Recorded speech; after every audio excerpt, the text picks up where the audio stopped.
For every delta, there's a beta, I think.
Welcome back from ads. Thank you for the pennies. Hello.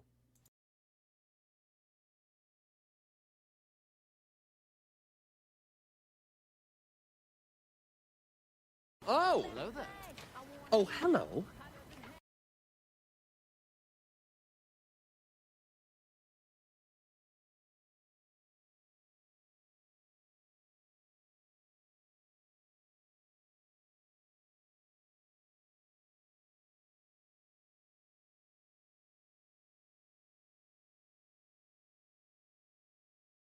Fine. Is this fucked up? It's fucked up. Oh, you know why it's fucked up? Me forgetting that one extra piece of software I now need to open every time. I'm coming to you live in your brain. Give me a second. I'll fix it. Just hang on.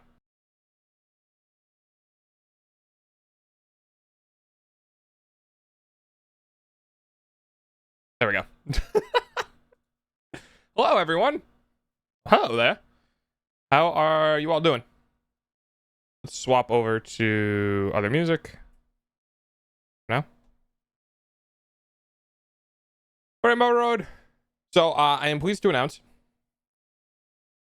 I'm pleased to announce that the votes have actually gone to Oh, at least. looky, Mobius is here.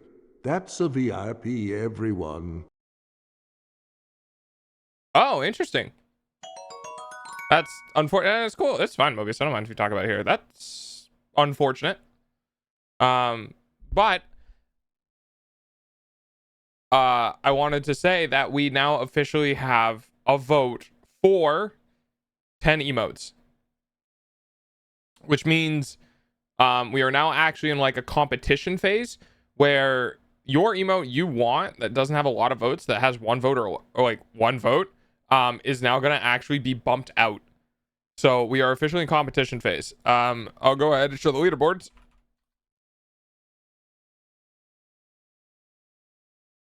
So as you can tell, that's our current leaderboard, which means that if you have an emote that you like where you only have one vote, it will bump out. It will actually bump out. I can take back my vote. No, you cannot. I'm sorry. You're gonna have to try to get somebody else in. I'll bring up the file, and I'll kind of let everyone know what it is. Nar, nar. Click. Everyone say nar. Or maybe we'll summon Hammy. All right. Let me go to. Yeah. Okay. Here we go. So in our emote data, we have. Yeah, sound alerts is a little bit on that delay there. Okay. So Uno Reverse has one vote. Spray Bottle has one vote. Cool has one vote. So the number 10 spot is basically between Cool, Spray Bottle, and Uno Reverse. If you voted for any of those, you might want to vote it for it again, because as it stands right now, I believe Cool is going to be the one that is going to stick around. So we're actually in a phase where people have to think about what they're going to vote for. So the other ones like Think, Nom, Tail, Mind Blown, those sort of things, I think those are pretty much going to be around for a bit. But yeah, I think the one vote ones are going to be a lot more volatile. Definitely a lot more volatile. We'll see. Oh my god. Okay. So I need to show you guys this. Let me go into VTS. Oh, fine. Let me open up. I'm gonna show you the first Descendants. I'm gonna show you the first Descendants thing here, because I want everyone to see this. I'm gonna move myself a little bit over here. Yes. Amazing, flashy advertising channel, yada yada yada. All right, you ready? Okay. So this is the First Descendant trailer. This is the season 1 trailer. You get a cake emote. Hi Levins. So this is the first. Thanks for the face rub though. This is the First Descendants trailer. You ready? So the first frame, ass. Third and fourth frame, stretched ass. A little hard to see, but it's up there. And then we transition into the next scene, which is more ass and smacking of own ass. Which is hilarious because her ass didn't touch anything. She's brushing off non-existent material. Also, there's ass physics, you know, just in case you wanted that. Now let's see what's next. So they have our attention with ass. We have cloaked ass. A lot of back shots going on here, pun intended. Okay. Okay.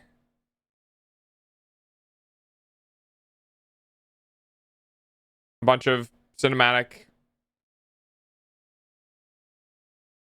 Hey, there's 2 guys in the squad. Let's go. All right, cool. We actually have some male representation. Watch them die first. I'll read your message in a moment, Mobius. Staring respectfully. Okay, so female character. Yeah, I want to check this again real quick. So gameplay. Okay, gameplay starts with a guy. Then goes to female. Then goes to female. She's the new one, I think. So they're probably showing her off. Male, female. That's good. Okay.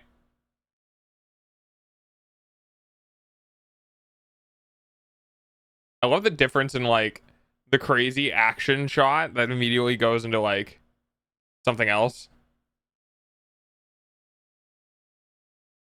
Oh, wait. They snuck in an ass shot. They snuck in a second ass shot.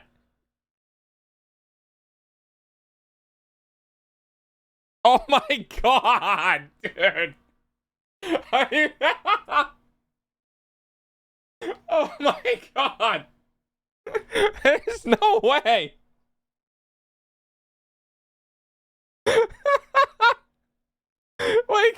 like it starts with this.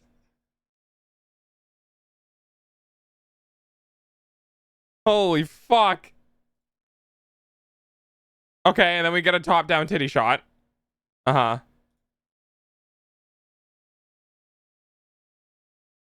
They know what they're doing. More ass. Literally more ass. Wait, okay. Let's talk about this. This could be a couple of different things. Let's talk about this real quick. So, the camera angle here is a choice. I will only give them a little bit of a benefit of a doubt when it comes to like the boss position, right? Where if the boss position is higher than you and you have to aim up, there's nothing you can really do about that. But they're definitely running underneath it and definitely doing, yeah, it's definitely some, okay, that wasn't an ass shot. That shot, okay, so here's the, okay. So, like, clearly there's a lot of ass. This game being sold on the ass shots. Yeah. Are you an ass or a tits person? The First Descendant. Well, if you're, see, the weird thing is, like, in Korea and other Asian countries, I don't really think there's a whole lot of, I mean, there's a lot of tit shots too, but at least in Korea, I've seen that there's a lot more ass representation than tits representation. And I'm just gonna go ahead and say that might be because you could change your ass size and you can't change your tit size. And they don't want people feeling like, you know, misrepresented. They know it's holding up the game. The ass rarely leaves the frame. I know. Yes, my uncle came over to scare me for being unemployed. Me out of my home somehow. Got in his head that I was. Oh, interesting. Yeah, that sounds like paranoia. Thighs are superior. Between the knees and the hips are my favorite zone. And then it's actually got a curve. So between the knees and the hips are my favorite zone. Between the hips and the shoulders are my second favorite zone. And then like and then the face is like, okay, so the face is like romance and the body is like sexualized. So like that's how it works in my head. I can find somebody pretty and not like their body, but I can also like somebody's body and not find their face pretty. So it's kind of like that weird like shift. But yeah, I'm an ass guy. Gotta be real, I appreciate a nice fit navel. Oh yeah. Yeah. And the thing is like that's one of the motivations for me to like get back to doing free weights is I want, it was a lot like guitar and piano and kind of piano, is I want something that I can do over and over again where I know I'm going to get out the same amount of effort that I put in, because there's not a lot of things in life I found that you get the same out that you put in, except for when it comes to your body. So the things you eat, the weights you lift, the way you treat yourself, those sort of things. The more you put in, you'll always get more out. There's other things in life where you don't get to do that, right? So you go into work and you put a shit ton of effort into work, you're not going to get the same thing out. Streaming, you're going to put a shit ton of effort into streaming. Well, you'll get more out, but you won't get a lot out, because sometimes it's, you know, your voice, your characteristics, your luck, and like a lot of other things. So like you'll go, but you won't really go. So anyway, I think there's a difference between thinking you're in the brain and thinking with your dick. Yeah, exactly. So this shot is really cool. So this isn't an ass shot, but I just wanted to bring up that this punch out is cool. I'm not really a fan of the fade out. So, as an art director, if I was art directing this or scene directing or whatever, what I would do is I would pull out a lot more rapidly, you know, and that because, okay, so that gets difficult. So, look at the landscape, right? So I want you guys to think critically here. I want you to look at the landscape and see that there's actually only two objects. We have the foreground object, and I can't show you because you guys can't see my mouse, but we have the foreground object, which is the cliffside she's standing on, right? So you can see she's on a rock, right? And the rock goes to the right and the rock goes to the left. And then the background object, which is the quote unquote mountain range. So yeah, it's all one solid quote mountain range. Exactly. So you have the foreground object, which is that, and the background object, which is one other thing. There's only two objects in this scene if you're doing a render. And what would have been cooler is if they punched out further than here. Did they like a big zoom out? So that they could do more cloud cover. So what you would do is you pull the camera out farther and you'd have more clouds and interference. And that would be great. And then you would do, instead of doing this black flash here, you would do a gray flash or gray into a blue flash like they're kind of doing right there. But going into this weird like fade out to black doesn't make any sense because that's not the environment that you're in. It's a cool title transition, sure, but like it doesn't make any sense. And then of course we have is it gonna show? No, because we have the overlay, which I can't get rid of. But there's you can see it kind of in the wow. I love getting ads at the fucking end. All right, well, I'm just not gonna watch that. I love getting ads at the end of a video. That's hilarious. But yeah, holy ass shots. I'm not surprised. But god damn, there's so much ass. There's just so much ass. And it's not even like just general sexualization where you would have like an equal amount of shots of other things, right? Because like I get it, you know, sex sells and that's what they're doing, and you know the Korean market and the North American market is thirsty as fuck because whatever. But there's a disproportionate amount of booty to like any other part of the female body. There's one scene with like tit focus, and that was like the top down. Everything else is just butt. It's just all butt. Which is certainly a choice.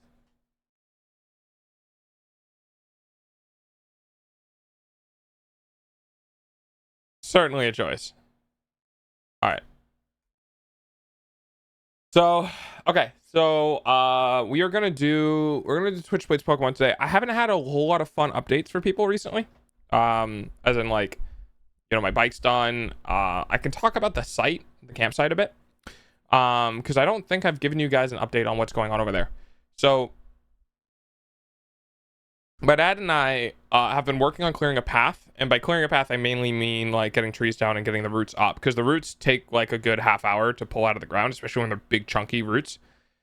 But we've been clearing a path into the site, and the last time I was over there, which I think was the last weekend, where we did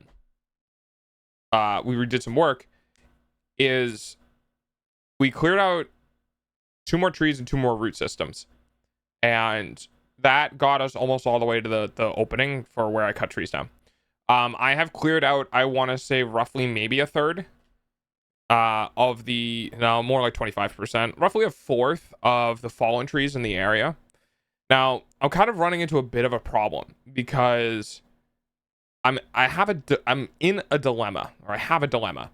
I'm in a predicament where my dad and I were talking about moving the rest of the big trees. So when I mean big trees, I mean there's a couple fallen trees that are like multiple hundreds of pounds. They're like really big fucking trees. We're talking like 30-40 foot trees that are like at least 8 to 10 inches, probably 8 inches in diameter.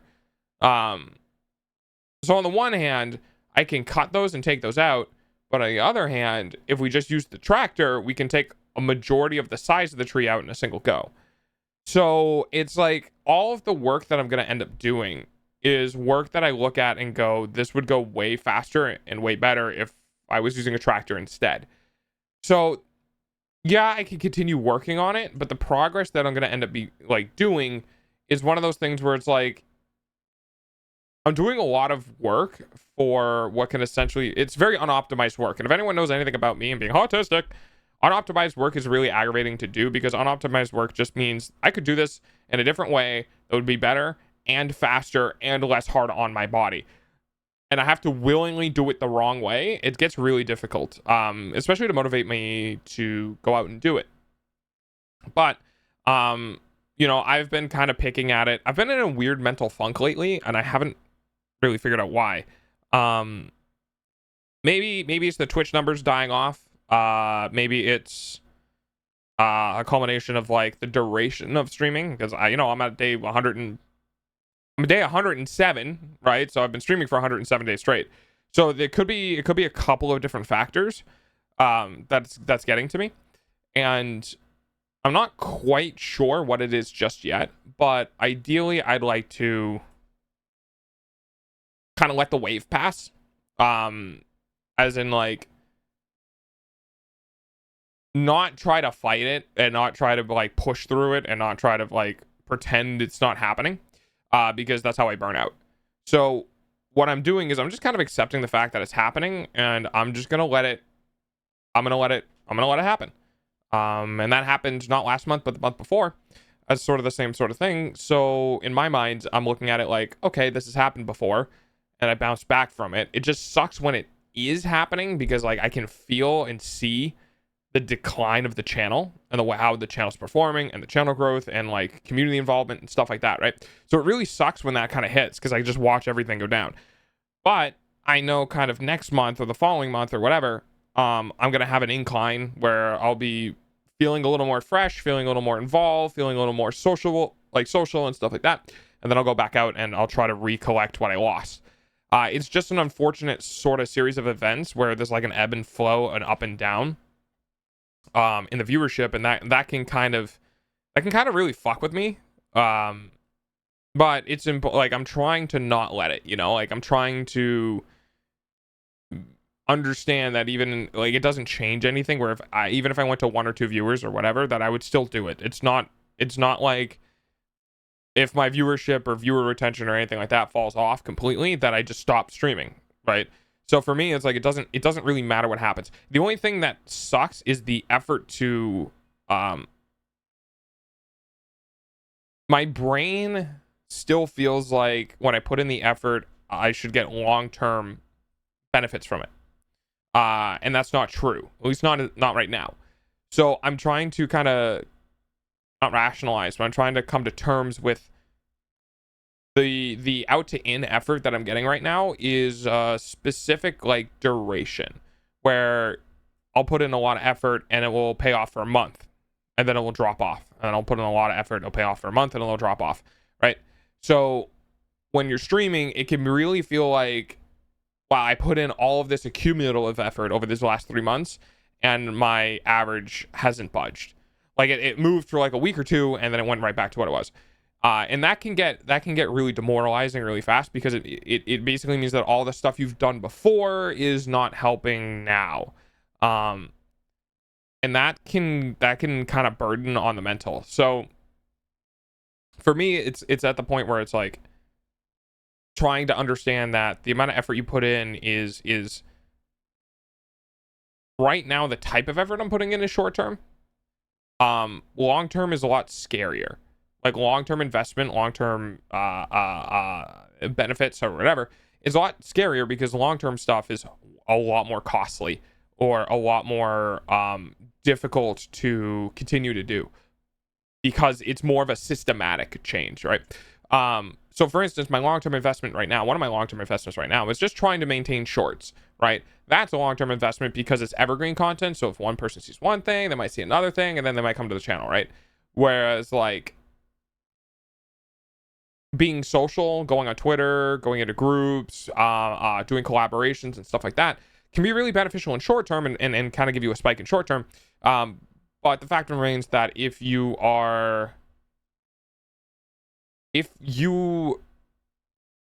don't sort of maintain the presence or the type of stream presence that people come to you for because you're altering your stream presence in order to grow, right?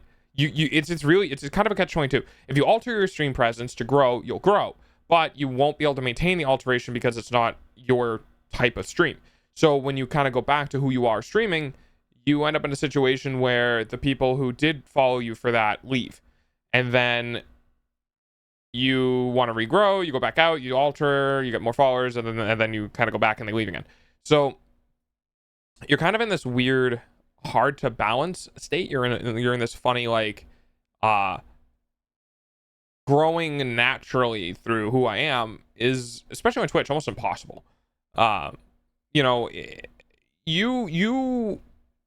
It's like 1 in 50 or 1 in 100 people will find your stream and be like, oh, I like this is cool, yeah, I'll watch this. And I'm not joking, 1 in 100. It's a 1% chance because, in my opinion, having a 10% viewership to followership is really good. So like, or not 10%, a 1%. So if I have 400 followers and I'm maintaining a 4 average, I would still consider that pretty good. Because if you have 50,000 followers, you're at least averaging what, 500 viewers? That's pretty fucking good. So 500 viewers, 5,500 or 50,000. Yeah. So, if you look at it and you go, well, 1% doesn't sound like a lot. And it's like, well, yeah, if you have 400 followers, you're going to have 4 viewers. But the second you get that in the tens of thousands, or if you have 100,000 followers and you have 1,000 viewers, that's pretty good. That's pretty good. The thing is like, it's really hard to kind of to put that association to when you're smaller. Like I fluctuated my average between 7 and 12 over the last month or so, which to me would be like I would have 700 to 1,200 followers, 7 to 12, 1%, whatever. So I consider that to be pretty good. It's just I'm greedy. The fact of the matter is that I want to continue to grow. I want to see progress. It's just kind of how I am as a person. So when I don't get that, I can get really like, I don't want to say wigged out, but I can get really like demotivated to continue to do stuff because I'm not seeing a return. So it can be, it's a very careful balance of telling myself, look, you're wrong trying to get as much as you're trying to get and being upset that it's not happening. You're right in the fact that your feelings are valid, because obviously, you know, it's just who you are as a person. But you kind of, I have to balance my realistic thinking with like my emotional thinking. And sometimes that can be really difficult, especially when you're autistic and your emotional balance, your emotional control is really out of whack, because we can be very unfamiliar with how we ourselves operate and how our emotions can hit us. We're very, autistic people are very emotionally blind. We'll have a hard time telling when we're happy or depressed or anxious. Like it doesn't function. Our brain just doesn't notice it. So when we start having a very, very specific emotional response to something, it can be very hard to control or deal with, because we don't often have to control or deal with them, because we don't often see them in the first place. So that's what I'm talking about when I'm like, oh, I'm in some weird funk. I'm in like this emotional weirdness. That is my autism. Like, that is genuinely the fact. I don't know what I'm feeling. Like, I don't know what it is. I don't know how to process it. I don't know how to fix it. I don't know how to work around it, because I don't know what it is. I just know it's a negative bunch of emotions that are kind of like being weird and conflicting with me. So in order for me to process that sort of thing, I have to either vocalize rubber ducky, do a massive amount of internal introspection, and like give myself hypotheticals and see how I react to my brain. Like I can't just be like, oh, that's sadness, or like, oh, that's regret, or oh, that's dejection, or oh, that's like yada yada yada, all these other terms. No, my brain just like, I know happy. Like, why you know happy? I don't know, I just know happy. And it's like, okay, well, let's try to figure that out, please. So, you know, I end up sitting there for like a week or 2 weeks trying to go, okay, what's going on and how do we fix this? So, you know, I have my own goals for streaming and stuff like that. And of course, I want to get better. But we end up in this really, really weird sort of spot where I need to figure out what I'm feeling, alter that headspace just a bit in a more positive direction, do a level of like self-soothing and understanding and being like, okay, it's fine, I get it, you know, things are good, things are bad, yada yada yada, and then give myself time to recover and go back into it. And as long as streaming itself doesn't impact that process, then I can keep streaming. My fear is that streaming with that happening will impact that progress in a way that I'll never be able to kind of like bounce back over. And that's why I'm streaming every day, is because it's more important for me to get streaming into this like schedule system thing where my autism is like, I would rather stream than not. Because I get my autism to be like, this happens every day, this is part of my schedule, this is something I do, this is something I have to do, and all that sort of things, then it will ease my mind if I do it versus not do it. And that's kind of where I'm thinking I'm at now. So that way, even if I am having problems outside of stream, or I'm having like mental, you know, process difficulties outside of stream, that when I sit down and I do stream, it's like, okay, I'm doing the thing that I do every day, and let's just do it. And no matter how it happens or how it works or what happens, that we're still here and we're still doing it, and it's still happening every day. Because like I said, you never know who's gonna find you. Now, you'll never get rated from any one of the big corporation, because they have contracts, and they can't. But you never know when someone might pick you up, someone might find you, and like, you know, like the whole, you miss 100% of the shots you don't take is very, very, very prominent in streaming, especially with like how long you're streaming, right? How many days you're streaming. Every single day you don't stream is an opportunity of getting a missed raid, or every day you don't stream is an opportunity of getting a new follower, who wants to stick around and like stay with you through the rest of your streams, right?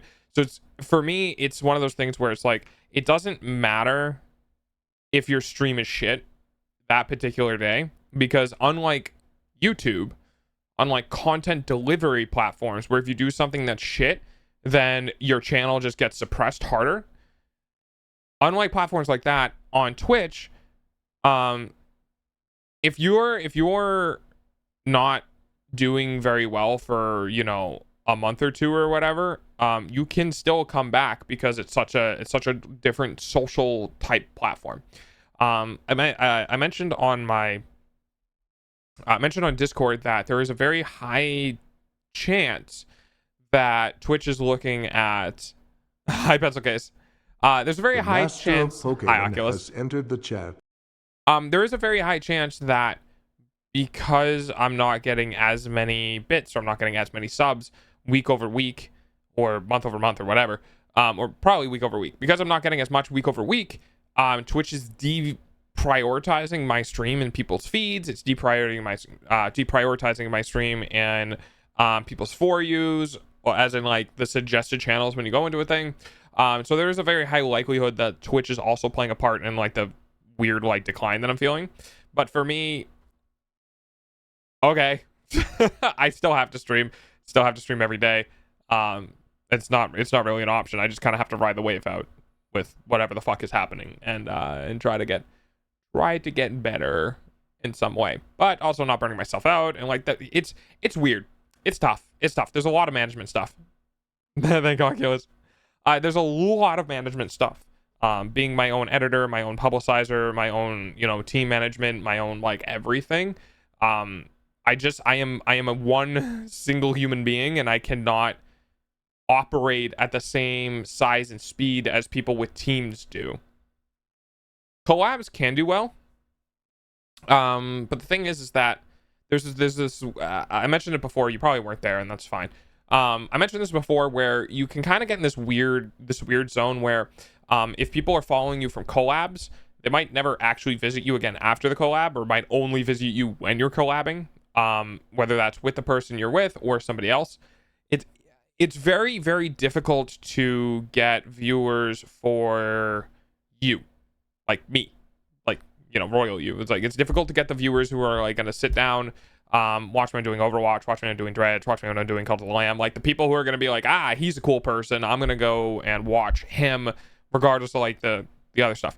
Collabs and socializing and all that sort of stuff can give you good exposure, but ultimately the kind of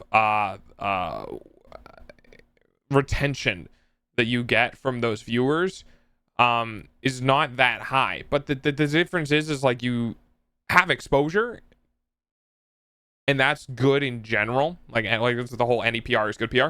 Having exposure is good in general. It's just like you're not going to get a big return on investment immediately from it unless it's like a huge collab. We're talking like 500 plus viewers, right, on the other side.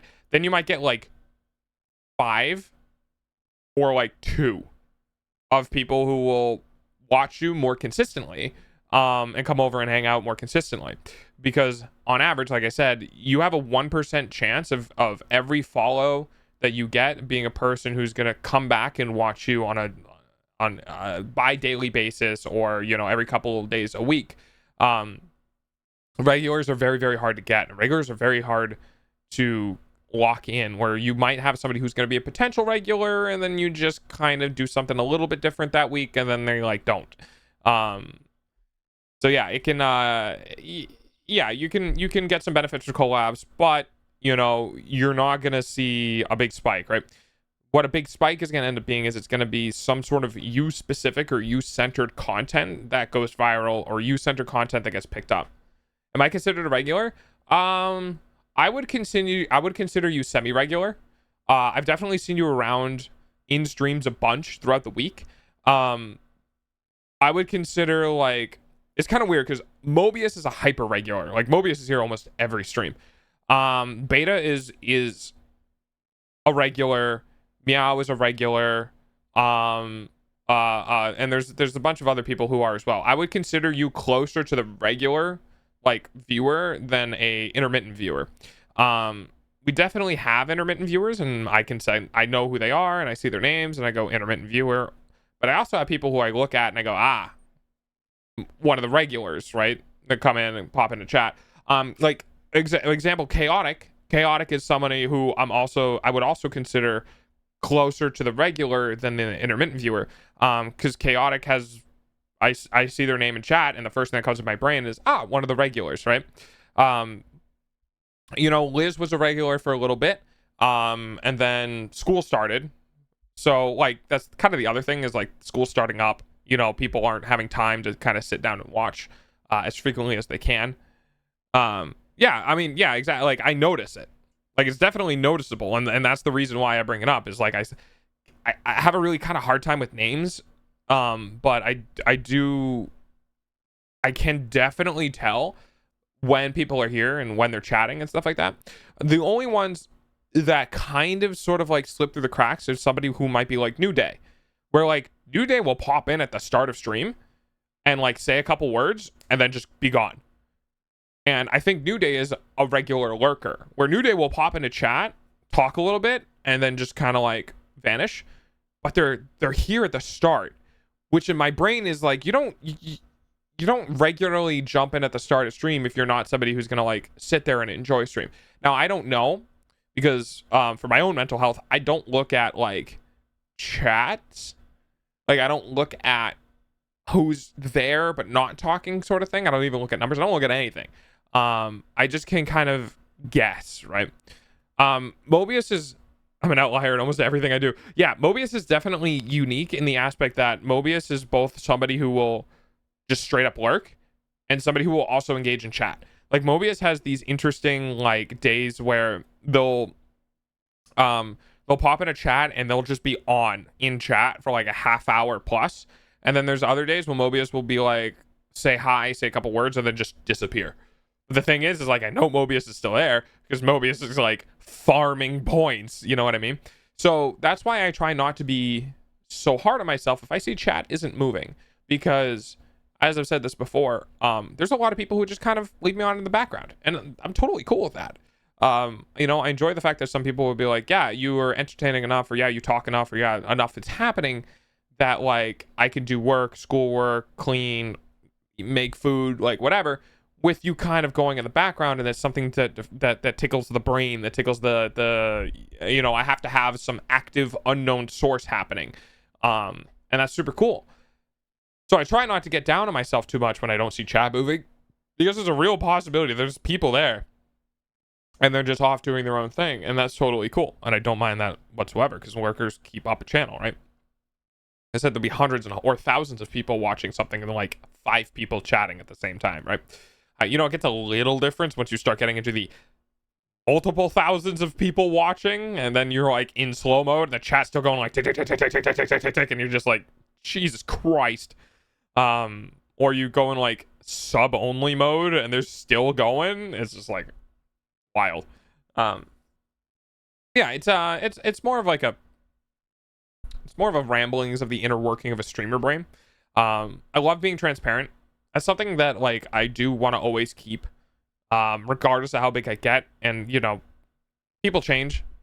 I'm not gonna be like, if I get into money, I'll never change. I'll always be the same person. Like I'm not gonna say that, because I don't know. I haven't had that type of money, right? I will say at the current point in time that I'm in, I would really, really, really prefer to be as transparent as possible. And that's kind of like letting you guys in on how it's like, you know, sort of the back end, what it's like being a streamer, you know, the thoughts that kind of come along with it, the maintenance of stuff that comes along with it. It's one of those things where it's like, I want to humanize the streaming experience, and not just be like, oh, he's doing a thing and like that's what he does, right? This is what I know from this person and what they do. For me, it's more like, yeah, you guys should be, if you're in stream, you are a part of stream, you should know what's going on. Just as much as like I cue in and try to make it so that people can talk here about shit that's going on with them, I want people to feel like they understand what's going on with me, because in that aspect, people would be like, it'll dogonize. It is not humanize, it's dogonize. It'll dogonize things for people a little bit to, you know, kind of be like, oh right, yeah, you know, that person's alive and does things outside of streaming, which can be really beneficial as sort of a kind of moment of clarity, if you will, for people. Hi, Blushy. The doggo do the doggo things. Heck yeah, exactly. I do my best. And looking ahead, I do try to do my best to make this a space where I try to keep it a positive space outside of Overwatch. Overwatch is a little Overwatchy. But I do try to keep it an overall positive space. It's like one of those things where, you know, even if I get upset or pissy or whatever at Overwatch, I try to always come back with I'm not really genuinely upset. It's just a frustrating thing. And I'm not really genuinely mad at other players because it's quick play. You go have fun, right? I always try to keep my stream very neutral to feel good because there's no point not to. You know, I mean, if I have my own problems, I don't need to drag everyone else down with me. If I need to go deal with something, I'll talk to somebody if I need, or like whatever, right? I'm not gonna pity farm engagement, right? I'm not gonna go on Twitter and just be like, man, my life is like yada yada yada, right? Sometimes I might just as like a vent, but I wouldn't go into hyper details, and especially not on stream, as best as I can at least. Mark, hi Christy. Because the space that I want to curate is one where people can go, where they don't have to see the negative stuff, as like a more of a worldly negative stuff. It's different when it's a individual person, right? When somebody's like, yeah, you know, I'm struggling with stuff, totally different. But it's when it's like, this company's doing this and this country's doing this and this politics is happening, and like, and then it's like, okay, well, I don't need to bring that into stream.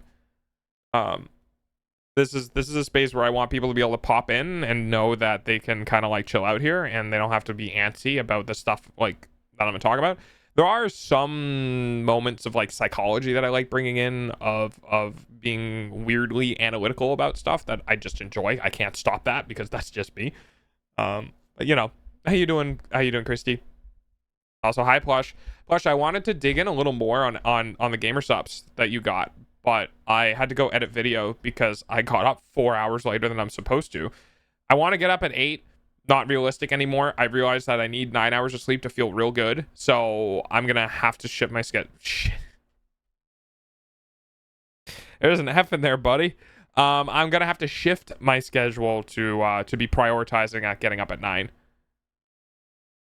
Excited. You saw my news. Yeah, you're growing. I'm super proud. That's awesome.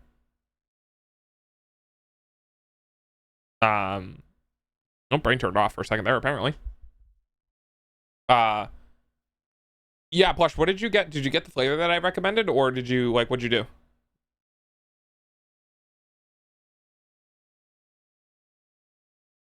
Also, I've been rotating out my my founder spots. I really wish you could pick.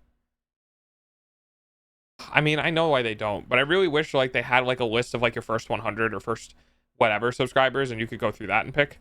Because there are some people who like, you know, Kitty, who just straight up blocked me, whose sub eventually ran out, and I'm like, well, you're never gonna come back, so I'm gonna like pick somebody else, and then I get somebody from like 3 months later or 2 months later, and it's just like, I know for a fact there are other people who were around that time who were there who. Oh, you know, the difference might be they're not currently subbed, so that might do it. But yeah.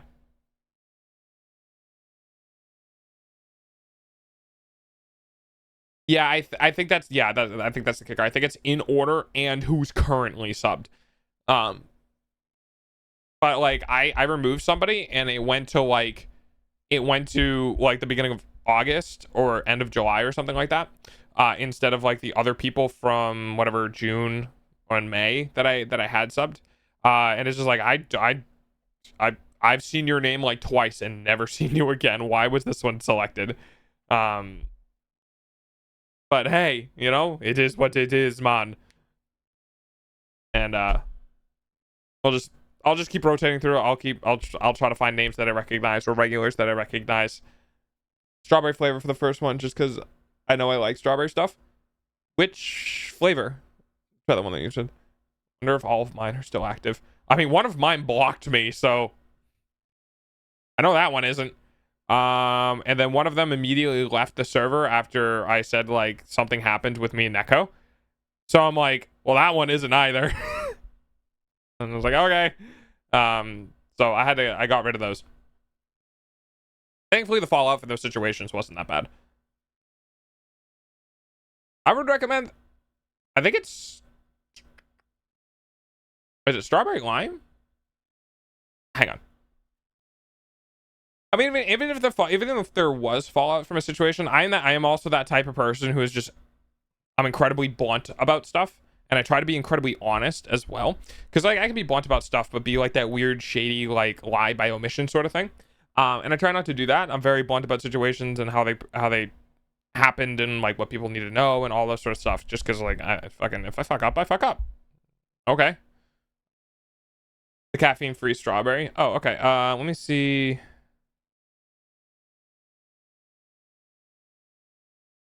Ba, ba, ba, ba, ba. Everyone thinks it tastes like guacamole. It does not. Oh, it's strawberry lime. So plushie, if you listened to me and you got the one I recommended, you would have gotten the strawberry lime one.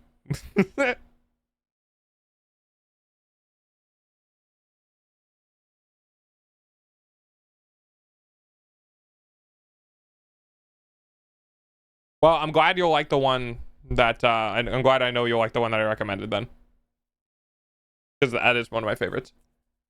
I just wish they would do like my biggest gripe with GamerSups is that they'll name the product, but then they won't give a flavor equivalency. I didn't know what flavor it was. Oh, like you didn't know the name of the drink at all? Oh, well, I mean, okay, yeah, that makes sense. Yeah, if you didn't know the drink at all, then obviously I wouldn't expect you to be able to buy it, because you don't know which one to buy. So you probably looked into it and went, hey, that one had strawberry, and I don't remember what Delta said, so I'm just gonna get the strawberry one. I was like, okay, yeah, that makes sense. I can't fault you on that.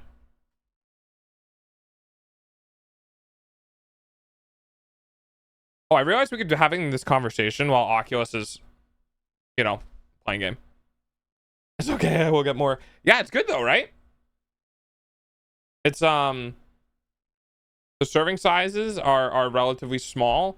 I mean, I literally just replaced my air quotes water. I still drank it, which means I'm still drinking water, but yeah, I did a replacement for all my drinks with it, or most of my drinks with it. One of mine isn't super active at the moment. The rest are all longtime friends that pounced. So even if one is fairly inactive, that's okay. Oh, yeah. That makes sense. I mean,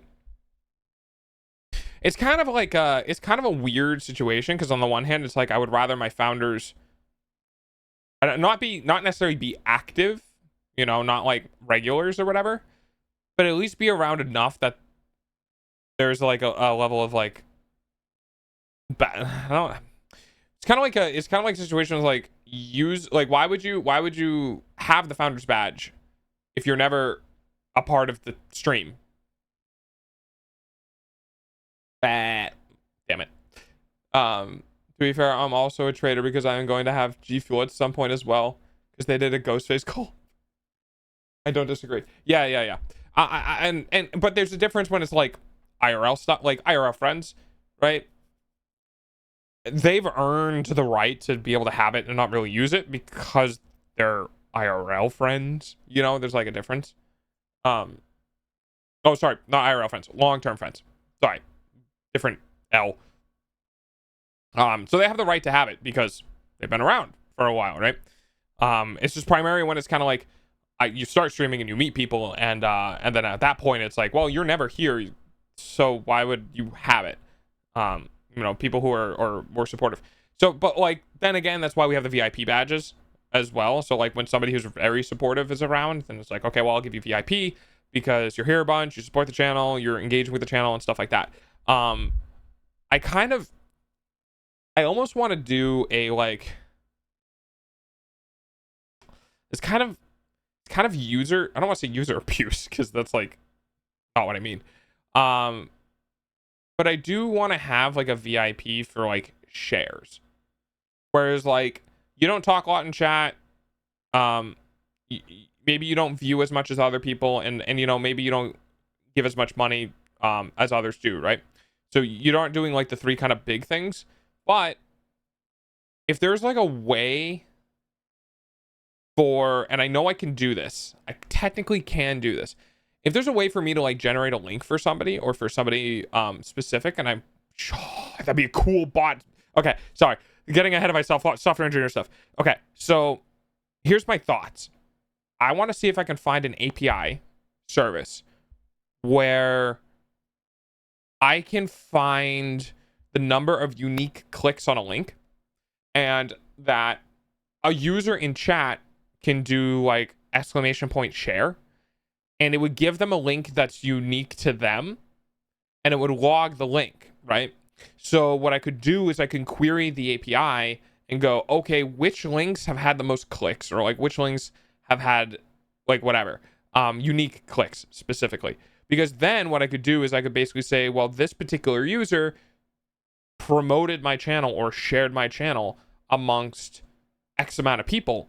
They're genuinely trying to help me grow by giving out or talking to their friends or giving links out or whatever.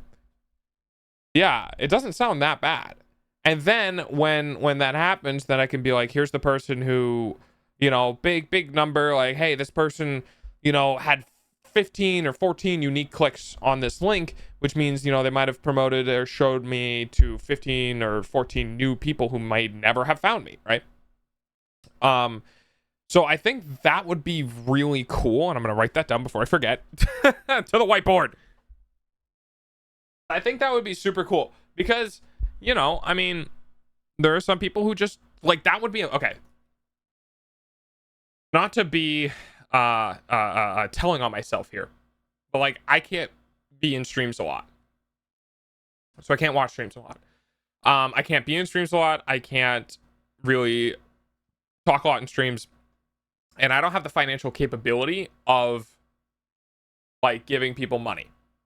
So for me, if I wanted to get VIP in a channel, this would be the better way for me to earn it, because like I know a fuck ton of people, as in like I know people, right? Like whether it's people on the server, people on Twitter, like whatever, like I just, you know, I have like 10 people, I to like maybe 15 people I could bother, and then just generate that link and give it to those people and potentially get VIP for that month because I just shared it with people. I just promoted to my friends or whatever, right? That would be the only way I could earn VIP in a channel like mine. Generate URL with a tag with their username and then have it linked to socials that capture the user and sends it to a database. Yeah, that'd be another way to do it. The biggest thing though is essentially, I don't want to host it, obviously. So I need a website where it's like, how many times was this URL clicked on? And then if the username is directly in the URL, then it would be the telemetry data of being like, this link was clicked on 15 times this month, right? And I go look at the link and it's like user reference username equal yada yada yada, whatever the Twitch username is, right? And then I can do it that way. I think that would be super cool. And that would kind of incentivize people to promote the channel, to get that potential VIP slot. And there's just, I want to give more ways for people to help, but also give back. So, let me put this up.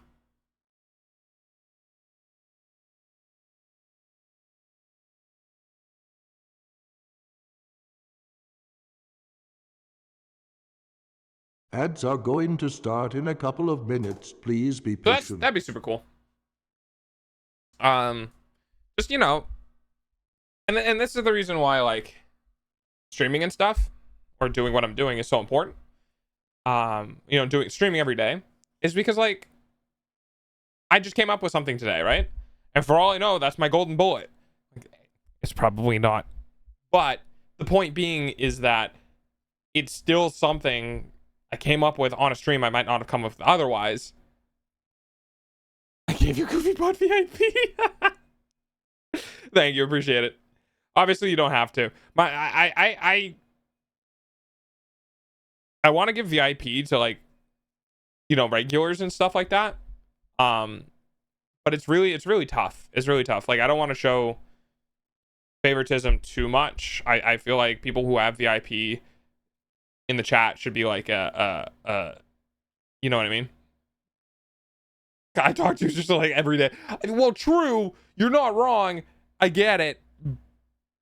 It's just it's a difference of like mindsets, I think, right? Like for me, If you go bigger on YouTube, it would definitely help.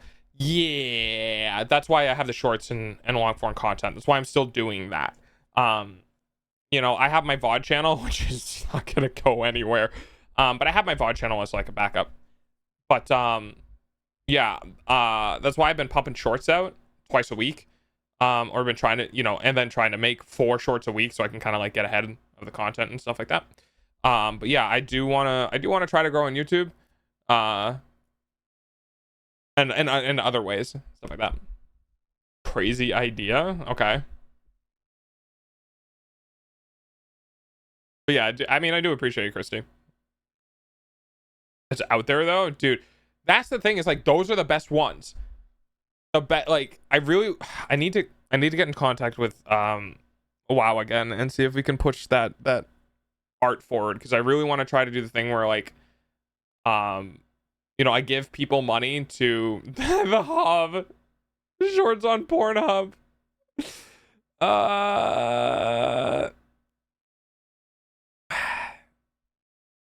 You know, I'm not funny enough, or I'm not unique enough or well known enough that I could do that.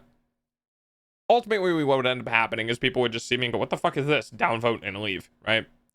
So it would be super funny, but I would need some sort of like reputation before I could go and do that. Like some secret video on Pornhub of mine that's like never before seen content, or like whatever. But yeah, I wanted to do I never got around to talking about it, which or getting it finalized.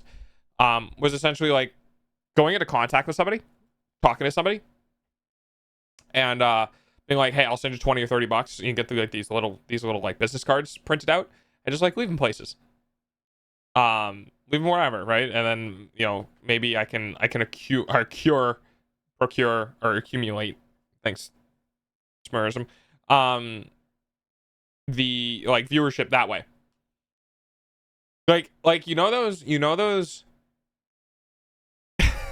I mean, dude, there's so much money in stamps. But you know, do you guys remember when like there were seed drops that were coming out of China, just going to random residents in the United States, and like that it was a bunch of money that was essentially like it was an inflation scheme or something like that, where like the company was trying to prove that they were moving product they actually weren't. So they were just sending random people in the United States seeds because it was cheap to ship and cheap to acquire. Okay, crazy thought. What if I did that with business cards for my channel? Like, what if I just got a shit ton of celebrities' home addresses? What if I just got every celebrity's home address and just did a handwritten note with a business card to my channel and fucking sent it? Just every celebrity in Hollywood, just at the same time, everyone gets the letter from me of like, hey, I'm a tiny streamer who's just kind of a nobody, but I thought it would be really funny if I sent a super high, you know, figure, right? Super popular figure, my business card of my really kind of dumb stream. If you would like to come check me out, you can look at the business card. By the way, I also sent this to like 100 other celebrities. Like, maybe not putting the 100 other celebrities part, but how funny would that be? Because it wouldn't cost me anything. It would cost me like 25 cents, if that, per stamp. Right? It's $1 for 4 people. If I sent that to like, if I wanted to send that to 100 celebrities, it's like 20 bucks. $20 for an ad campaign of just mailing random celebrities. Like, it's like spam email, right? But it's coming from an actual human being. Like, it's not like an automated sort of like don't mail me system. It's like, no, I'm an actual human being. I have a real address. I actually exist. Here, go check me out. You know what I mean? And you know, some people would put me on like a okay, if I get any more mail from this dude, just put it in the trash, right? And then maybe, you know, 1% chance I mail it to 100 people. 1% chance means somebody's gonna show up who's a celebrity, right? And just pray to fucking God that whatever I'm doing at the time isn't real weird. But I just think that would be so Welcome funny. back from ads. Thank That you for would the pennies. That'd be super funny. And then like start branching out, right? Start going to like start like collecting data on just random, like I'm just gonna get like the top 1,000 richest people in the United States and just mail them a fucking handwritten letter and just gonna have a pile of notes. Oh, it'd be so funny. I would do it too, by the way. This is not a joke. I would actually legitimately do it. I have stamps in the garage and I have letter envelopes in the garage. I can legitimately do this. I just need to go find the information. Yeah, they pop in and you're getting someone to bark for you. Yeah, exactly. I mean, that's the funny thing is like any celebrity, right, who do this, dude, they would never come in on an account that would be recognizable. Well, most of them probably wouldn't join on an account that would be recognizable, because then it's a whole problem of like, I would have included this in the letter, but there's this whole problem of like being out in public, right? If you're a celebrity and you're in somebody's Twitch stream and you don't know who they are, and somebody sees you there, the first thing people are gonna do is like, oh, you endorsed this person, right? Because you're watching them. It's like, dude, I don't know who the fuck this is. I got a random letter for them and I wanted to see what it was, right? Well,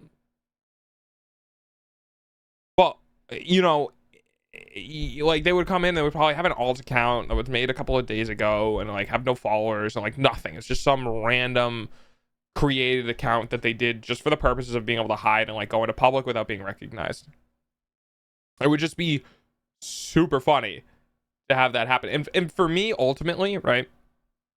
For me, ultimately, I say all this and I would legitimately do it, and I'm thinking about doing it. But I don't have the business cards yet.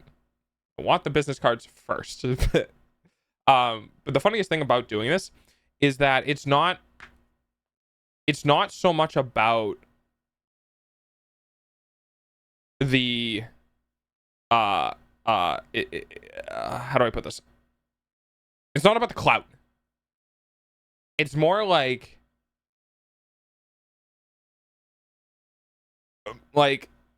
recognizing that popular figures are people too, right?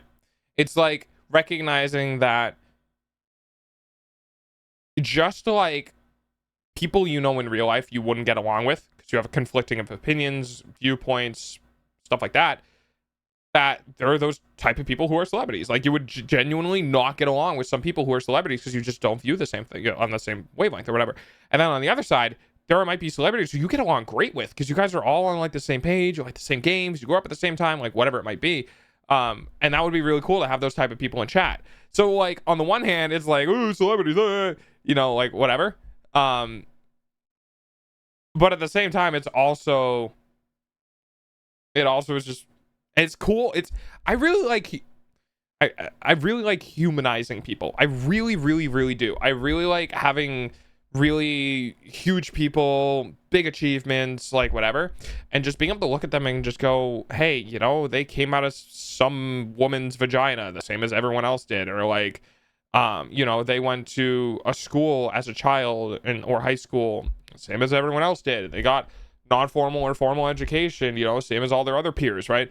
And just kind of be like, you know, yeah, they're popular, they're in big films, they have a shit ton of money, like whatever, but at the same time they're just people. Like they're just like everyone else. And they have their own mental health problems, they have their own journeys that they go on, you know what I mean? It's just really cool to kind of look at these huge figures, look at these massive successful figures, and just treat them like everyone else, because you know, once you get that successful, once you get that popular, you don't get that anymore. And the only people you do get it from are like your friends from before you got popular, or your family, or like, you know, the people that don't care that you have money. Because, well, I mean, people already know this. As long as I'm eating and I can sustain my way of life, I don't give a shit about money. I just genuinely don't. And I would be the type of person who, yeah, I would have a surplus. If I ever had a surplus of income, I'd be more concerned about supporting my way of life until I'm dead. And then anything after that is just like, well, what's the point of this? Like, I only want this is the autism speaking, right? I have like at most 5 special interests. And if the purchase doesn't revolve around those 5 special interests, I do not give a shit about it. So I wouldn't have any use for it. I think I'm kind of in the same, potentially in the same boat as Markiplier, where Markiplier is like, yeah, I have too much money. I have so much money, it doesn't make sense. I have way more money than I would ever need. And he's not like saying that to like humble brag about it. He's saying that as like I just genuinely don't need this. Like, I have my life and I live my life and I'm happy with my life and I still have more money than I would need to support it. And so I don't need it. You know, I kind of feel like I'm in the same boat as that. So it'd be really cool to talk to like people who have a shit ton of money and at the same time be like, what do you do with it? You know what I mean? I should put business cards for my channel on all of the cans on one of my recycling routes. That wouldn't backfire. Yeah, that's like one of the reasons why I wouldn't mail anything locally, is because boy howdy, there are some fucking crazy people in the world. And like I don't want people to recognize. I don't think I have a very unique voice. Right? There are people in the world who have very unique voices. I think for the most part I have a similar voice of other white men. So I wouldn't be too concerned about people recognizing my voice. Mostly my inflection and my way of talking.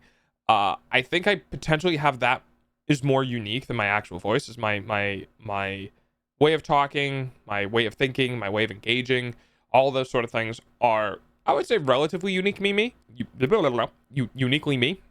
So like it'd be real weird to just go out in public and be like you're the streamer, just like what? No, I'm not. Because that's the problem is like I could never get out of such like I could. There's this weird thing about lying. As an autistic person, most of the time I don't care to lie. Right? There's when you talk to an autistic person, a lot of the times autistic people don't lie because autistic people don't find a value in lying. We just don't care about how people feel most of the times because, you know, weird emotional disconnect, right? We'd rather be brutally honest with somebody than sugarcoat it. You'll find that in pretty much every autistic person, and we like that back. However, we will lie if there's like a priority or genuine reason to that starts revolving around like protection, like self-protection, right? Like I'm doing this because if I don't do this, I'm going to legitimately potentially have physical or lifelong concerns, right? And then in which case, I have found autistic people to be one of the hardest people to tell when they're lying because the lie almost comes naturally as a form of like masking. Right, like autistic people will mask and do whatever, and we almost lie all the time just through our mannerisms and how we behave. So when we need to lie for the benefit of ourselves, or we need to lie in order to like self survive, or like something really important, you almost cannot tell when an autistic person is lying. What it's because we believe the lie to be so much of a truth because it's so important to us that it is. And it's a little dangerous and it's a little concerning, but for the most part, you don't have to really worry about that because we just don't care. But as Mobius brings up, I will lie my ass off if I think I get certain people off of my back. It's a defense mechanism. Yeah. So when autistic people lie as a defense mechanism, because it happens, it's real hard to tell. It's real hard to tell. And autistic people will almost never lie to other autistic people. The reason being is because when you're autistic, you kind of recognize how you think, who you are, how you behave, right? And you can inflect that into others, specifically into other people who also admit, yeah, I'm also autistic, right?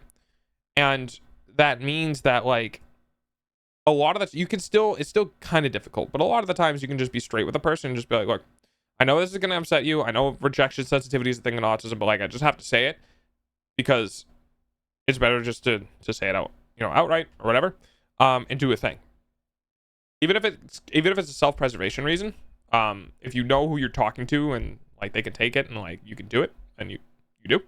But when it comes to like talking to quote unquote normies, you kind of run into a bit of a problem where it's like, I need to lie to you because if I don't lie to you, it's going to cause more issues for me in the future. And you just fucking straight face it. It's really bad. There's some people are terrible liars.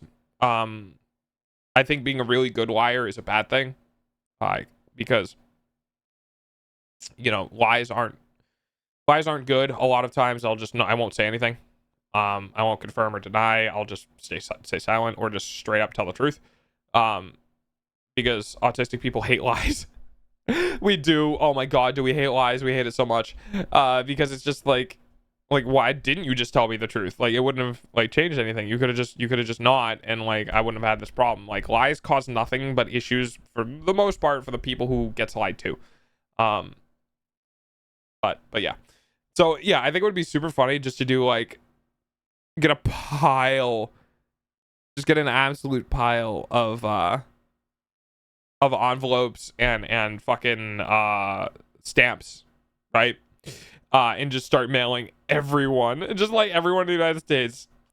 I don't even know where I would begin. Like, maybe maybe I take like a dart, right?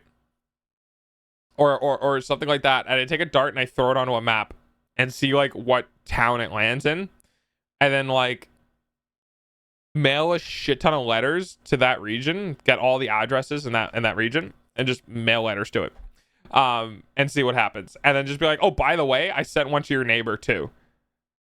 And like, because again, psychologically, as somebody who's diagnosed autistic, self-diagnosed PDA subset of autistic, the psychological manipulation is one of my favorite things to do to people.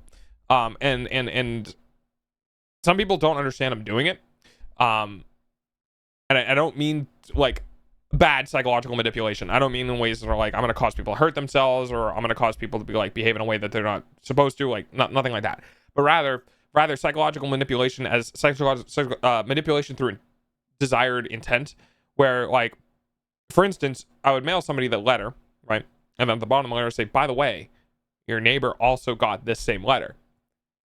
And just say that, because the purpose of that is a conversation starter where if they're good with their neighbors or they talk to their neighbors, then they will go to their neighbors and be like, hey, did you get this letter? And if they say yes, now I'm a topic. Now I'm in conversations, right? Now I'm in like, yeah, you know, I got that letter. I didn't, you know, go to the streamer, or I didn't go to the link or like anything like that. I don't know who this is or whatever. And the other person goes, well, I was curious. I think I might go check it out, because what a weirdly unique advertising scheme. It's like cold calling with letters, right? Whereas like you can just rip it up and throw it away, right? I'm not bothering you. I'm not emailing you. I'm not like, you know, whatever. It is an advertisement, but it's like, it's more of like from a person rather than from a company. So like if I got a letter in my mailbox where some dude just somehow randomly just picked my address from the internet, right, and just sent it, I would be like, oh, I'm super interested, because it's a normal person, right? And I would go check it out. You know, I might not be a long time viewer, but like, fuck yeah, I'd go look. So it's kind of interesting as like that advertisement scheme is super cheap. So what you're saying is, hypothetically, I could get my own handwritten Delta out of the mail. Yes. If you live in the United States, because I'm not mailing Canada, because going over the border, I think it's twice as expensive. But if I'll take one. You got, what is it, like a 1 in 300 million chance or something like that? I think you're literally more likely to win the lottery. But you know, you might get a handwritten letter. And that's kind of the big thing, is like, I don't want to do this the dumb, like, you know, handwritten and then scan and then like print. Like, I actually kind of want to handwrite all of them.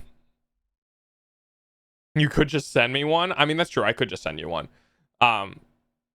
If you're willing to send me your address. I mean, we're both streamers. There's nothing really. That's the kind of like the mutually assured destruction, is like, if this person has my address but is also a streamer, I can be like, they probably won't do anything idiotic with it because they're also a streamer, and if they do, they're gonna get in trouble and their livelihood is now at risk. I actually can't. Like, I genuinely cannot do something stupid, because if this goes downhill, this is like my income gone. So like I have to be on my best behavior for that reason. But yeah, you know, I could maybe I get that set up, right? Maybe I'll put like maybe I'll put it in the throne. I'll put like some easy rip paper and some like pens and stuff, and like maybe some envelopes and some stamps, and I'll put that on my throne as like a collection. And then I'll just start doing that, because writing is like super chill, right? So I think I could do that, but I would actually legitimately have to work on my handwriting, because my handwriting can be balls. Like, it can be real bad sometimes, especially when I'm trying to go fast. So it would be really I think it'd be kind of fun to do something like that, and potentially a different avenue of growth, because I want to do things that other people haven't done, right? You know, yeah, everyone's done shorts, and everyone's fucking done collabs, and everyone's done Twitter and drama and like, everyone's done that. I want to be the person who's like, I want to advertise in a different way, right? I want to be different. I want to be unique. I'm not like other streamers, you know, but still it's fun, right? It's I don't know, it's different. It's unique, right? And sure, a handwritten letter for one potential viewer. Writing is super chill. Me enraged at a random paragraph. Well, writing, okay, so if you came in with absolutely no context to that, your boy might be making a bunch of random letters to send to random people in the United States. I'm not joking. I'm like, I don't have to do a return address, because like I don't think you specifically need a return address. They would just throw it out if they needed to return it. I don't see a reason to not tell you. Oh, okay, that's fair. I can mail, and then I can mail you I can do like a return address on mine, and then like you can do the like the thing where you mail something back, where Christy might legitimately be the first person to send me like fan creation stuff. I'll just have it like on my desk somewhere, or on a shelf, or wherever I can put it. But the context is basically your boy's gonna gonna start mailing random, like growth on the internet is so ridiculously hard. I genuinely think it would be easier to fucking mail people physical letters to grow. Like, I actually legitimately think it would be easier to send people physical letters and do an advertisement scheme that way than it would be to promote yourself on Twitter, promote yourself on YouTube, promote yourself on like all these other platforms. Like, I just think it's easier. I think it's more likely I'll get more famous of like, yeah, there's this VTuber who's just sending mail to people, just random letters to people in the United States. Just the US. Girl, it'd be so expensive to send anything to you. Not only are you outside of the United States, you're on a different continent. I'm gonna need to eventually send you a miniature.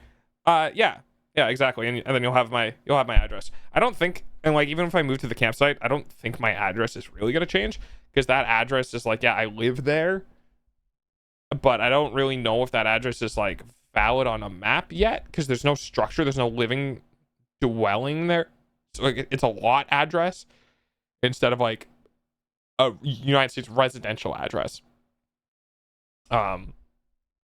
But like, yeah, I can try to send you something, but like, it's gonna be a lot of stamps. It's gonna be a lot of stamps, and I don't know how many stamps I'm gonna need for your one letter. But like, yeah, if people want a handwritten letter for me, I'll fucking send it to them. I don't know, man. Maybe I'll do that first. Maybe I'll just be like, DM me your address. give me where you live and I will send you something. Which is just, yeah, that won't backfire. That's not going to be a problem. Somebody's going to be like the address of the president. Just be like, hey, Joe Biden, you want to come watch my stream? Like, or like the Russian Confederacy or some shit like that. Like, I'll have to vet all the addresses I get that's residential, but it's a silly thing. It's a silly handwritten, like, it's like at that point, if I'm going to be sending viewers handwritten letters, I should just DM it to me. Wait, hang on. You did. That's funny. Okay. All right, fine. I'll go on Amazon. I'll do the list. All right. So I'm gonna go onto my throne list and I'm gonna start adding links to to look for stuff. The customs would be the death of one's coffer. True. Well, if it's just a letter, it shouldn't. Customs don't really scan letters, right? Because it would just come in like a whatever envelope, right? It would go through an X-ray machine, and then they would see 2 pieces of paper, and then be like, you know, it'll go through like a particle test, right? So there's not like bomb chemicals on it or fucking anthrax in it or whatever, and then it would just go right through. Would it get holed up in customs? Oh, 100%, probably. Like, but not as much as like packages would, I don't think. Okay. So like fancy vintage style letter writing paper with antique border design. What the fuck is this? Wait, this is fancy as shit. What is this? It's crazy. Okay, so the real question.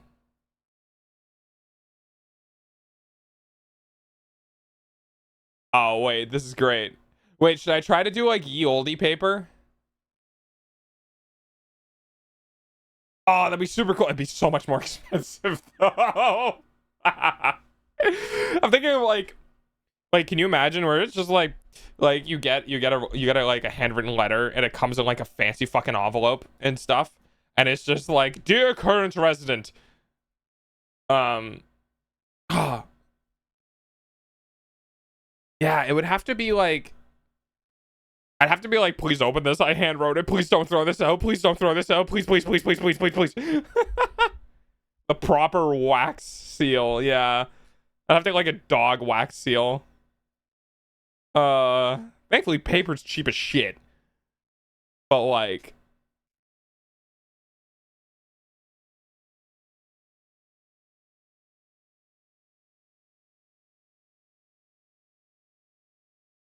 that'll get people to open it. The wax seal, or me just being like, I hand wrote it, please open it, please, please, please, please. Like just begging on the front, just like a sad dog face. Just paw print wax seal, people would likely open it out of pure curiosity. Yeah, probably, honestly. That's true. That is actually true. I would agree with that. Where like, as a properly like wax sealed paper, like envelope, it's like, okay, this might have been expensive to do. Like no advertisement company is gonna be like, yeah, let's do wax seals on shit. Yeah, maybe.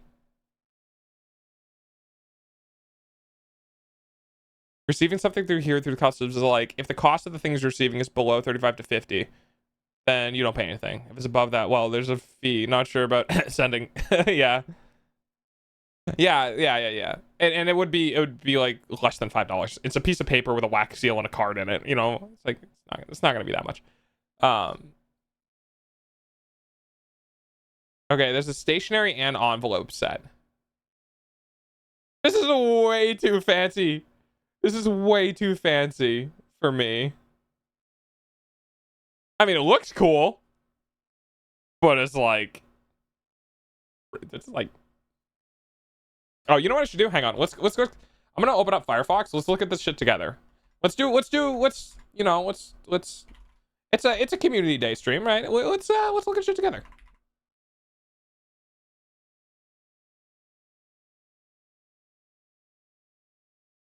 Oh, I can make a, hang on. There we go. Because I know this won't have any personal information, and I think it gets reset. Yeah, there we are. Let me move a little to the right, and let me make this a bit bigger. Oh, there we go. Yeah, we can go shopping together. If I was going to send medieval style letters to people, I'd learn calligraphy exclusively so I can write with a feather, quill, and ink. Would I learn calligraphy? No. Would I write with a quill and ink? Yes. But the problem is I'm pretty sure it'd just come out the same thing as a ballpoint pen. Because I would be real bad at doing any form of calligraphy. And also, the thing about calligraphy is people need to be able to read it. And my writing is already bad. So let's look at what was I typed in letter paper. So like, oh boy. Yeah, that's good. Let me lock. Okay. So like this is the one that I saw, and I'm just sitting here like, this is a little too fancy for me. I'm not that type of dog. It's cool. Like, it would be super fucking fancy. Not gonna lie. It would be super fucking fancy. But they're not showing the front of the paper, which means the front of the paper is probably like whatever, but I didn't say learn calligraphy for decoration. Obviously, your penmanship would need to work along with it. Yeah, my penmanship is not good. I write with paws. Not good, dog. And there's like your wax sticks. So like, you know, for those for those who aren't aware, but those who watch Critical Role, you may have found out that yeah, you need a very specific type of wax for wax seals, which apparently Matt Mercer didn't know about and definitely eventually figured out. But then you just have like your standard paper and stuff, and then like you have this stuff. There's like your vintage paper, right? Wait, is that just smeared? It is just smeared. That's hilarious. So it's like I could learn to write on this magic, which would be super interesting. But I don't know how that would go. And then there's the fancy one again. Oh right, they have calligraphy pens.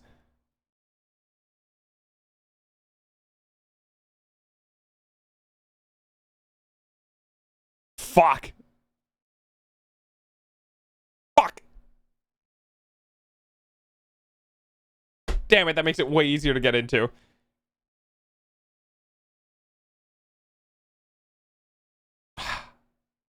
Okay. Maybe I do calligraphy for the ones that I send actual like chat. But maybe not for the ones that I just send out randomly. Can you imagine like the United States Postal Service just walking up and getting a pile of envelopes?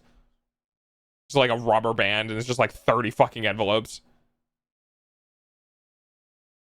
It feels so nice writing with a calligraphy pen. Oh no, my tism. No, my tism. My downfall. No, I really like smooth writing. I'm like addicted. Like I would legitimately buy like $8 pens just for the fact that they were smooth to write with. So if like calligraphy pens are super like nice to write with, I am fucked. Okay, so this is what I found earlier. And like this looks like a menu. Like this looks like, I don't know if this is like paper backed or plastic backed, but this doesn't look like a sheet of paper. Yeah, it's the same. Oh fuck. Oh, I'm screwed. I want like a fancy, I was seeing shit like this. Right? Like if I'm gonna mail somebody something, I want it to be presentary. Presentary? Whatever. Like maybe not the little additions, you know, right? And like I'm not gonna buy this set, right? Because it's probably vastly overpriced. Like, oh yeah, you can get 3 feet of jute rope, but it's like, or I could just buy jute rope normally. But I mean, it's cool. It's got style, you know. It's got style. And I kind of like that. And like here's There's some other like vintage paper. Like this is the one I was originally potentially looking at doing. Because it's relatively. This item made. This item is well made of premium craft paper. Craft. Anyone else see craft and just immediately think mac and cheese? Wait. That's the wrong craft. Right? Wait, hang on. Is it? Doesn't it mean craft as in like arts and craft? Not craft as in like.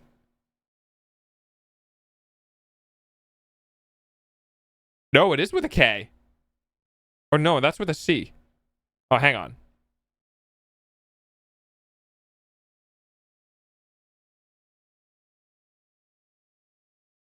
Craft paper is a German word for strength. As its name suggests, craft paper is more of a... Oh! I didn't... Oh, interesting. Well, if Beta's here. Okay. So it's not an English word. Yeah, I need lines. I need lines. My ass is not writing on a blank piece of paper. I need lines. I am not that I'm not that good. Definitely not that. That's too boring. Not that. I mean, honestly, they're fancy as fuck, but like I don't really have many other options. You know? Not like good looking paper. Like this is kind of like what I'm looking at, kinda. Ooh, I like the texture in that one. That is super textured. I don't know how well you guys can see that on stream, but it's like dimpled. Not with it. I don't need the rope though. Not bad. It's not bad. Not a lot though, is it? 20. 10 envelopes. Yeah. Yeah, we're not for 10 envelopes, we're not. So I'm thinking of something more along this, like 100 for $10. It's not bad. It's $1 paper. It's a 10 cents a paper. Thing is it doesn't come with envelopes, right? So like, you know, when it comes to like, I mean, these are sponsored obviously, but oh, that's kind of cool too.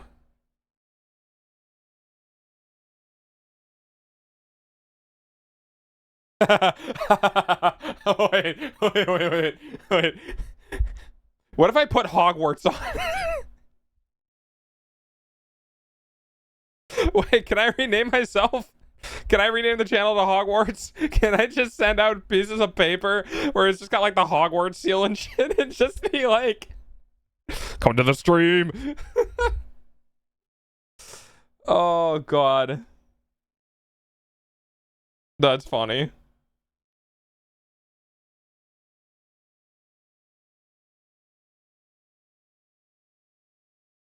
Send channel advertisements via Owl. God, I wish. Man, if I had an obscene amount of money, you know the funniest shit I could do? You have been chosen to come watch my stream and give me money. If you would like to repay this kindness, please donate $5. This owl was really expensive. Can you imagine? Can you imagine getting mail by Owl and just in the mail it says, "Can you know, if you like this, can you give me my money back? Because like this owl is really expensive. Like $5 won't cover everything, but it'll be a nice gesture." So let's just fold some of the papers into envelopes. Yeah, the only issue I have with that is like getting processed, you know? Like envelopes come to a clean specific edge. I'd be worried about like the papers being folded, getting caught on stuff, and getting ripped up. That would be my only problem with that. That's kind of cool.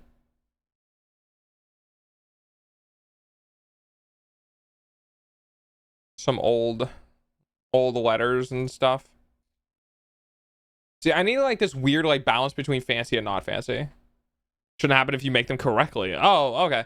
I was just thinking like folding 3 times and then just like sending it.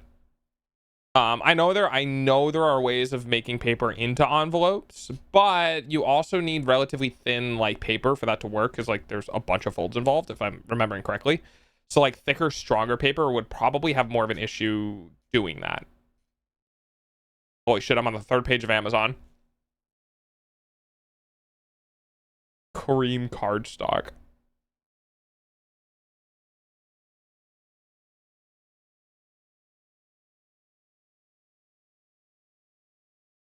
See, I just keep coming back to like this one, honestly. Like, I know it's sponsored, but like it just kind of works, right? It's darker, it's got the darker coloration to it. The back is apparently blank, which works well.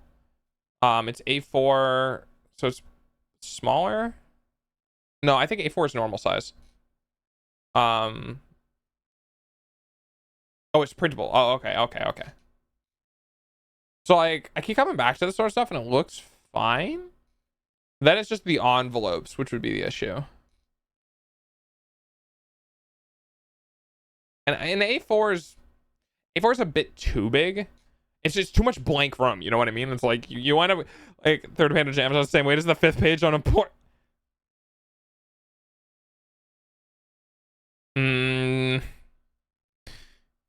As somebody who's perused for a while, I could say not quite the same. There's the 5th page on the orange YouTube is like, I'm looking for something very specific, whereas this is like, I'm looking for something specific, but I also just keep getting a shit ton of sponsors that's like thrown in between all the stuff that I'm looking at. But you know, you're not wrong. You're not wrong. It's just like not quite the same weight. It's like 2nd page of Google is the equivalent of like the 5th page on Amazon, which is the equivalent of like the 9th page on Pornhub. What did I come into? No comment. We're browsing for papers because I'm gonna there is some context to what I'm doing. I am looking for papers because I'm gonna start, for funsies, I'm gonna start handwriting things and sending random letters to random people in the United States, which is gonna be all right. Well, we might not be we might not, but people might. True. We think Hogwarts is stream invitations. Yeah. Well, I mean, if you send me your address, I'll send you something. I'll send you something. Ooh, that's a cool looking. Yo, wait. Those look dope. Wait, those look actually dope.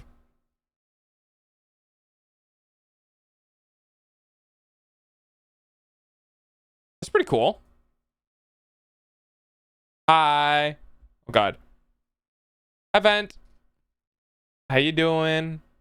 I'm looking at I am now going into the business of oh, it's got kind of my colors too. I'm now going into the business of mailing random people things. Handwritten letters. What's the contest here? Context, yes.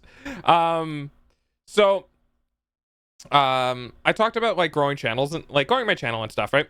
And one of the things that I like wanted to do is I wanted to do a different way of promoting my channel, right? I have wanted to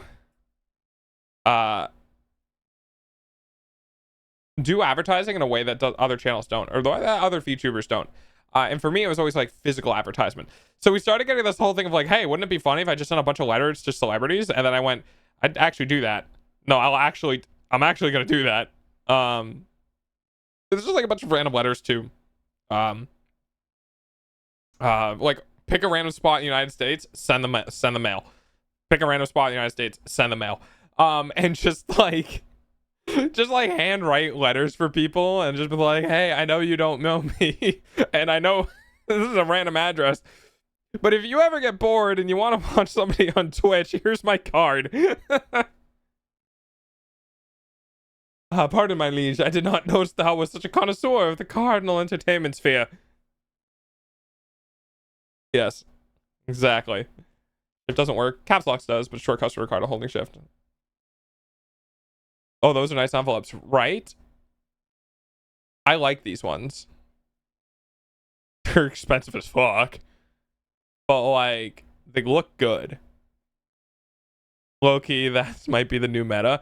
I hate the internet. I just hate the internet. And, you know, I might, like, I will still handwrite it. But what I'll probably end up doing is I'll probably have a, like, a page or, like, a document or something where I kind of, like, fidget and change words around and stuff like that. And then I'll just copy and paste. I'll write the same letters. I'll write the same letters to people. But I'll do like maybe Cheer for 100. Thanks. Ow. I'll write letters to people. Maybe I'll sign them differently, or maybe I'll like have a different like, you know, unique serial on each one or whatever. But yeah. Send a fancy letter to your VIPs. I mean, the thing is like if you're in my chat already and you want a letter and you give me your address, I will send you a fancy one even if you're not a VIP. Gorgo 70. God damn it, Chrissy. I'll send you a fancy letter anyway. You don't need to be a VIP because like giving me your address is already like a really risky thing to do. I'm a stranger on the fucking internet. You know what I mean? I mean, like, I like these ones. I like this coloration. This is cool. These are super pretty. Trusting Doggo with my address. Yes, Christy, don't act like you didn't just throw bits at my face. Come on. Yeah, I like this coloration. This is nice coloration. So these are pretty fancy. I don't know if I even have any reviews. Wedding invitations. Yeah, that's true. Oh my god, can you imagine getting this envelope and like, holy shit, I'm getting invited to the wedding and just finding out it's some random dog? Is there pink? Why not? Oh yeah, there is. There you go. There's pink. It's like I said, guys. They're expensive though. It's they're like 20 cents in envelopes or something. What are you talking about? You hit me with bits. It's right there. I can see it. Don't gaslight me. Gorgo 200. God damn it. Wait, you can't see the. Ow! You can't see the envelope. Oh, okay, there we go. Now you can. I'm a stranger on the internet. Proceeds to plot sending letters to completely unsuspecting people, potentially throwing them into a panic because some random person knows your specific address. To be fair, we can't. Yes, you can. It's right there. Right, it's right here. See? So, all right, I can't move it. Hang on. There you go. It's pink. It will be like current resident, you know? So like there you go. There's the pink envelopes. And then they have like the green one for me. Gorgo 200. Jokes. See? Jokes on you. You can still see it a little bit up here. It's still here. It's still on the screen. Those are pretty. Now bury them. No, they're still around. I'm still here too. Why am I so high? Oh, I moved myself. Shit. Ah. Damn it. Well. Gorgo 100. Nah. Oh yeah. All right. Fair. Now they're kind of out of it. But yeah, I kind of like this paper. I'll go. Can I grab the address? I think I can grab the address from here. I'm gonna go bring this into here. There we go. All right. Go look for more. We'll go look for more fancy letters. More fancy fucking. Ah! Why? I'll be good. What, Christy being good? Nah, that's crazy. I'm back. I had to step away. I had to scroll through the comments on the TFD trailer. Oh, really? I want to be free. So there's some cool envelopes. Oh,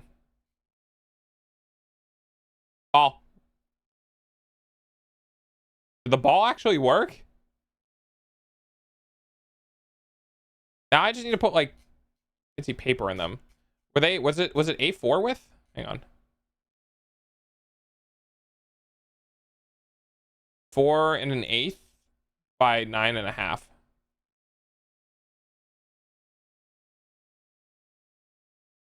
I don't see a ball. Oh, wait, hang on. I think I might know what's going on. I think I might know. Give me a second. Yeah. Immersion, no! No, it's there. What?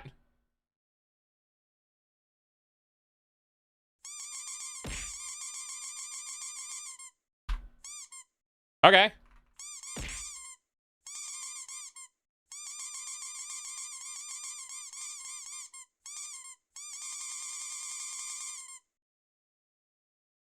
Oh, it works. Oh, is it? What? What? Why is it not working?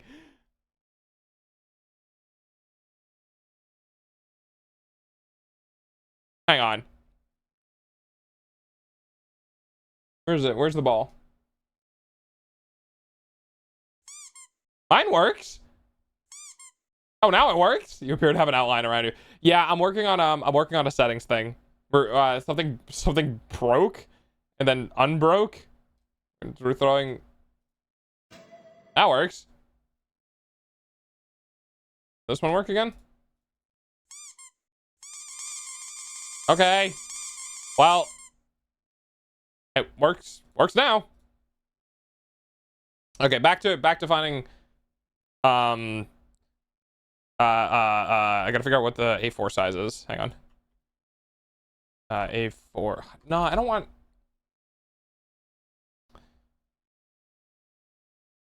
I don't want like super big paper. I want like. How do I? Give me back like 2,000 points. Well, you're the one that's that. All right, hang on. Where's my request queue? Normal is 8.5 by 11. Okay, thank you. And this is 9.5. Where's the freaking the ball redeems? Hang on. 1, 2. I'll do 3. Okay. There, I gave you some of your points back. So what's it like? I want like a thinner one. Like I want a nice. I want a thinner one. I want something that's like maybe like 3/4 or half of A4. Let me see. Let me look up letter sizes. Because I know A4 is the normal one, right? So. Oh, there's one for. Minimum is 5 inches. You must. My brain. Anyway. So it'd be like A5? What's it like? Yeah, because what's like a normal paper is A4, right? Like a normal, like I'm doing printing or something like that. I think that's A4.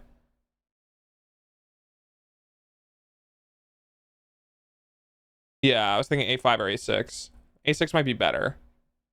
A5 is still pretty big. Yeah, it is. Okay. Okay, let's go check it. Let's go look for A6. All the time, just like, yes, A4 is the standard printing size. Era, you know what happens when you get in my stream, right?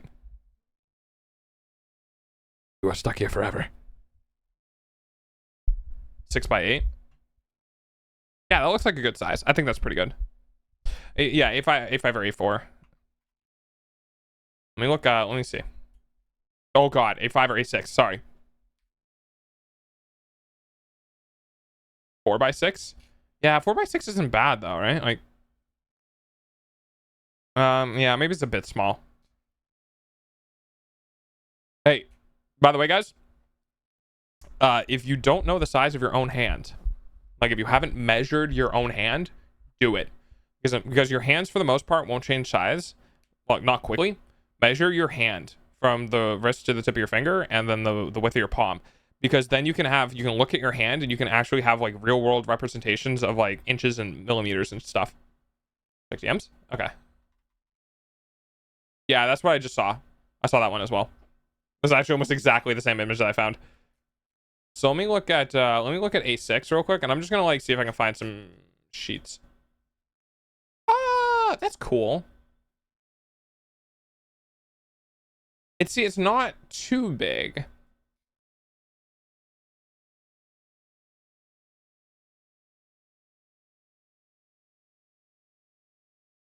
Yeah, it's a bit small though. It is a bit small. We'll do A5.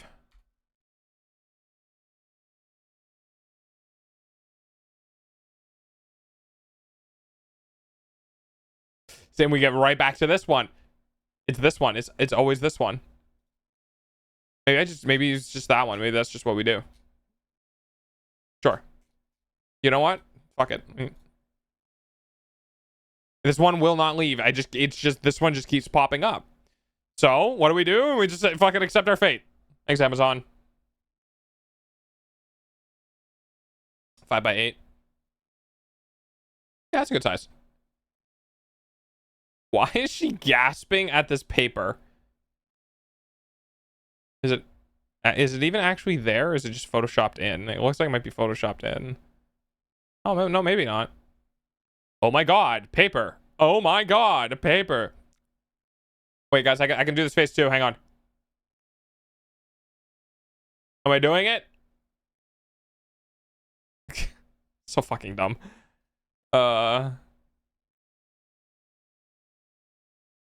Okay. Wait, hang on.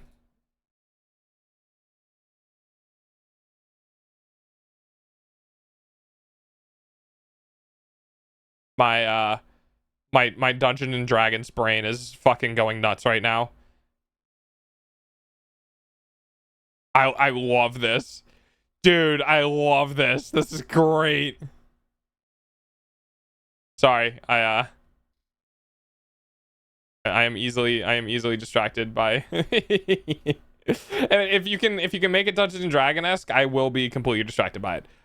This is not an option. This will happen.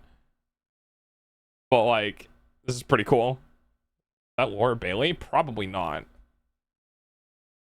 Wait. Nah, it just looks like her. There's no way. It's the teeth. The teeth, that's not. It do look like her though. You caught me for a second, but no. It's like if you glanced at it and it's small enough, I could totally see that. But yeah, now that you can see it. Now you can see it now. Anyway, sorry. Easily distracted, doggo. Let me grab this one. And we'll put it in here. Okay. So the width of the envelopes that we saw that were good were 9.5. And A5 is looking at Discord DMs. Those are in millimeters, never mind. Ads are going to start in a couple of minutes. Please be patient. The width is 5 and the length is 8.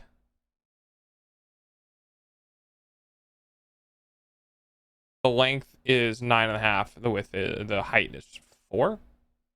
Yeah. There's the hair that fooled me. That's fair. Wait, no, the teeny doggo. Why didn't teeny doggo work? Hang on. What? Wait. Hey. What? Wait. Oh. I don't have it on a key. Wait, do I? What? No. Yeah. Ah. Well. This will have to do for now. I don't know why that didn't work. Let me check. Let me see. I think VTS is connected. Yeah, it is. Weird. Yeah, this is the best I can give you. Because I would be I mean, I'd be over here. But then I would be behind the thing, so you're gonna have a small dog on the ceiling. Okay. So it would fit, technically speaking, but I would like to find like A5 envelopes. I love when weird issues happen. Yeah. Yeah. Oh, they're solid pieces of paper. I mean, not solid pieces of paper, but they're not folded like other envelopes are. Those are A7 envelopes. Wait, does this company have A5 too? Okay, Hera, I have a good eep. It should be over now, so that's why I'm doing this. A4 and A7.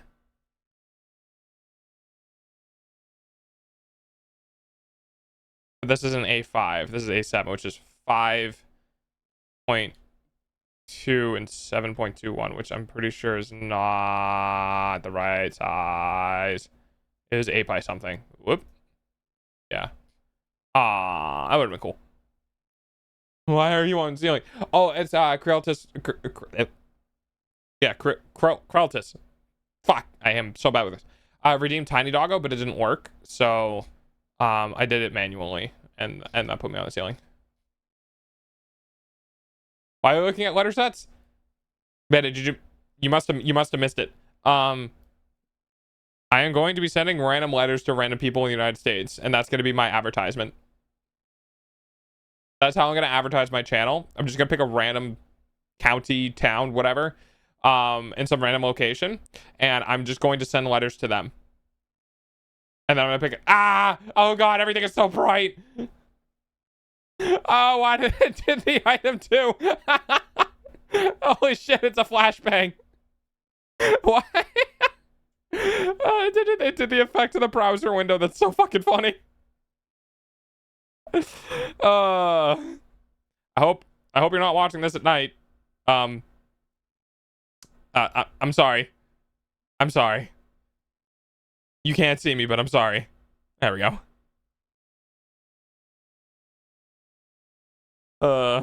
Holy shit, that was crazy. 5 by 7? Not bad. God damn it, I need the inches. I need the inches. Give me inches. Fucking, I don't want centimeters.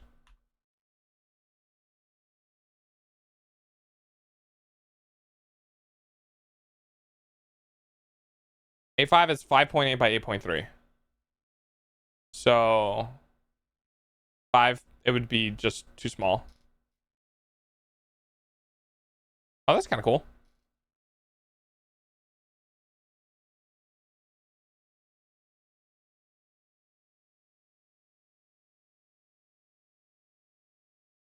A7 envelopes. Why are there a bunch of A7 envelopes? Is that like, oh, is that the legal document one? 1A5. Ooh. Don't you go down. Yeah, see, I want A5 envelopes. What? Why? I mean, I could do the bigger ones. It's just gonna look weird. You know?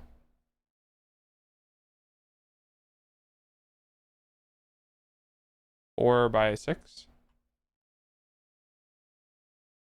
5 by 8. It's actually 6 by 8. Yeah. 6 inch width. Oh. 5 by 8, 6 by... I think I could do 4 by 6 technically, and I would just fold it. Just fold it over once. So it goes from 8 by 6 to 4 by 8. No. 8 by 6 to 4 by 6. Yeah. If you take the paper and you fold it at once on itself, 5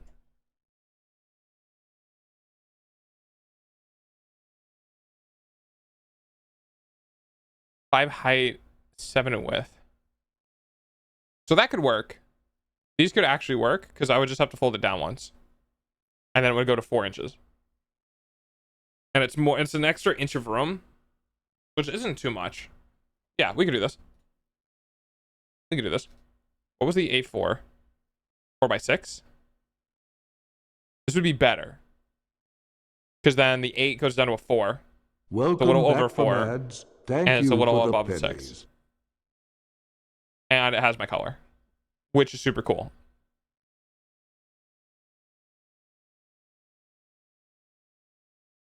No, it doesn't have my color in that option. It only has it in the 2. What?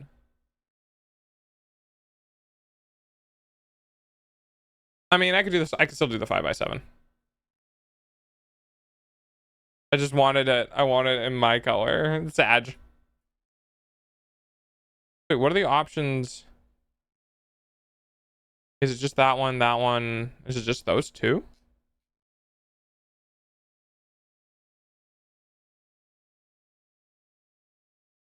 Oh, there was another. There's another one there.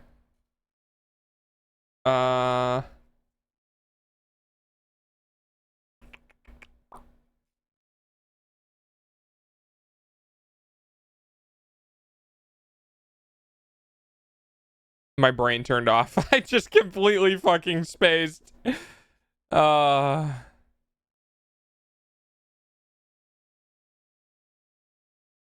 see. Is it 4x6? Yeah, it's 4x6. Right. Yeah, it would be 4x6. So it's 4x6 envelopes. So I'm gonna go ahead and I'm gonna look that in. I'm gonna look that in.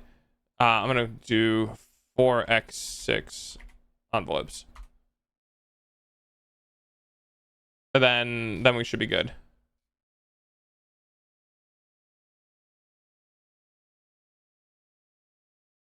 So yeah, these are the same.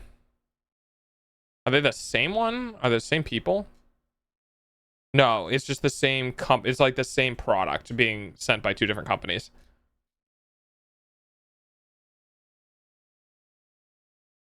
Would it be mean to send a black envelope? Guys, what do you think?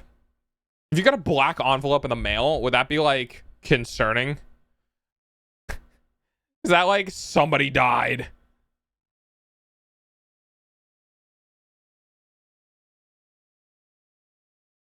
It'd be cool to get like, can I get gold ink?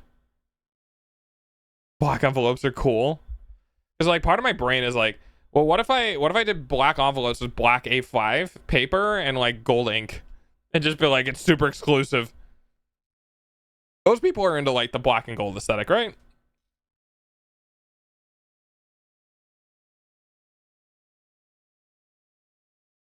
Yeah, like this.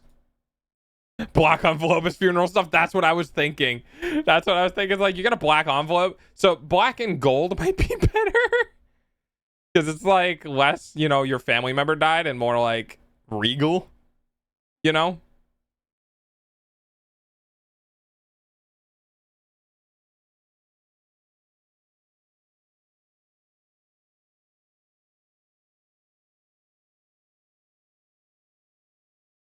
Black and orange is Halloween. Well, I mean, yeah. Yeah, but black and gold is just like, it's cool. All right, let's do that. Hang on. Oh, I like this. I like black and gold. Black and gold is awesome. I'm gonna do this. And then it's A5 that we're using. So can I find like black A5 paper? Hang on.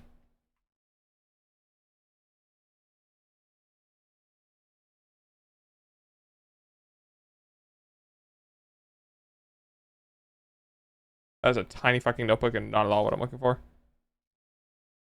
Give me black paper.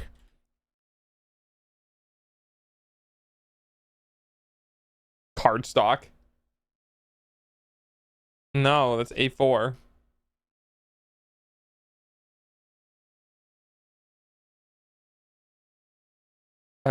Give me my black paper. What is this? No, damn it. No, I don't want a journal. I don't want a notebook. I don't want any of this shit. I want my 4x6 black ass paper.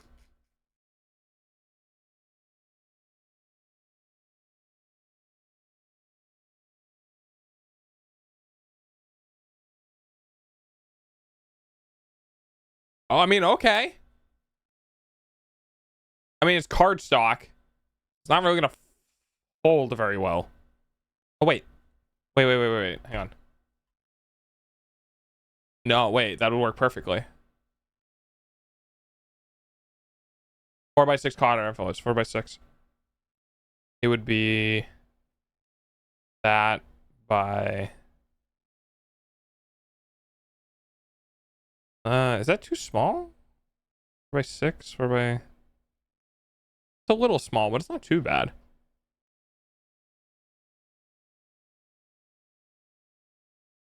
I think 4x6 would be cooler. I think 4x6 would be cooler. Because I like it wouldn't fold in half. It would be like an actual card, which would be kind of cool.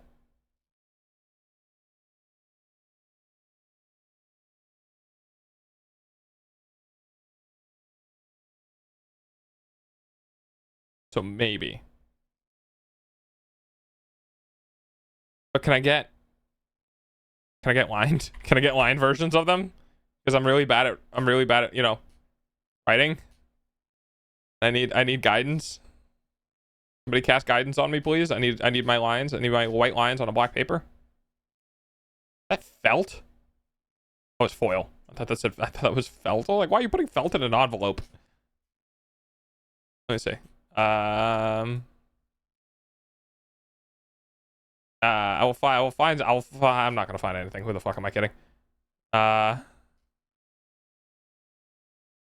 Okay, I mean, we have a 4x6 card stock. Oh, are they like index card sized? 3.5 by 5.5. I see. The thing is I think 4x6 would work well. Maybe. God, I can say a lot though. That's the problem. And like I think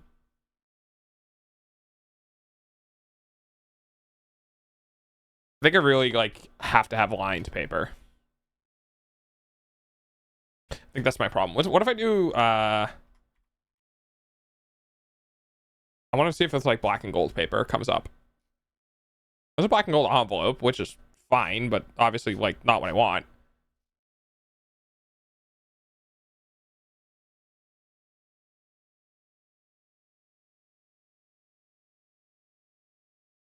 I'm surprised. I think, well, maybe it's because it's a specific size.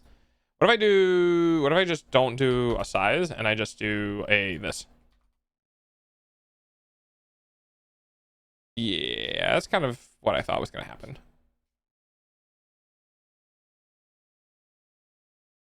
Okay. So it's too expensive for people, which, I mean, makes sense. Let's do, I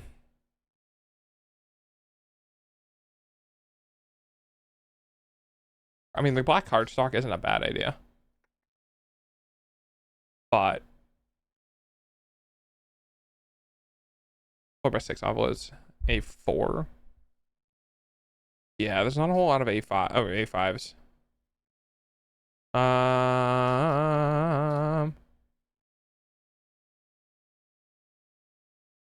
I could just buy a ruler and add lines myself. It would just that would suck. That would suck so much. The easier way to do that would be like put it under a projection or something where the like lines are projected on top of it. But that would also suck. So like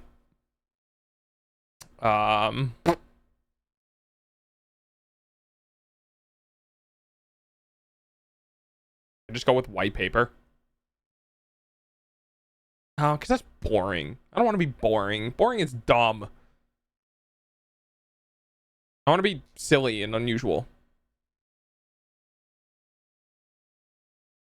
Wait, is this? Yeah, that's not what that is. Okay, let's go see what's going on in the comments. Reviews. Jesus Christ, I've been doing too much work. Let's go to the comments. On the product, that's called a review there, buddy. And there's no... Not bright or sharp black as the picture is dull and shows paper grain. Interesting.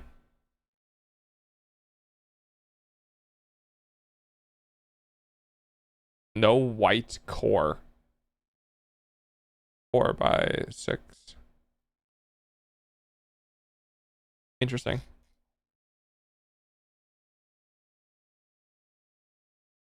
Show me your stuff. Show me your product. Not you. I wanted picture. Yeah. 30 and damaged.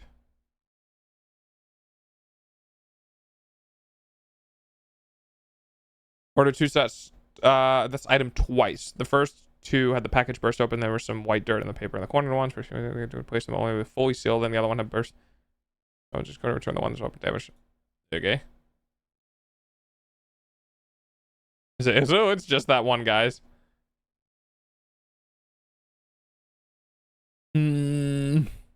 This is so silly. Why am I doing this?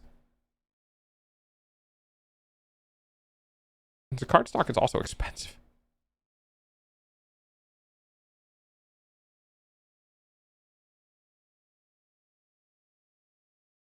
Yeah, we should just be going with A5. No. A. Yes. Yes. Yes. I think 4x6 would work regardless. It'd just be folded down one, which is fine.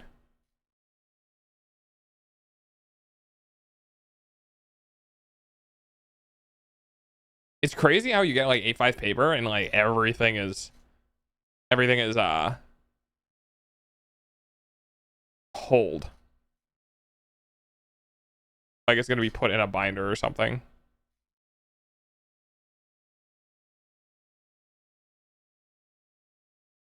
Like, I'm not putting it in the organizer. I just want normal ass A5 paper. Please.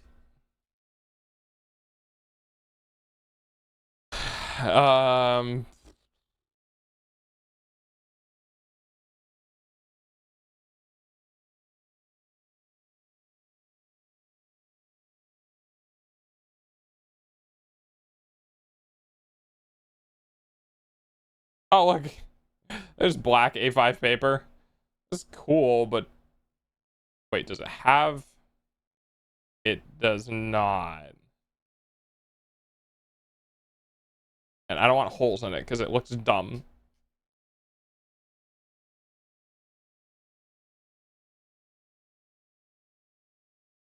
Wow, everything is hold. Why is it all hold?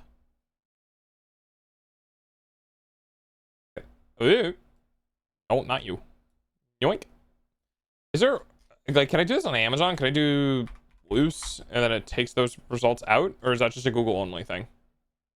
Nope, it's a Google only thing. All right, cool.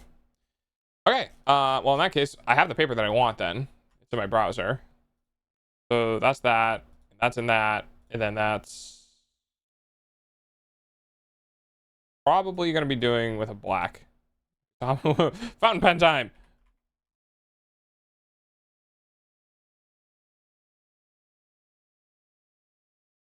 They look like they look like they write scratchy. You know?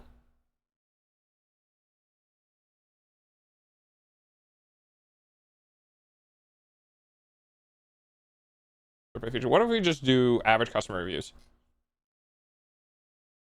Sense. $119. Holy fuck.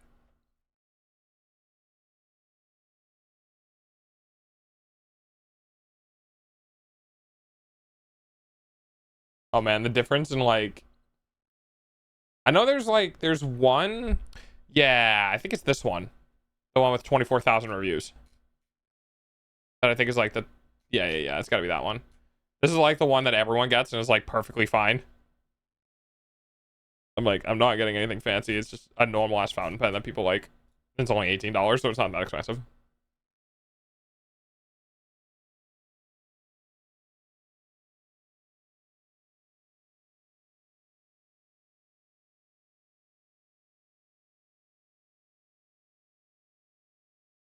Wait, there's a left-handed. There's left-handed pen tips? Interesting. Also available as a ballpoint, roller baller pen, and mechanical pencil. Oh, that's cute. Medium. there's bold nips. Bold and broad, huh?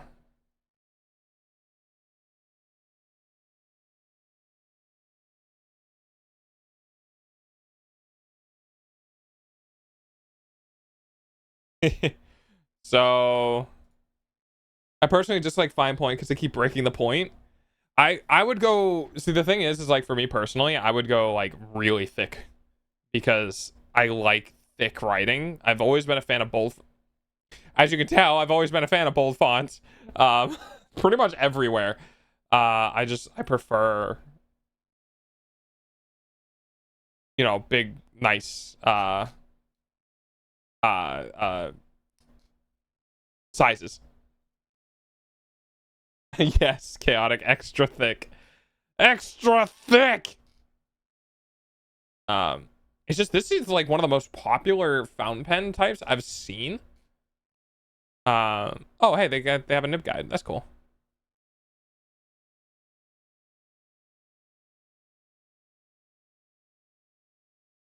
We have extra fine, fine, bold, and then the BB. Left-handed nib is slightly slanted, therefore ideal for left-handers who often bend their hand when writing. Oh, yeah. I never thought about that. Huh. Spherical writing tip? Wait. Oh, yeah. Oh, yeah. Oblique. Ideal for writers who tend to hold their hands in angles. Suitable for compensating for an inclined hand position. Oh, interesting. Yeah, I don't do that.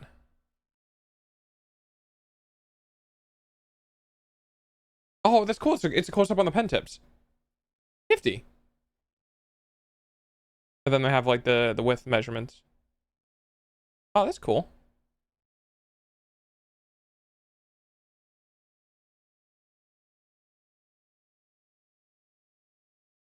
Oh, that's cool. They seem to know their shit. That's super. That's super cool. And what are these? Hey, it's made in Germany. There you go, Beta. Oh, they have digital pens. Oh, that's cool. We have. I'll point out how much TFD copied Warframe for the record. Wait, why? Are they like getting rid of people on shit? Are they like banning people or getting rid of comments or something? Ball points, roller balls, and mechanicals.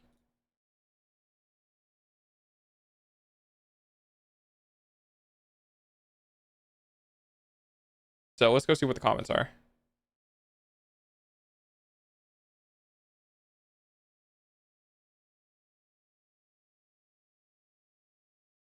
But I was content with gel pens and ballpoint pens. Didn't see a need.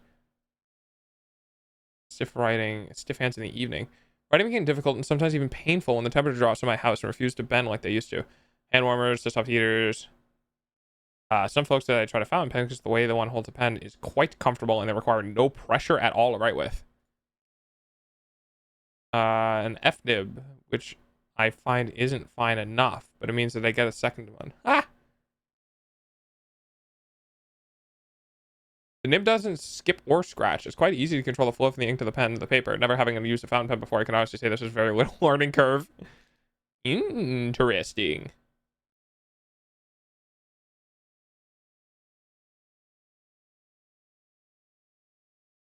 They do have a tendency to clog up if not used, but easily cleaned. Oh, okay. They don't care, but their fans go apeshit. Oh, other fan. Oh, I see. Maybe we just do. Yeah, we'll probably just go medium. I think anything more than medium would probably be bad. Medium's fine. Medium's safe. Wait. Change the color? No, the ink's gotta be the same.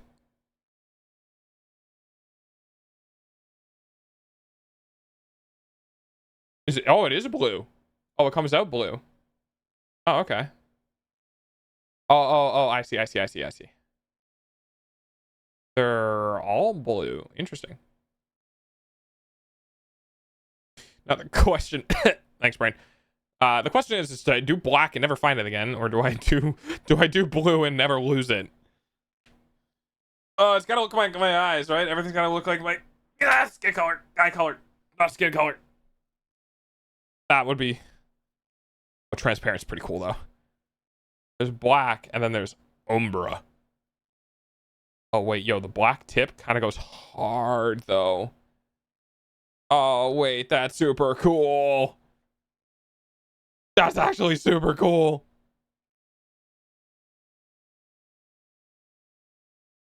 I think my mom has that, kind of fancy. Excuse you. I meant eye color. I meant eye color, and you know it. Oh, gotta sneeze. So what's the difference between this one and this one? I just wanted the medium nib. What do you guys think? Extra black or like cyany?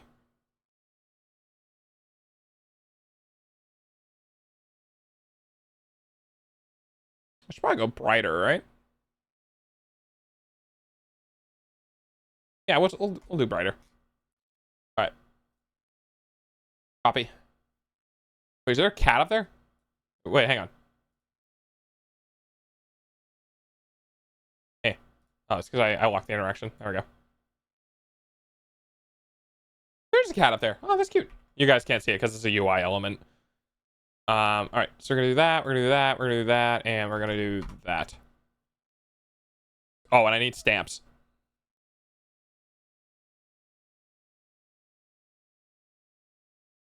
Not those. Yeah, those guys are stamps.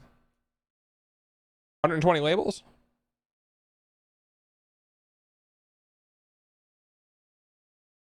So, like, how do you... Yeah, I was about to say, how do you know if the stamps are, like, valid for the United States use? Because, like, I have a feeling that companies are just going to sell you stamps that, like, actually, you know, aren't supposed to be used.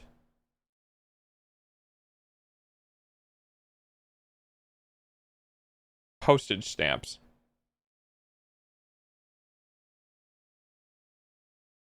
All right, hang on, let me do that. As long as they are forever stamps, they're good in the US. Okay. Got it.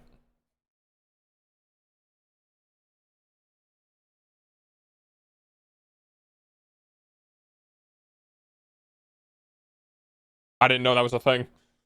me and stamps? What? 100 stamps, $70. 20 stamps is... Wow, yeah, stamps are fucking expensive. That stands blank mailing for USPS dosage. 5 seats, 120 labels. Yeah, okay, wait a minute. That seems about right. Forever just means it's covered the current price point. Oh, so like... I see. So like if you bought a stamp for like X amount of cents and inflation went up, those stamps would no longer be valid because they're only X amount of cents.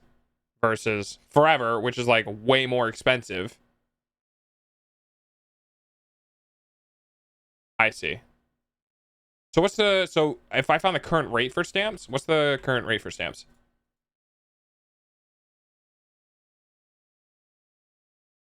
$0.73 for...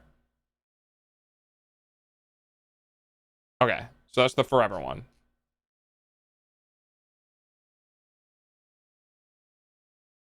First class forever stamps are 68 to 73. 69. Nice. So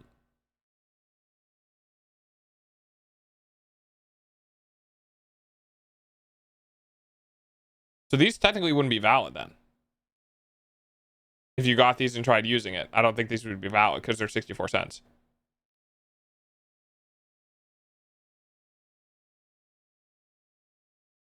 But it says you can. Interesting. We sell books of 20 for $14.60. That's a lot of money to send a tiny letter.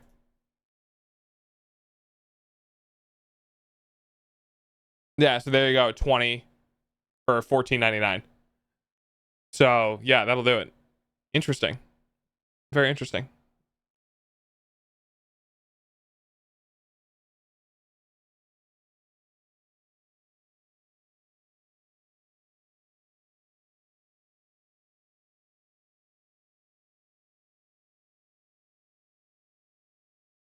So spending an extra bit would $100 in stamps is fucking crazy. Oh man, what has happened?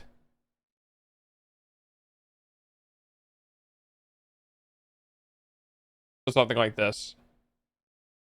Obviously more expensive. You get kind of like in that weird like.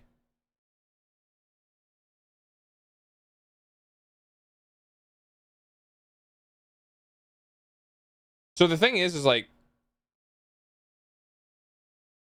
you get in this weird scenario, especially buying off of Amazon. You get in this weird scenario of like whatever you're getting the stamps from, it has to be backed by the United States.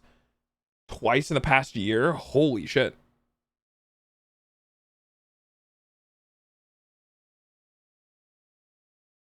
Yeah, so like this would be valid. These are 2021, but these are valid. And also they're otters. They're so cute.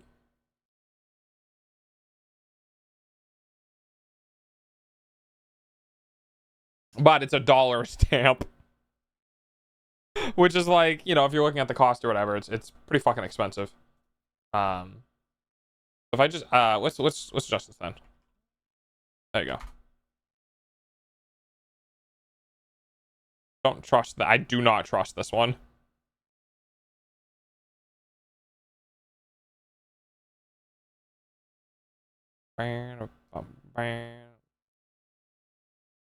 You almost can't, huh? Oh wait. Okay, I have stamps, so I don't need them right now. So that's probably why I wasn't thinking about them. But also B, I think I could just pay the cost of the stamps and they'll just send it to my address with like real quick. It might just come from the local post office. I don't remember though. So we don't need stamps. We'll be fine with that. All right. Well, that was a fun little adventure. Whee! Put me back in my spot. And then what I'm going to be doing now is I'm just going to chuck these onto the throne. So we're going to add a collection. This is going to be... Oh, fuck, I don't know. No, not that. Yeah, we'll do that emoji. I don't know. Fucking... Sure, why not? Sure.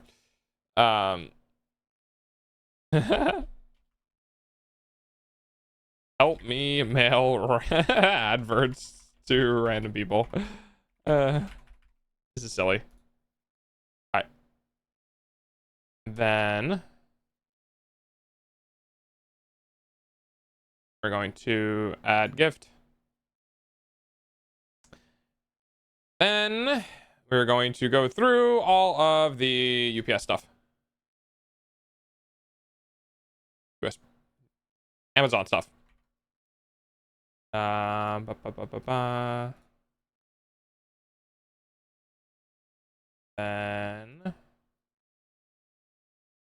that one.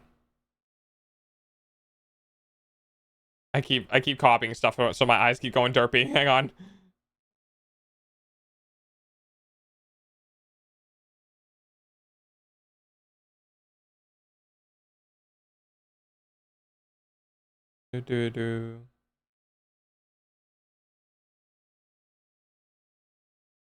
Why?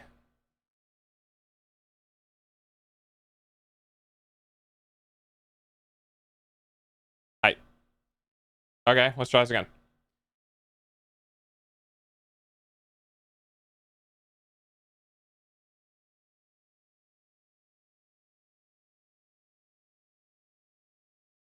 It just won't let me add a wish list. Yes, and yes. And then okay.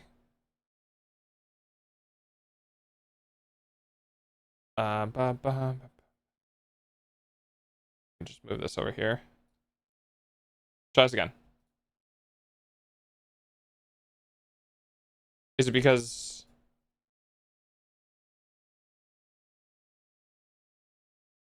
Yeah, it doesn't like it for some reason. I don't know why it wouldn't, though. Huh. Okay. How the fuck do I fix that? Also, we will get to Twitch Plays Pokemon today. We're just on a side adventure. Never thought I would have a problem adding fucking envelopes to my throne list.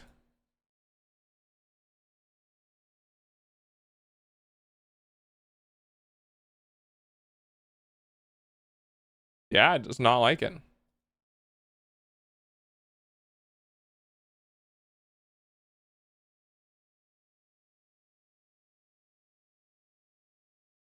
And it's okay, so the problem is it doesn't like it and it's not telling you why.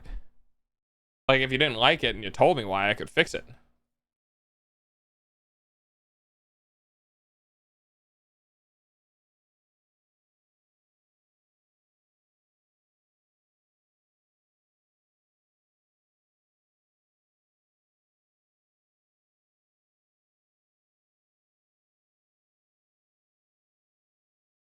Alright, well, let's Google it and see what's going on.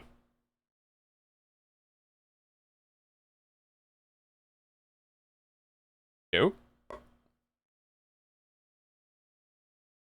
We can try something else and see if that fixes it, but add product link.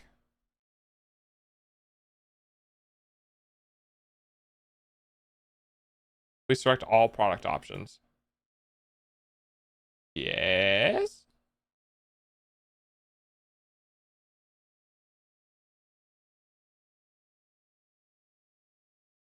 Okay, that one worked. I think something about the product options. It's not liking it.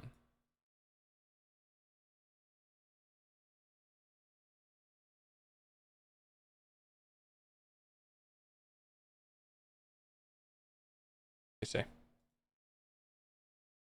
And I know that one definitely is there.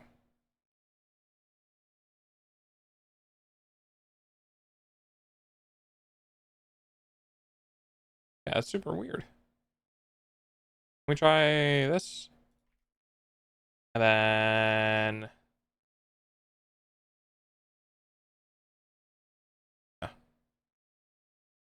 Okay. Medium, aqua, that. Is it? Reloaded it, but it didn't.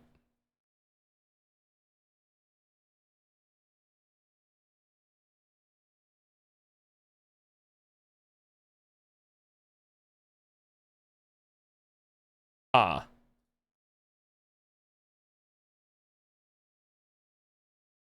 It's like it's just ran out.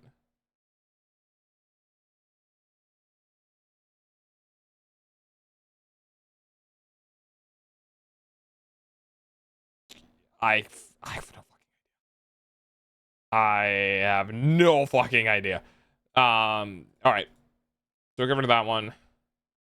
Then this one was this one. Okay. Then do this. This. My eyes.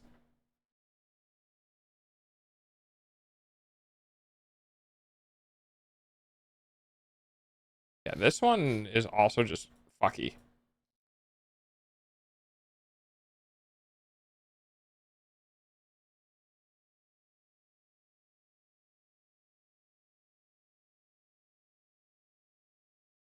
What the fuck? It's swapping sides. Why is it doing that? Why is it swapping? Why is it swapping sides? Okay. All right, well. Something about that Amazon listing is really, really, really weird.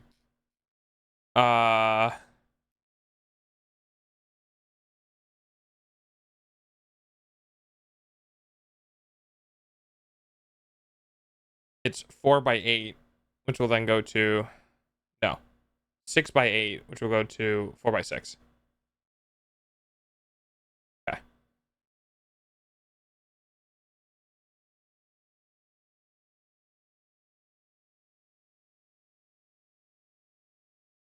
I'm gonna sneeze again. No, I'm fine. All right. Next one. I know you guys can't see. I am trying to do this quickly. It's just a little it's a little funky.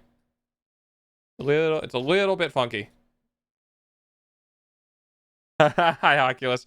Yes, we will be getting into we'll be getting into that Twitch Plays very soon. I'm almost done. Almost done.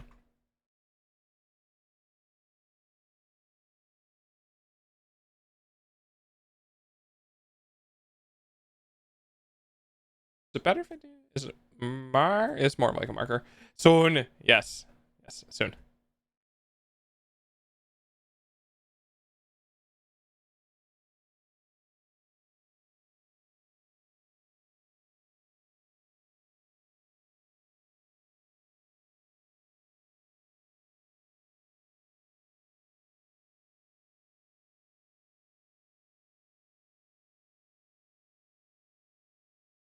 That is a ballsy attempt.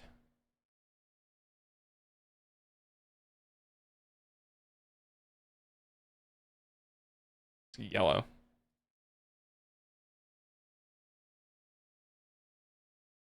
Not paint. Water-based ink. These are complete. This is a completely different product listing.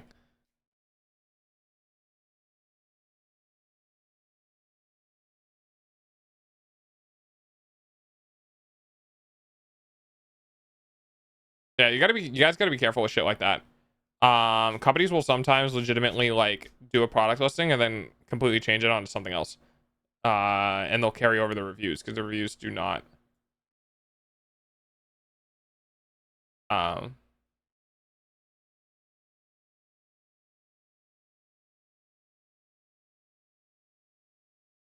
they don't reset. Sorry, my brain turned off.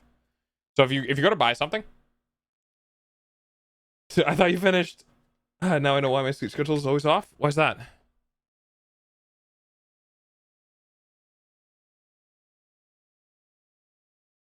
We're not doing that.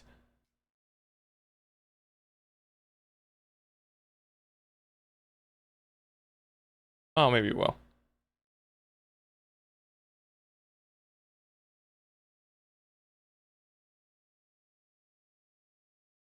No, we won't. Oh, I do the Pokemon so late. Yeah, we go a while. Well, it's all a stream, right? So yeah, it does go a while. Um,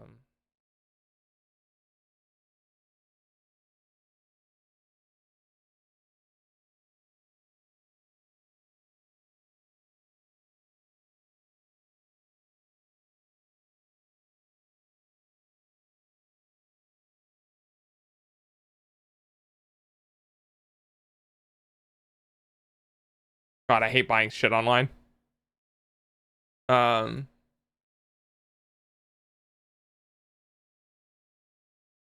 it'd be easier to see it in person and be like, okay, this works, and then leave.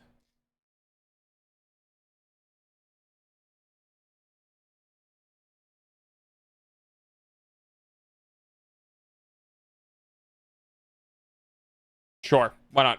Fuck it. I don't. It works. It's fine. It works. Brain, please.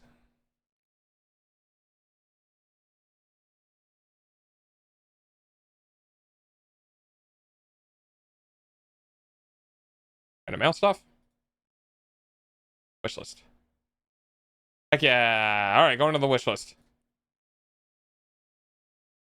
This to here. Same thing with this one. I have to prioritize the stuff in my wish list accordingly. That one, and then yeah, that one's Yeah, that one's gonna go down here. Good. Okay, all set. All right, let's get Twitch. Let's get Pokemon underway, shall we? Holy hell! All right. We went off on a fun side adventure. Let me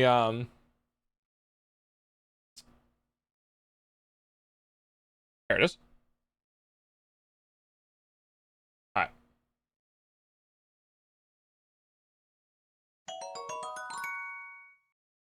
Noted. All right. Is it one word? It is. All right. We're gonna do set that to 20 dB. We're gonna turn this off. We're going to executables. This up. Put myself over here. Yep. There we go. Go into game stuff. Into face webs. Go to game stuff. Off this game. Open up this game. That one. Hit OK. Go into here. File. Recent. That's one. Yeah.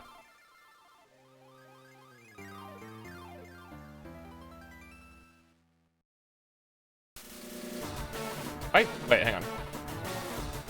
Oh, I have 2 monitors now, so I can technically do this. Nice. If I do this.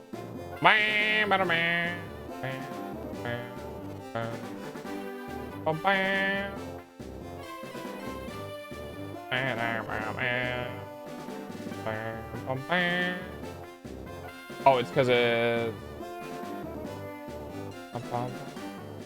Alright.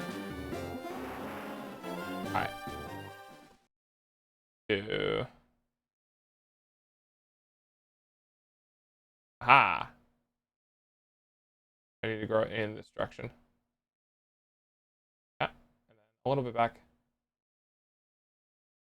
Bit oil. Yeah, it works for me. All right. A new monitor? No, I just got a monitor arm. I was using something else to do monitor stuff, like to monitor chat and all that sort of stuff. And because I didn't have a monitor arm, so I didn't have a way of mounting the other monitor that I had, and I got a monitor arm thanks to Moist, and now I can use that. Oh. All right. And then we're gonna do a little more. Okay.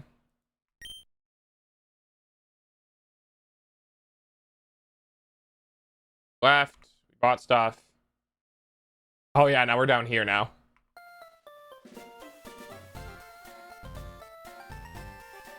Hang on. Is this where we are? Has it been that long? Good.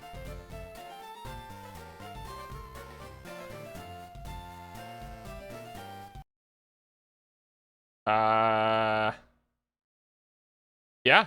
Yeah, I guess that is where we are. All right.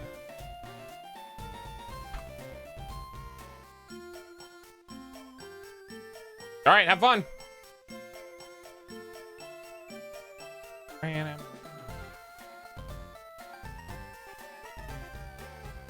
I should make this a little bit smaller, actually.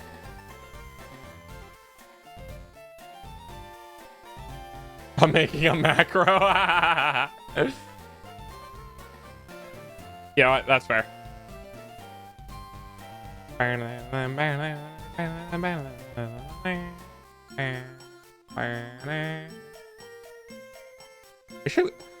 hang on. Can I change the opacity of this? I'm see if I can change the opacity of this real quick. Oh, I can. Let me put this 60%. And then let me put this 60%.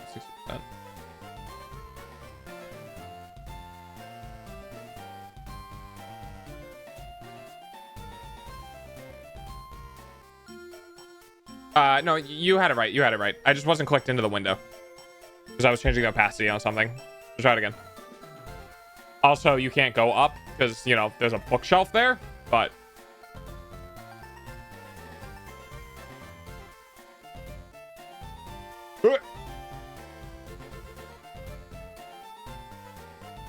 Watch me. All right, well, yeah, that works. You know, also, if you've had stream open for a bit, we got thunderstorms. Oh no. You know, refresh, that might help with your delay.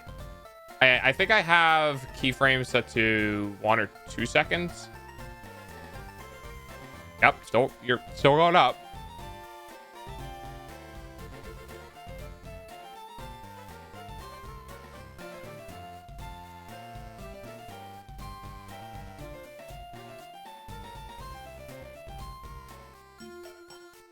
Testing. That's kind of what I thought.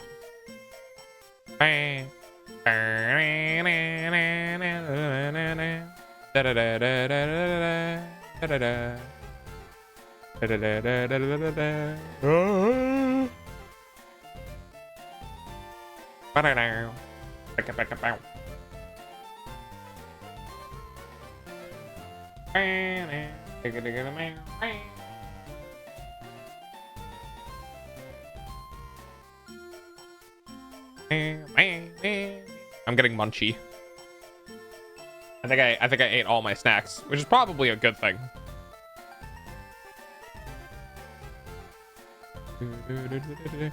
Not like my brain is so conditioned that when I start feeling hungry that I eat something rather than being hungry and eating. It's like when I feel hunger, I eat. I technically ate before. I ate before stream. I didn't have a big meal or anything like that. I just had some ramen.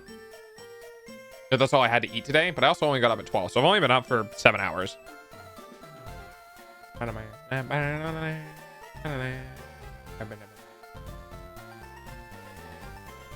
thing's really quiet. What if I do this? Yeah, that seems better.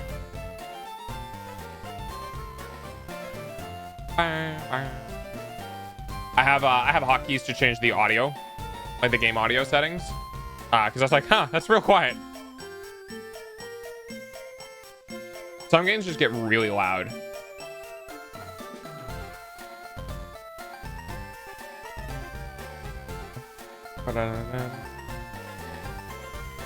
Yeah, playing Pokemon at 60 FPS. I wonder what the actual frames per second for the Game Boy like Advanced was. Oh, I'm gonna look that up.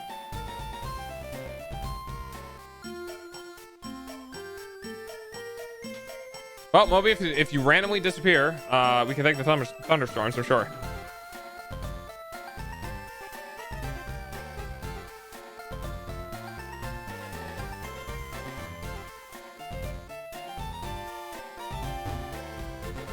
Yeah.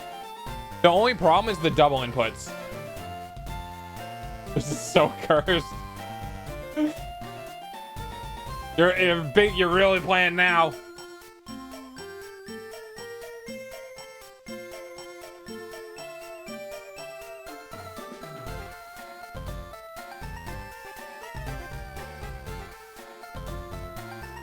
Wait. Hey, yo, the Game Boy actually had a frame rate. It had a frame rate of basically 60 FPS. It had a frame rate of 59.7275005699606 hertz.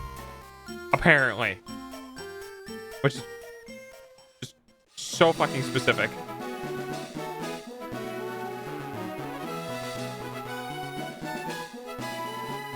Wait. Ruby, Sapphire, and Emerald Red and Leaf Green run at 60. Gen 5 Pokemon games run at 30.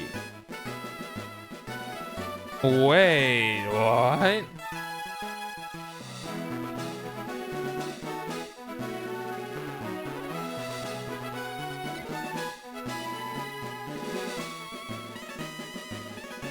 Oh, wait, Black and White came out on GBA?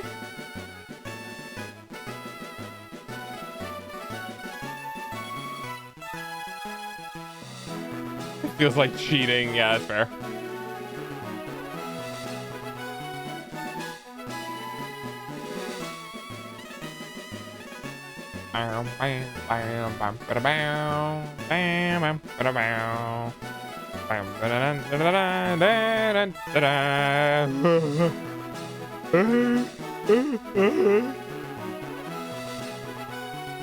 Did it break on you?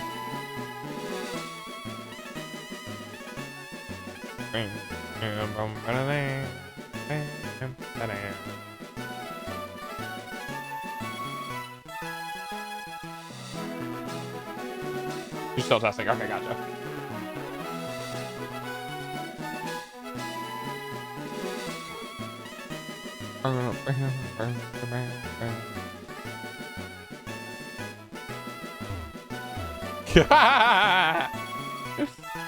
It's pretty funny. Oh, are you holding the up key? Oh, that's cheeky.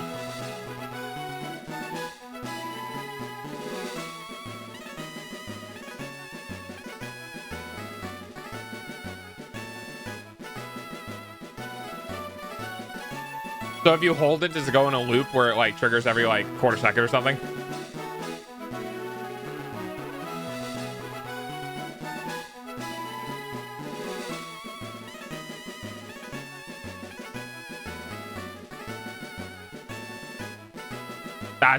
That's great. I love that. If I got a bigger following and we have more people, I probably have to do. Yeah, Twitch does have limits. If I got a bigger following, I would probably have to do like a command, like a group command, where enough people have to do it to trigger or something like that. But it's funny because like I don't have that, which is fine. It's just really funny to see that like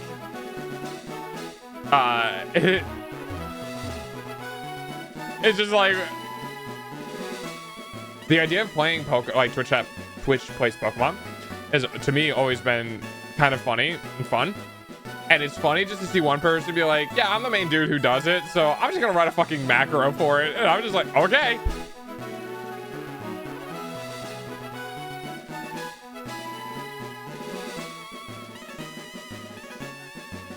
Because that's the thing, it's a community day, so it's not for me.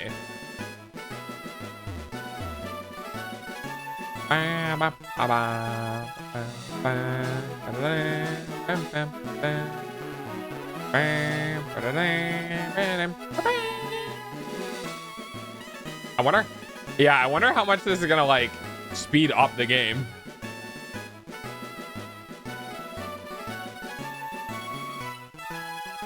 The only thing is you're still fighting with the delay and the double inputs. That's gonna, I mean, like the double inputs would help when you're moving, but it's gonna be really fucky when you're dealing with like Pokemon selection.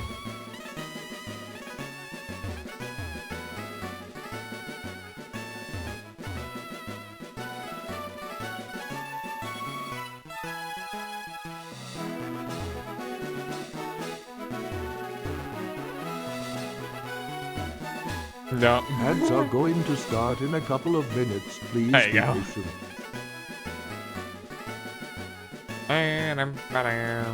This is so cursed. Hey, if it works, it works.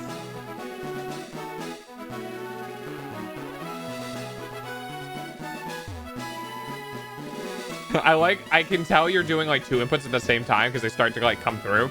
Like when you're transitioning from up to right and you get like up right in the same message.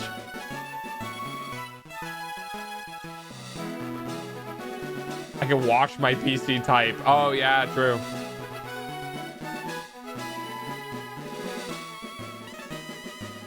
Admin, he's scripting. Did we not?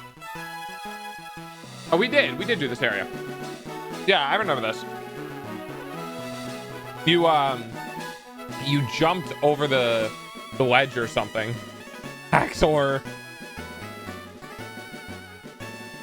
This isn't a script per se. Oh, it's I think it's P-E-R space S-E is how you spell it. Let me look it up. I think it's P-E-R-S-E.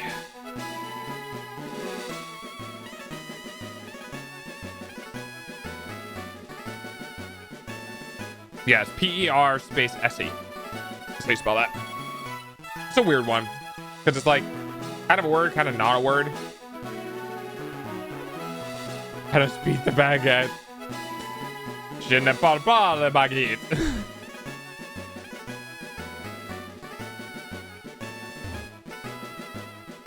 God, I want a snack so goddamn bad. Oh, this is gonna suck.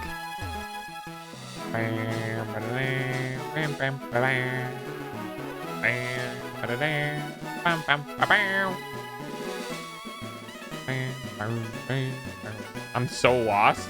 Well, I mean, the thing is like you kind of were going the right direction. We just beat Misty. You had to get a key item from up here. Did we fix the what's his face? Okay, I'll bring us up there.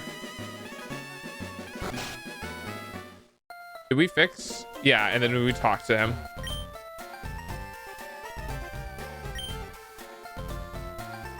Wait, what? I feel like checking out some of my rare Pokemon on my PC. Wait. Hang on, I'm playing for a second. Oh, interesting. Okay. Did you know? Okay. So we did his part. So that means that in this region we're done. What we have to do now is we have to go below the trainer. Like we have to go below the so okay. So we have to go back down to the city, and you actually let me do this for you. No, that's select. Hang on. Start. We do. Oh, we can't. Okay. So what we have to do here, I'll take us there because you have to go all the way back.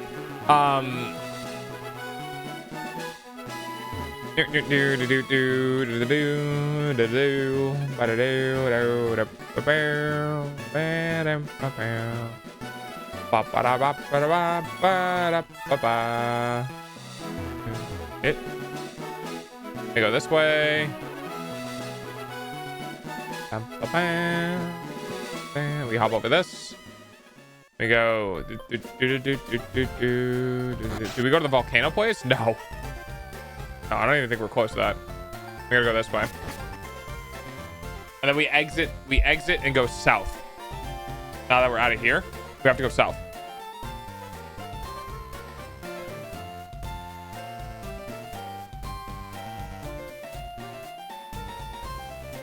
Because we haven't gotten to the place where we used the ticket yet. We got the ticket, but we didn't go to the place where we use it. Am I tripping? You might be. Did you see someone else play Pokemon Red recently? Maybe that's it. Because we never even got to the ticket place. We never got to the city where that ticket like is used. Now I know. Wait, did you watch somebody else?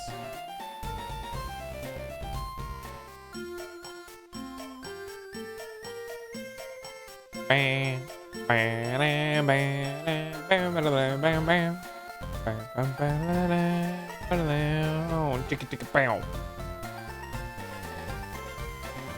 I was high like a week ago and played Pokemon for like 5 hours. Oh.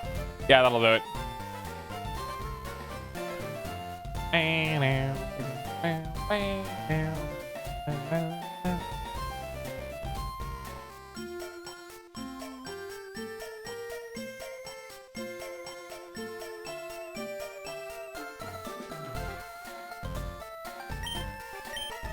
I'm an innocent bystander. You don't believe me?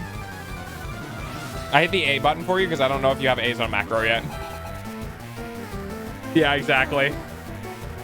You need your A's, your B's, you know, your C's, your D's, your E's. You! Oh, you was like that. You was literally a freaking fraction of a like Welcome XP back from ads. Thank you from for being the KADABRA. Also, yes, thank you for the pennies if you watch ads. Where is Kadabra? I don't think so. Oh yeah, we only have teleport. I'm so lost. I mean, I'm pretty sure we saved at the end of the last session, right? Because we didn't do it last week. We didn't do a community day last week because last week was day 100 where we did like math stuff. So it's been 2 weeks since we've done Pokemon.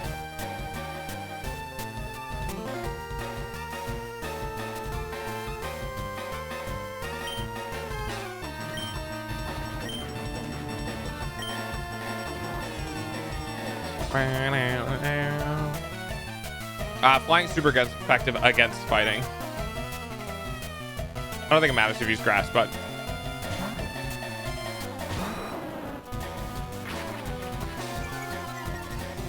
he looked at you. Oh no, Cock's defense fell. Rip Cock. I'm just dumb. Yeah, that's fair.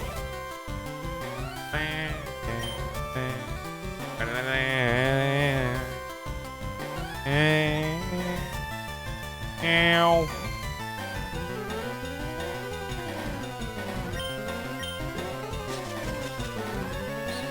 The Cock is also like level 24, so like, yeah. And I don't even think Razor Leaf does that much damage. Or like, I don't think Razor Leaf has a high base power. Still super confused about the Abra. Well, you won't have to be for very much longer.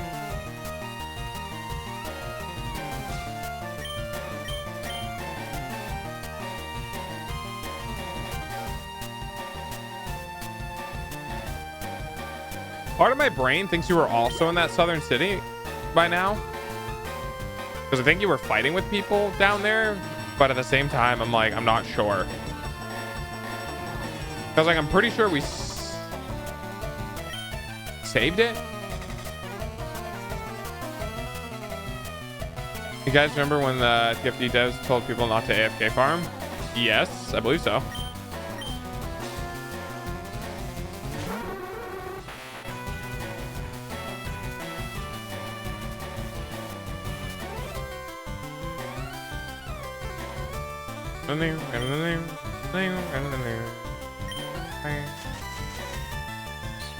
Still having issues with it, really? Yeah, I wonder why. Oh, poison. Oh boy. Yeah, the psychic is super effective against poison. Oh, there he goes. Bye-bye. Cock is real dumb. Cock is not the smartest. Not the smartest Pokemon in the shed.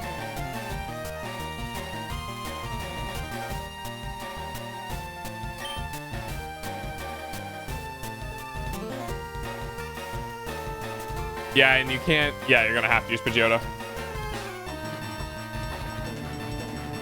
Man. I haven't seen Dino in like a week.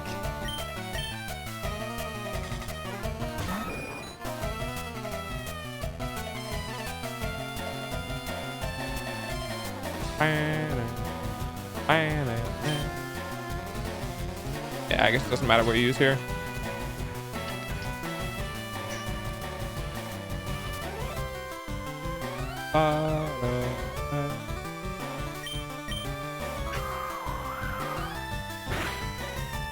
Yeah, it should be enough. Meanwhile, Digital Extremes is like, we tried making them not AFK. They figured out how to do it anyways. You can't. You're never gonna get rid of it. Like, you're just never gonna get rid of it. Because if a human can do it, a human can make a computer do it. Like, as in, like, a human can make a computer look like a human is doing it. So, like, you're never gonna get rid of it. Does this count as AFKing? Not really. It would if you had, like, all of the inputs as tasks. Like tool assisted speedrun, but if you had all of the inputs pre-planned out and you hit like ran a script. Oh, me AFKing? No, because I'm still talking, conversing with chat. You know, I'm still on the stream. It's just an HR case. Yeah, I think so.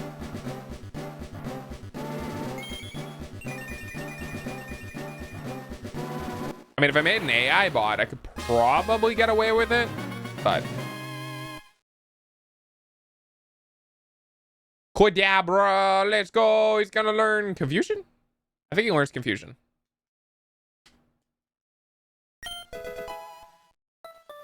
Bro, look, an extra fly. Bro, gonna actually do something now. You learned confusion. I did. You know what? That would make a lot. That would make a lot of sense. I'll return the TM I stole. The funny thing about this is he's giving it to us, and like we're not giving it back.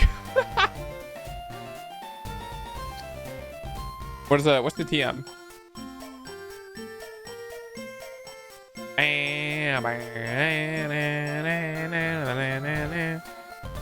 Let's see if I can get. Let's see if I can. What is TM28? What is TM28?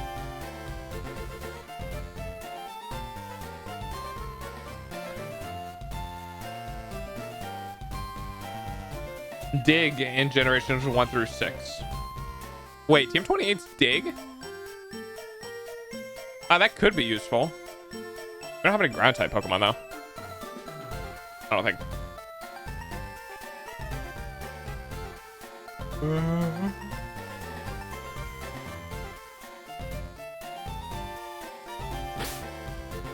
I mean, not yet. I think Nidoking and Nidoqueen is ground poison, I think. But I think the one by default is just poison.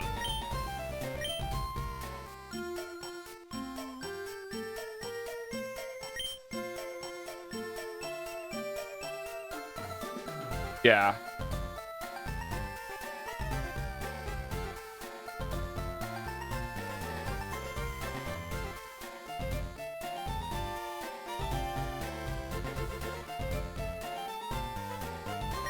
What am I doing?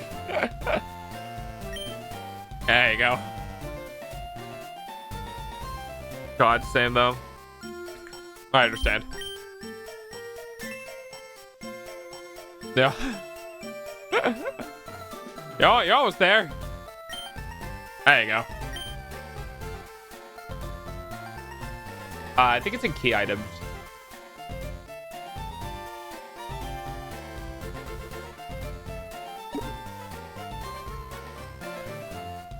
By the way, I'm thinking today I'm going to end an hour early because I want to try to fix my sleep schedule. So I'm going to end an hour early so I can stay up for like similar amount of time and not have it as late.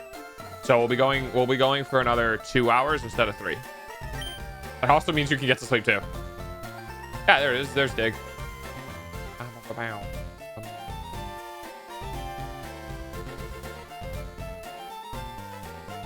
Yay.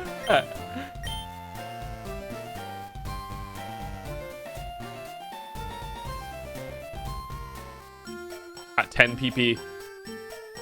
A whole 10 PP. No, that's HM. TM is a learn once move. HMs are infinite use.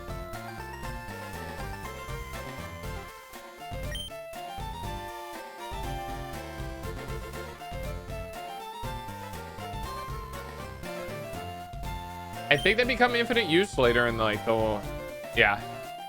So Aquano could use it. I think Nidoqueen's ground poison. Let me check.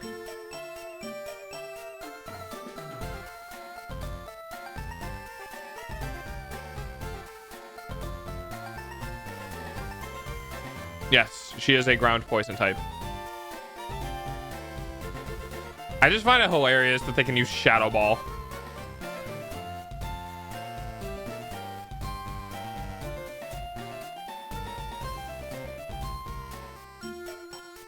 Is it worth it though, or are we looking for a better one? See, the thing is like, We can use Dig for now. Dig isn't a very strong move in general compared to like Earthquake. So like, if we're gonna have a ground type move in our roster, it's fine to use Dig now. I don't know if she learns Earthquake or not, but like using Dig on any other Pokemon is you know? Because if we lose Dig, it's not that big of a deal. Because it's not a strong ground move in general. It's 60 base power, whereas I think like Earthquake is like 100 or something.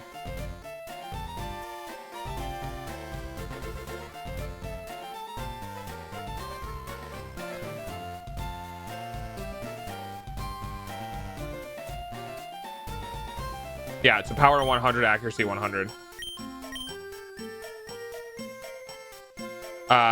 Although it might be a special type instead of a physical type. So like, but technically, no, because even with stab. Oh no, wait, no, that's never mind. Oh no, Earthquake is physical. Never mind. Yeah, it doesn't matter.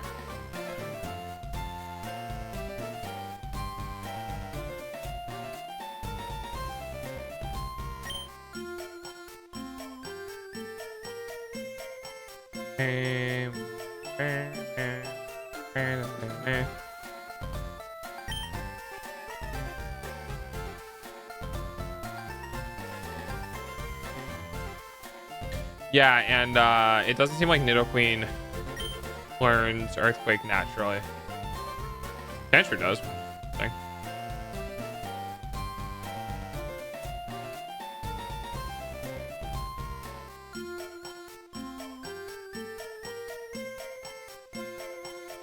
What if we put Delta's head on Alt Bunny's body? You make me nervous, doggo. You can do it. It's fine. It's fine. Bunny is a character from TFT, which was just like, I mean, you could Photoshop me on there. You just have to take a picture and then like grab my face and you know, cut it out and put it on.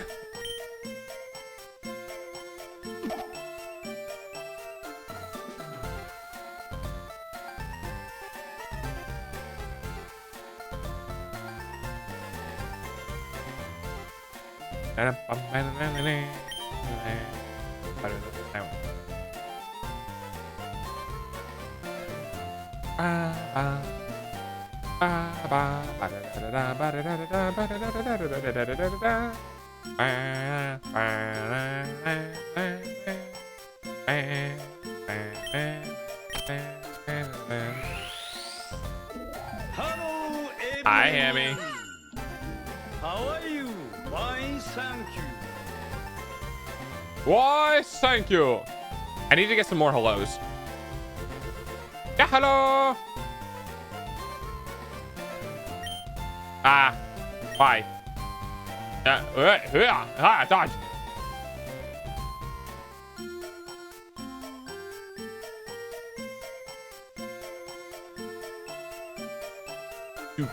And boots and cats and boots and cats and boots and cats and boots and cats and boots and cats and boots and cats and boots and cats.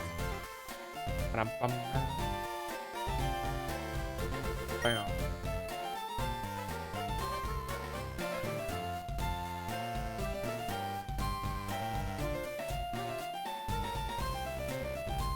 Waiting for that yawn to come out. No. You done fucked up. you gotta go that way. Well, technically this way. See, I can touch it with my ear. Womp womp.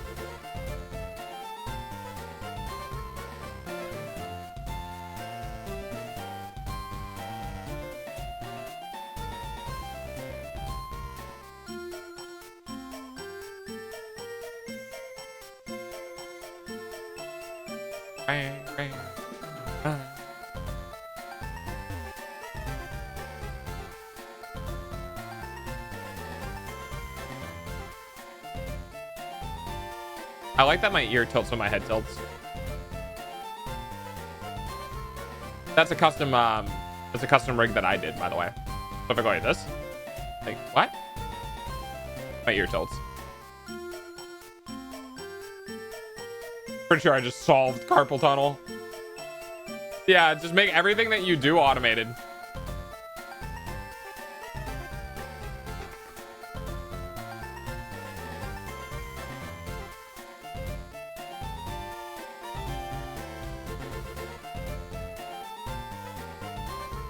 Have you seen any gameplay of Spectre Divided? Yes, I have.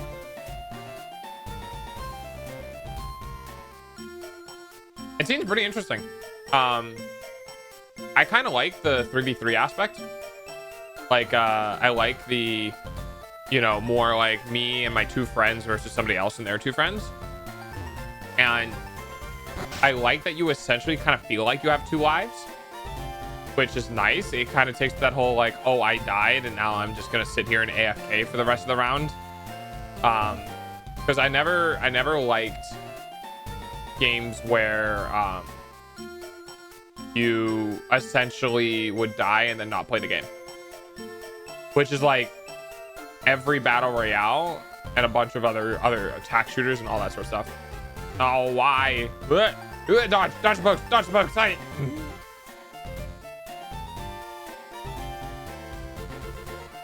So Hammy, how did yesterday go? Were you right? Were you right?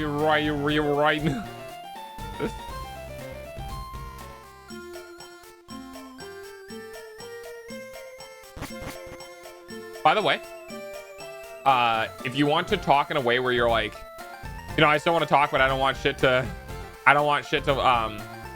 get lost in the movement spam, you can use TTS. I think TTS has like a 1 minute cooldown or something like that. I'm not entirely sure. But you can use TTS to send a message just so, you know, I'll hear it. No. Okay.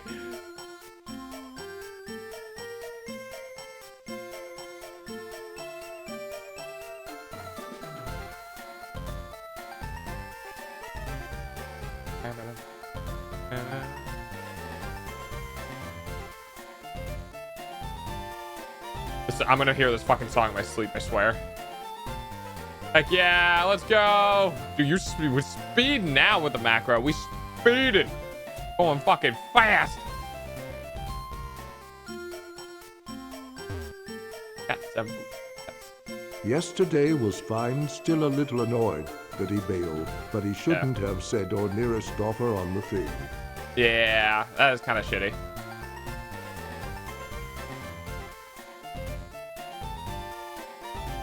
That is shitty. Sorry, man.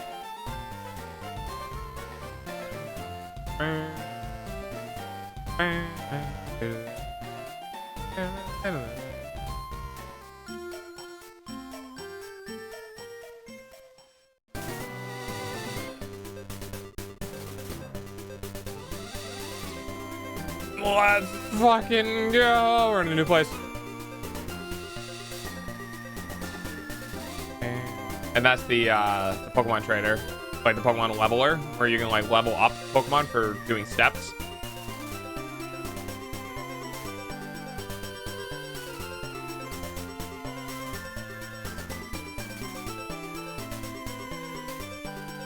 But I think it's technically against Twitch TOS if I was like, yeah, I'm just gonna leave this running overnight. You know what I mean? Like, I think if you're not there, you can't. Because I would 100% just leave this up and running. I just go to bed and leave the stream running, but I would lose, like, my average viewer count would just fucking plummet.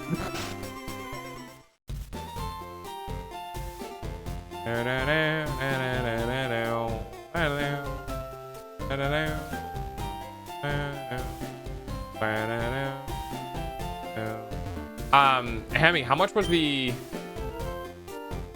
No, it's an Iran mail. Rip. How much was the, how much were you gonna get it for? Who are you, child? Where's your parents? Nidoran female. Wait. Hang on. Is there a thing where, like, you can't get a Nido King or Nido Queen without trade?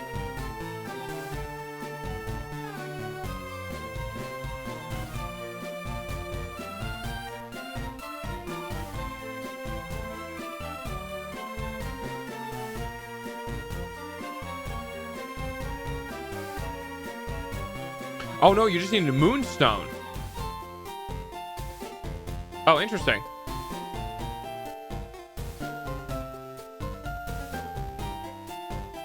Huh.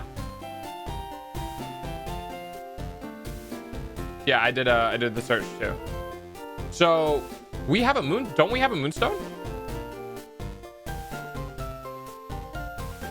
If we have a moonstone, that means the second our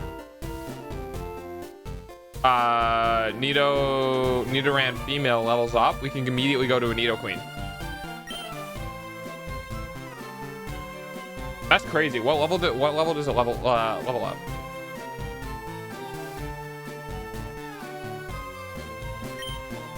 He was asking $800. I offered $765. He countered to $780. I said yes.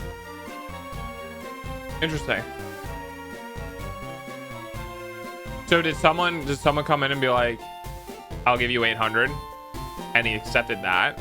Wait, did he really fuck a dude over for $20? Not like that, but like, that's fucked, dude. That's fucked. That's messed up. I wouldn't have done that.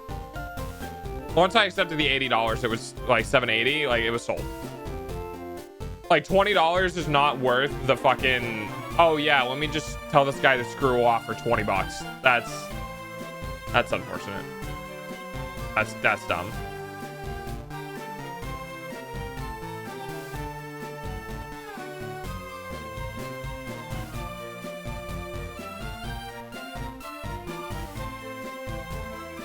If I was in a Nidorino at level 16.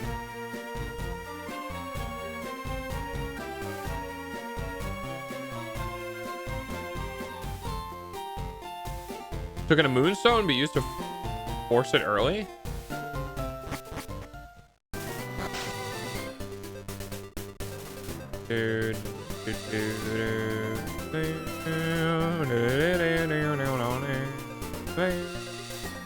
I ended up ordering a new one online last night.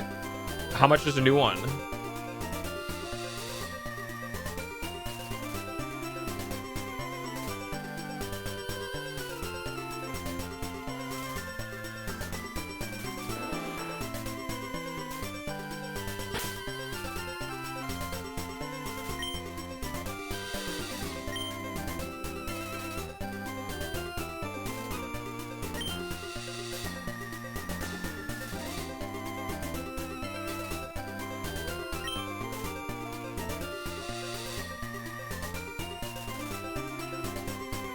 The new one is $985 on sale.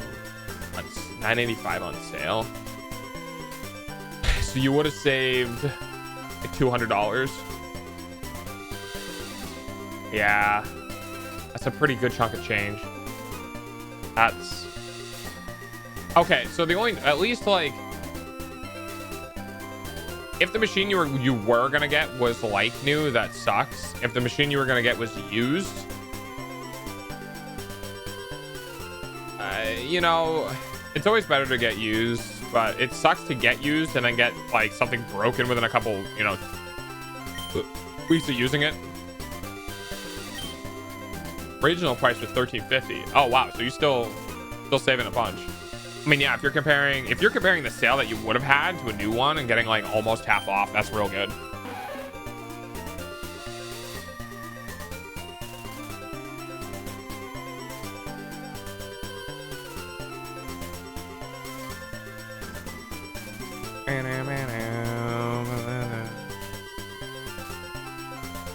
Oh, interesting. So everyone was like, well, why do it's impish? Cool. Oh yeah, what does impish do?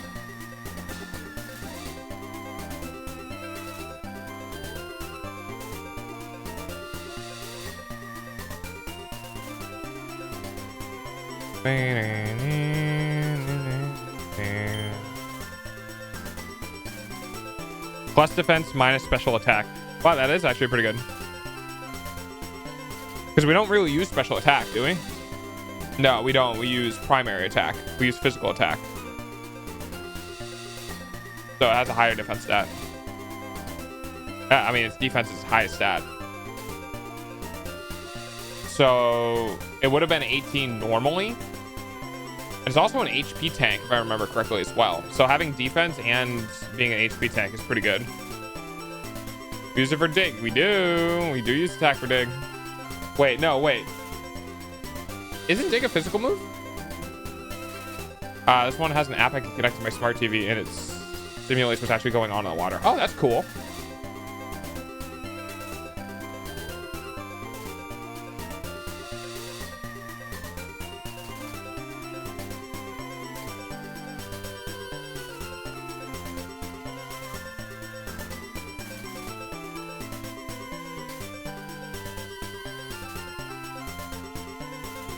See. No. Stop it.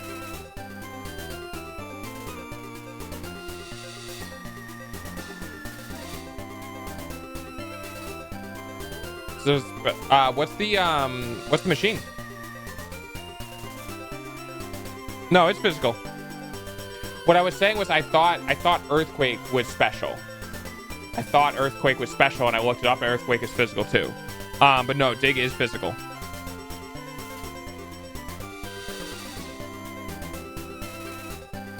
So we're good.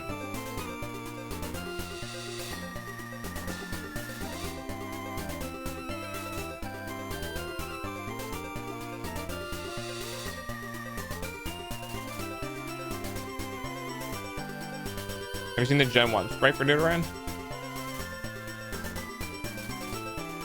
Probably, hang on.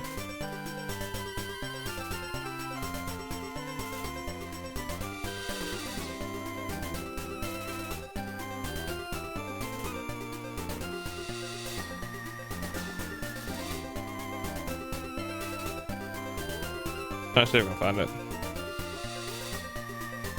They're cute. I love these little buggers. Nidoran male or Nidoran female?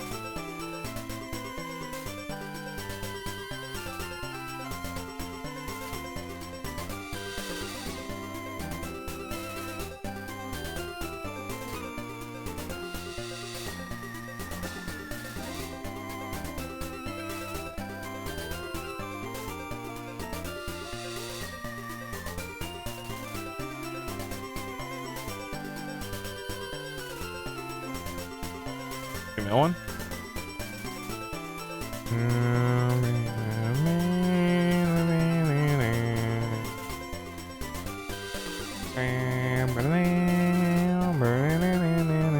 Wait, what the heck?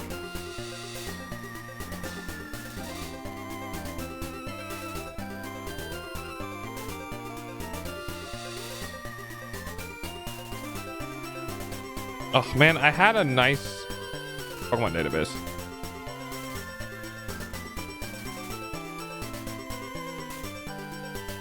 Try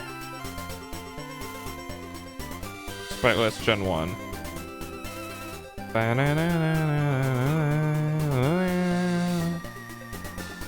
to find them. Hang on.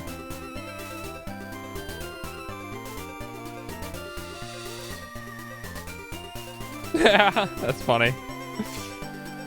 It literally just looks like orb. Its face is so round. Yeah, it does. It looks strange. That is funny.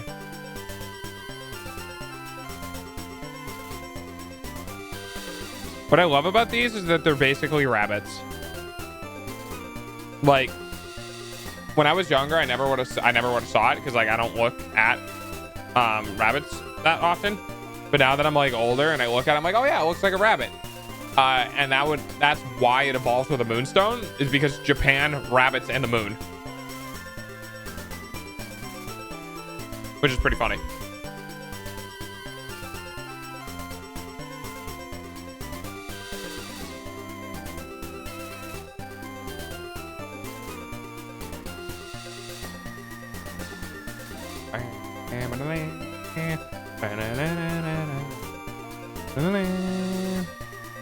Which gen is this? This is technically Gen 3. It's a Gen 1 game remade in Gen 3. So we have Gen 3 features, but Gen 1 Pokemon and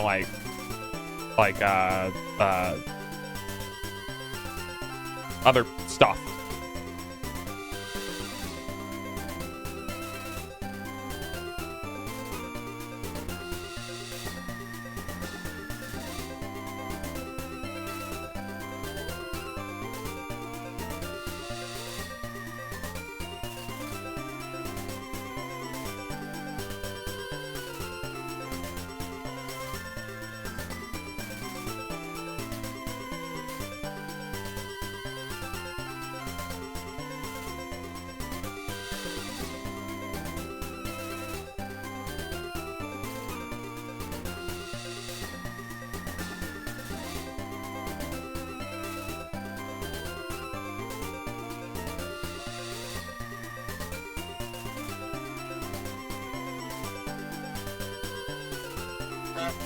Honk.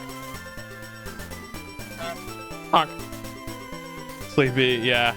I'm not really, I mean, I am and I'm not. It's just my sleep hasn't been consistent. I've been going to bed at like weird times. My ADHD has been taking over. Like I'll get into something and then I'll want to watch it for like a while.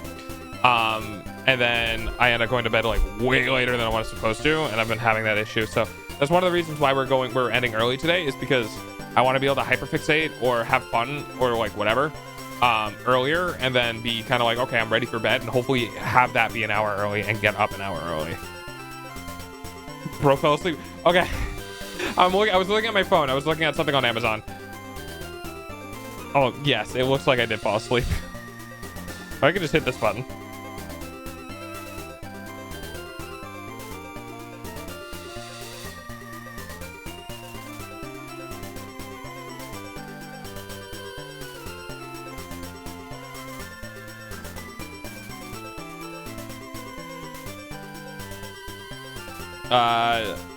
Gen 1 level up moves? You know, Gen 3 level up moves. Why'd the face look that way? It's the sleep trigger. It was used on an older rig of the model, so some things like probably aren't supposed to be the way they are, like the eyebrows or whatever.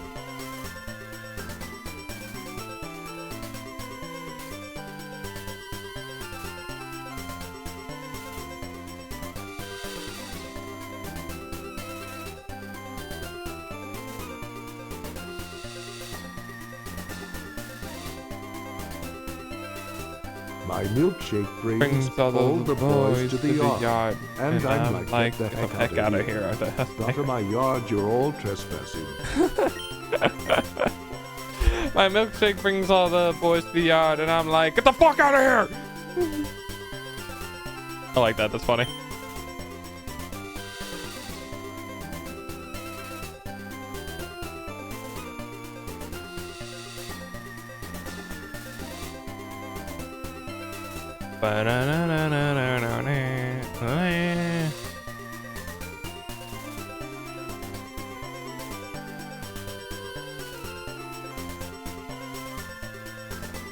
Oh, interesting.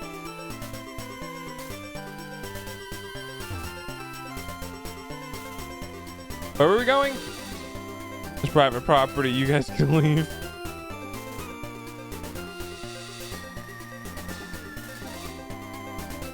Because we're supposed to go down that stairwell.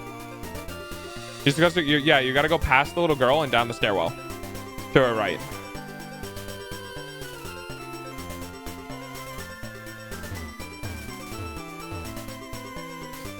The wall.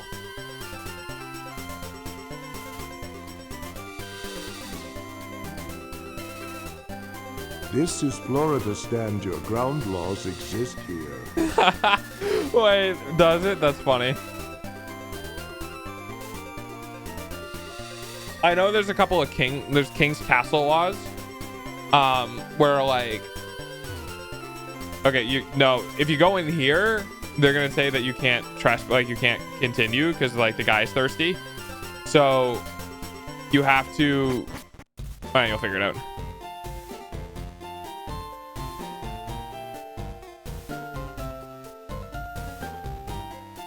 You can't trespass. Yeah, you'll have to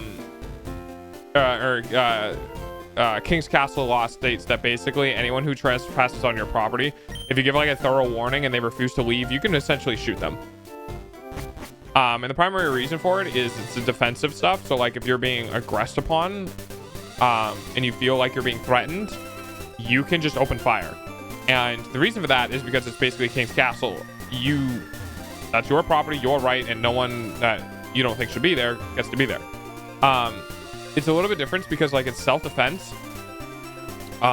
Specifically in cases of self-defense, you have to prove that you didn't have a way to leave or a way to flee. So if you shoot somebody in self-defense, it needs to be like, I could not leave or I could not get out of the situation without perishing in some way, right? Whereas King Castle's like castle law means that you don't have to flee your property, it's your property. Oregon isn't a stand your ground state, and I don't think we have the castle doctrine. Yeah. So have fun with that. So basically in states like that, if you get home invaded and they point a gun at you and tell you to leave, you have to leave. Like if they give you a way to leave, you can't claim self-defense. You have to leave your property and just accept like that they're going to take with your shit or whatever. If you kill somebody, you're just straight up off to jail. I mean, yeah, that makes sense.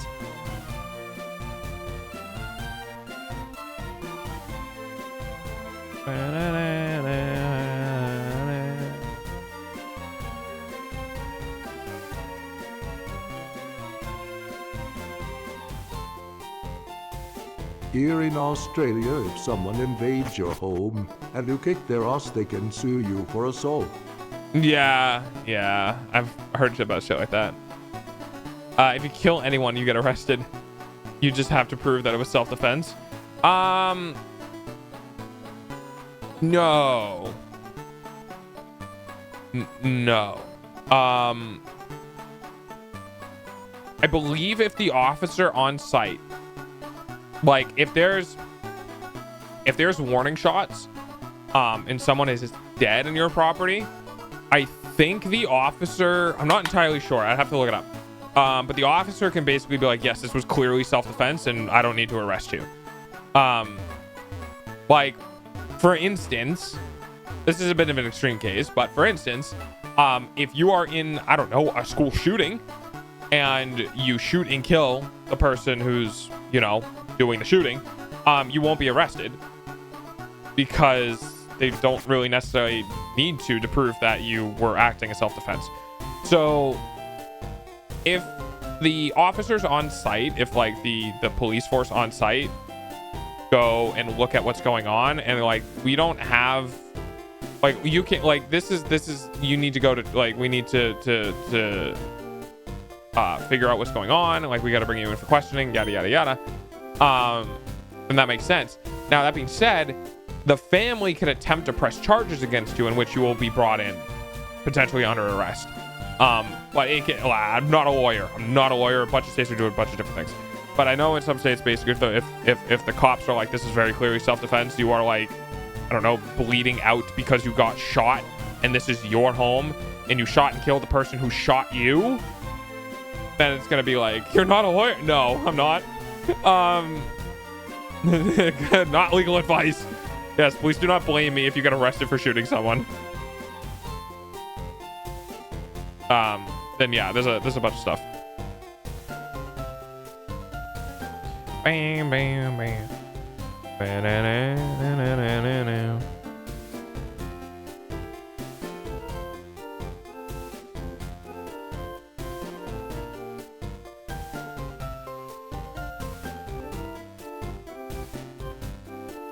And this takes into account all laws in all countries. Yeah, exactly. I mean, in some laws, in some countries, literally, like, no matter what you do, you're just straight up arrested for manslaughter. Which is really dumb. Because, like, in my opinion, if you're trying to protect your own life against an aggressor who's trying to take your life, and you kill them, so in my opinion, if you're willing to kill someone, you should be willing to die. That's how it works in my opinion. If you're willing to go out of your way to murder someone, you should be willing to die. And the laws should enforce that fact. So if you're going out and like you go do something dumb with a knife or like whatever, and it's very clear that you made an aggression to take somebody's life, then that person said no and instead took yours, then it should be no questions asked. You know, obviously it gets a little hazy with like intent and like a whole bunch of other stuff. People can be damaged in the brain. Yes, I understand that. I had a friend who had someone break into his house and to protect his newborn baby, and wife beat the guy with a cricket bat and ended up going to jail for years for assault with a deadly weapon. Yeah, see, that's fucked. Now, in self-defense, see, self-defense gets really weird. In self-defense cases, you neutralize the threat. That is what has always been taught to me by anyone in like any like NRA, anyone who handles weapons, is you stop the threat, and that's all you do. So the reason for this is that if you hit the guy over the head with a cricket bat once and he drops to the floor and fucking crumples and he's holding his head, the threat has been stopped. And in which case any further actions against that person is now assault. If you stop the aggression, if you stop the potential threat, then you have finished in your self-defense. If he gets up and continues to try to do something or doesn't leave for the exit or continues to make aggressive movements, you hit them again. Like, everything you need to do is to neutralize the threat and stop it. You're not aiming to maim, you're not aiming to murder, you're not aiming to kill. The only thing you're doing is you're stopping the aggression. That's it.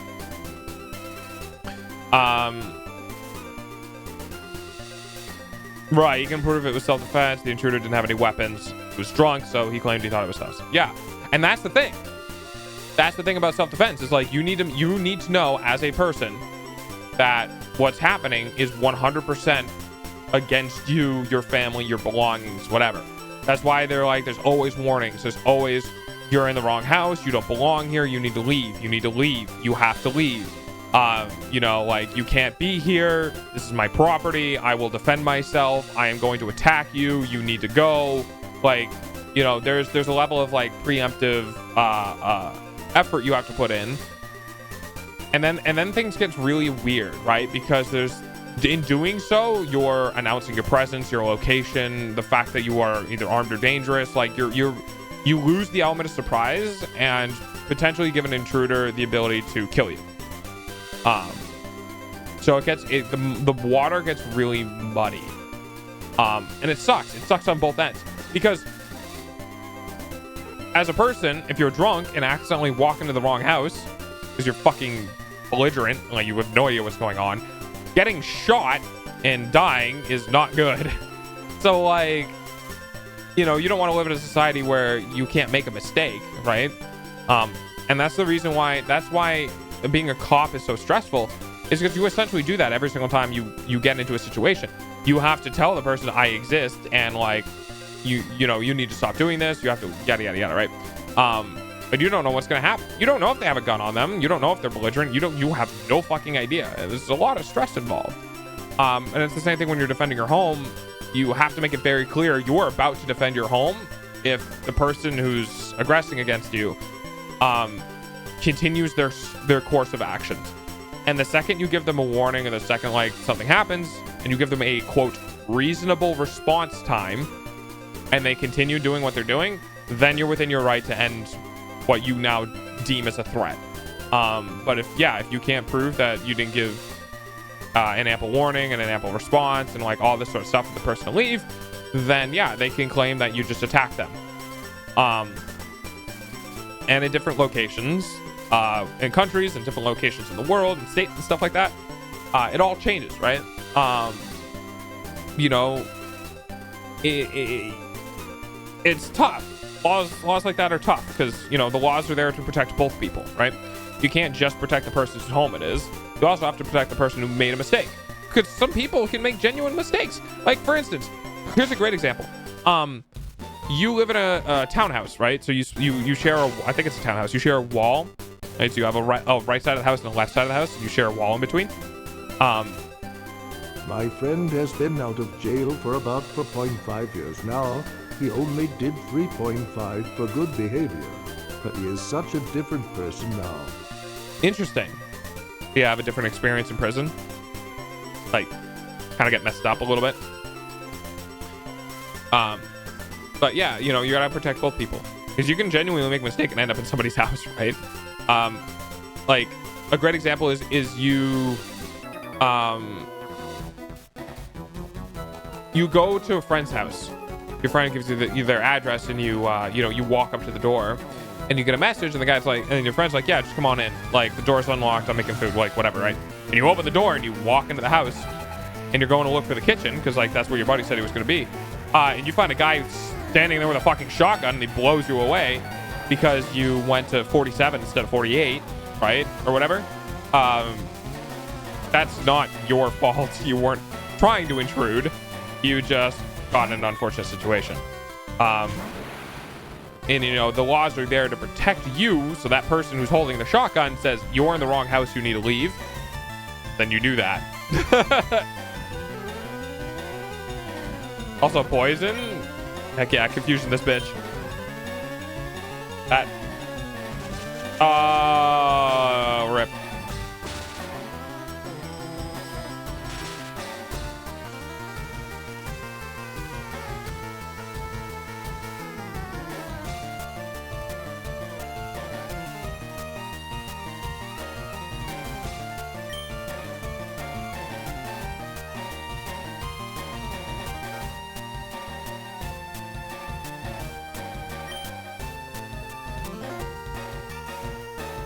Yeah, you have to go to the right one.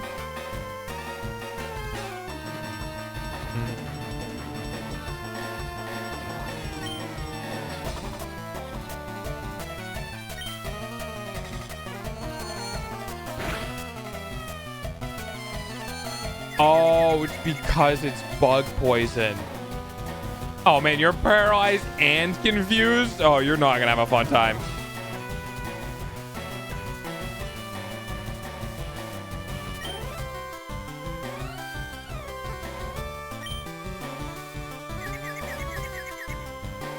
Yeah. Yeah.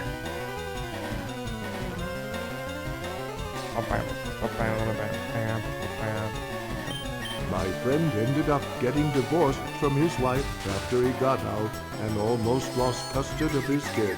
Holy shit. Oh man, that sucks. Dude, imagine protecting your wife and child, going to prison, and then losing everything because your fucking government body decided, fuck you, for protecting your shit. I hate when I lose custard. Me when I lose my custard.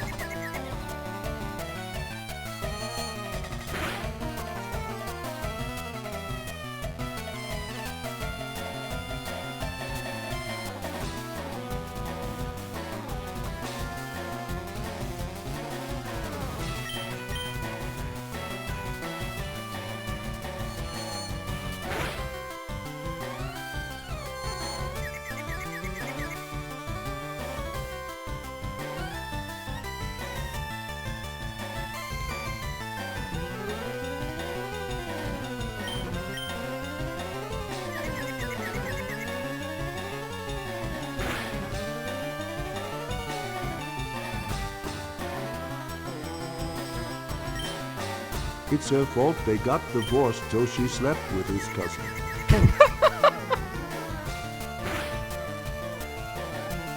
I'm sorry, that was so, I don't mean to laugh at the that's bad. But holy fuck, that's so, that like caught me so off guard. I'm like, yeah, she slept with his cousin. I'm like, ho. I mean, when you're gone for, dude, 3 years? 3 years is a long time. Like, that's, is he gonna ever snap out of his fucking confusion or is he gonna kill himself? Oh. Wait, Butterfree's paralyzed too? Wait, how'd that happen? Wait, how'd that happen? This is a weird fight. But yeah. Oh, it has synchronized. Oh, ha, get fucked. That's hilarious. The KADABRA, yeah. I saw the message. I thought like you and I were synchronized, like we said something at the same time, and I was just like, okay. I didn't realize it was a thingy. Yeah, the technical term, a thingy. I didn't realize it was a thingy. What? Why? But why? Also, fun fact. I learned through, okay, so I have a Bowflex. I got the Bowflex, and it's very good for like beginner stuff, but I started realizing that you actually don't ever really want to get, you kind of don't really want to get resistive rods. Hi, my new hyperfixation as of lately has been free lifting or weightlifting. And it's just been filling my my short speed and stuff. And I've learned that in scientific studies that you get the most muscle activation because, hilariously enough, we've gotten to the point where like when it comes to muscle growth, muscle body, and like all that sort of stuff, everyone is like super scientific about it because I guess it's a thing now. But apparently the most that your muscle grows, like the most effect weights have against your muscles is when they're going from the stretched to the contracted. So you want as much weight and as much power or as much weight and resistance as you can in the stretched portion of the lift. So while full range of motion is good and will benefit you even as pretty much any lifter, the hypertrophy that you get is most impactful from the stretched position because you're activating more of the muscle in general. And the issue that causes with power rods or resistant rods is that the resistance in the rods increases as the resistance in the rods increases as you use them. So it starts off really weak and gets more and more and more and more resistance.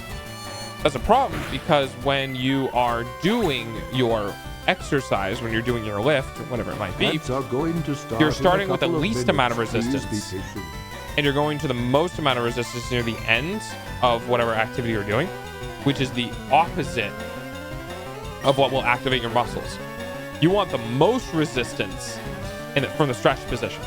So what you can do with these resistant resistant rods is you have to position your body in such a way where you've already gotten a lot of the slack out, a lot of the easy portion of the resistance out. Start there and then do the lift, but then you don't have enough distance within the rods themselves for them to travel. So don't ever get a resistant rod exercise machine if you're trying to do muscle growth, because it just won't give you the same effect as a cable machine, right? A machine that has the actual weights in it, in which you're lifting the physical weights rather than doing the rods. Don't make my mistake. I should sell mine. Should probably sell mine. I don't know if anyone's gonna buy it near me, because no one lives around me. I should sell mine and do something else with it. But it's still something to do, which is always good. Going to failure is always good. It's just getting there is not. It's not optimal. But if you fucking put 80 pounds on either end and like you can only do 6 to 10 reps of whatever you're at, then you're at least doing something. But it's just not as good as weights.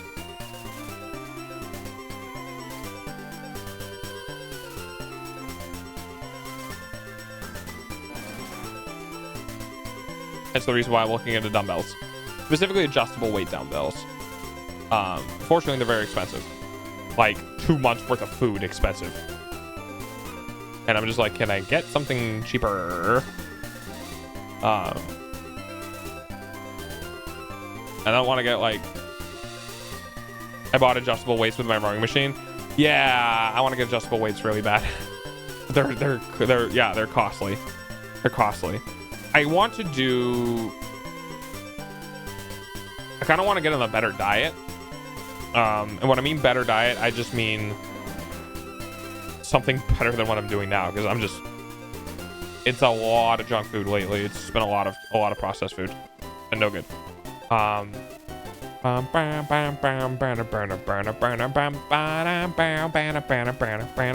you, ADHD. It's just my food intake has not been good. Like literally anything would be better.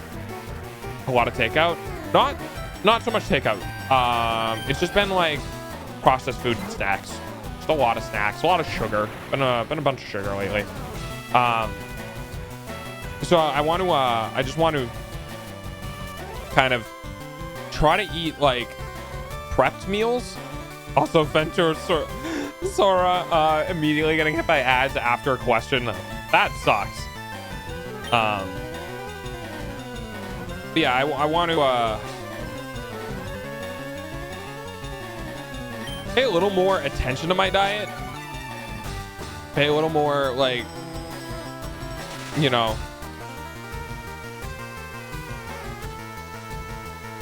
keep track of it a little better, I think would be nice.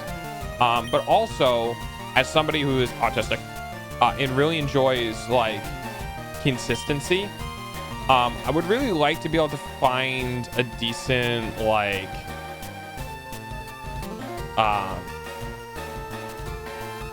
monthly or dual monthly like food plan, so I can stop having to worry about buying and figuring out everything that I want to eat week to week, and just be like, this is what I eat month 1, this is what I eat month 2, and then just kind of rotating between those two plans and those two orders, and never have to worry about basically ordering specific food again.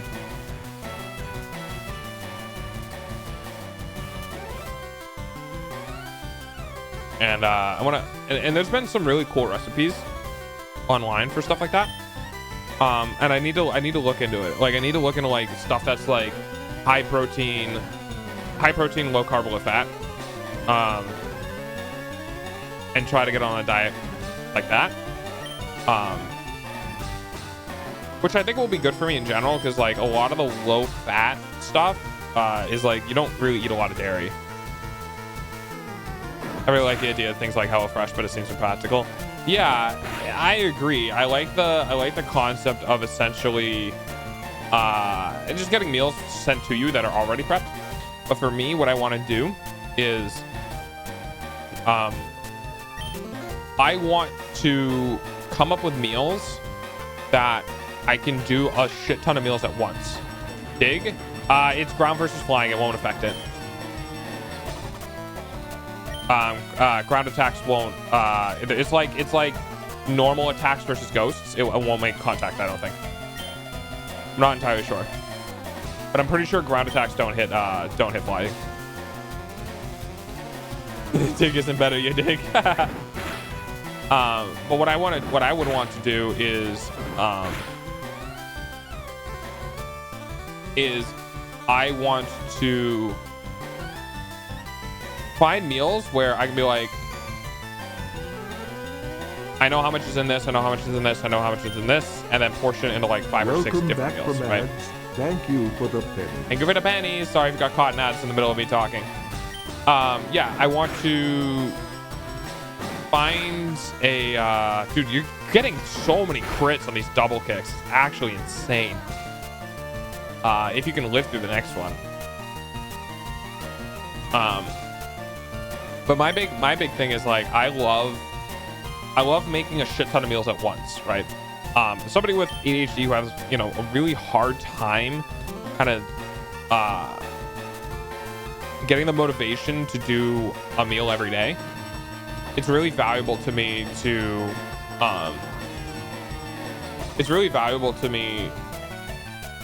be able to do like one meal prep and get like 5 meals out of it, right? And that's what I want to look into. I think it'll also be something that I can hyperfixate on. That'll be fun.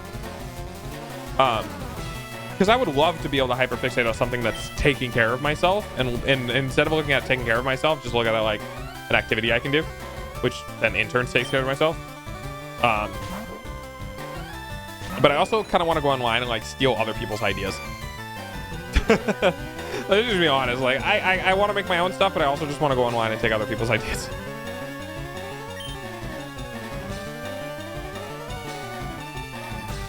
It just also means I'll need to cook more, which is fine. Should be cooking. Yeah, I just want to take better care of myself. Just make your own twist. Yeah, yeah. And it's my biggest problem with it is that I kind of don't have any experience with it, right? Like if you handed me a cup of cheese or cereal and you said, how many calories is this? I'd be like, fuck, dude, I have no idea. I know nothing about this. I know nothing about this. And I couldn't make any educated decision on it at all, right? So part of me wants to get the knowledge of just exactly how many calories, fat, and other things are in food in general, just so I can be more aware of the shit that I'm eating, right? I think there's a bit of a problem in the United States specifically where we don't really understand. You think I do? Well, yeah. Well, we really don't understand how much we're actually eating. Cheese is dairy, big cow. Yeah, exactly. Exactly. We in America, we in the United States, we don't really quantify. We don't understand just how much we're eating. We don't really understand how much calories is something. Like we don't really because it's all hidden. It's not really hidden.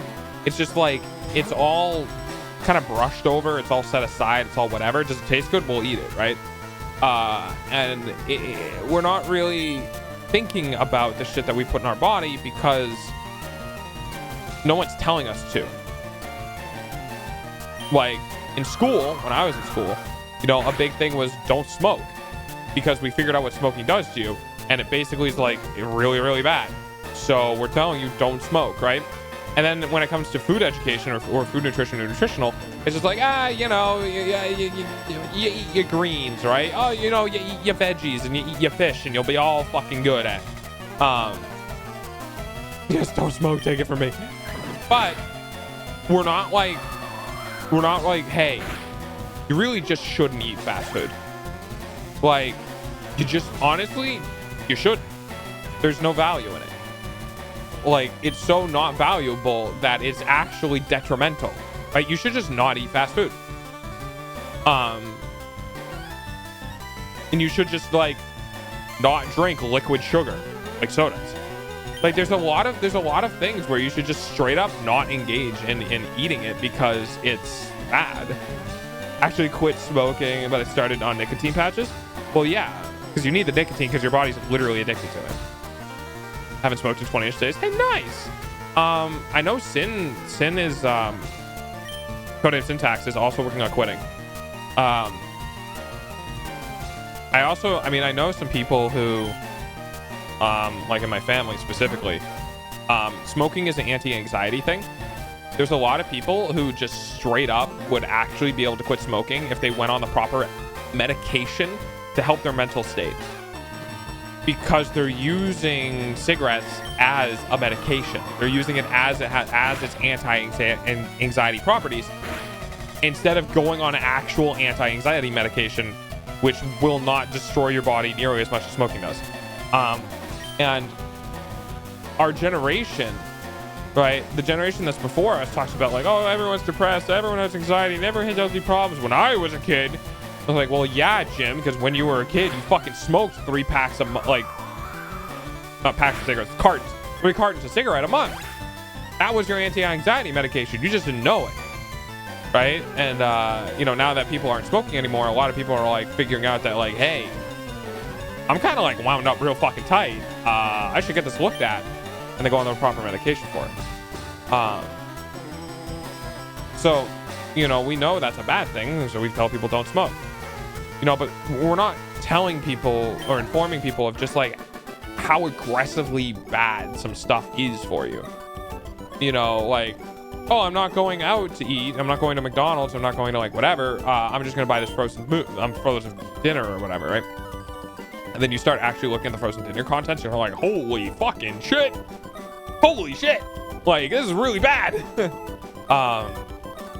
I actually was on a maintenance diet. I was not diet, but I was maintaining my weight, and I'm not joking. I was eating like a fucking like 14, 15-inch pizza like every couple of days because I was making the pizza.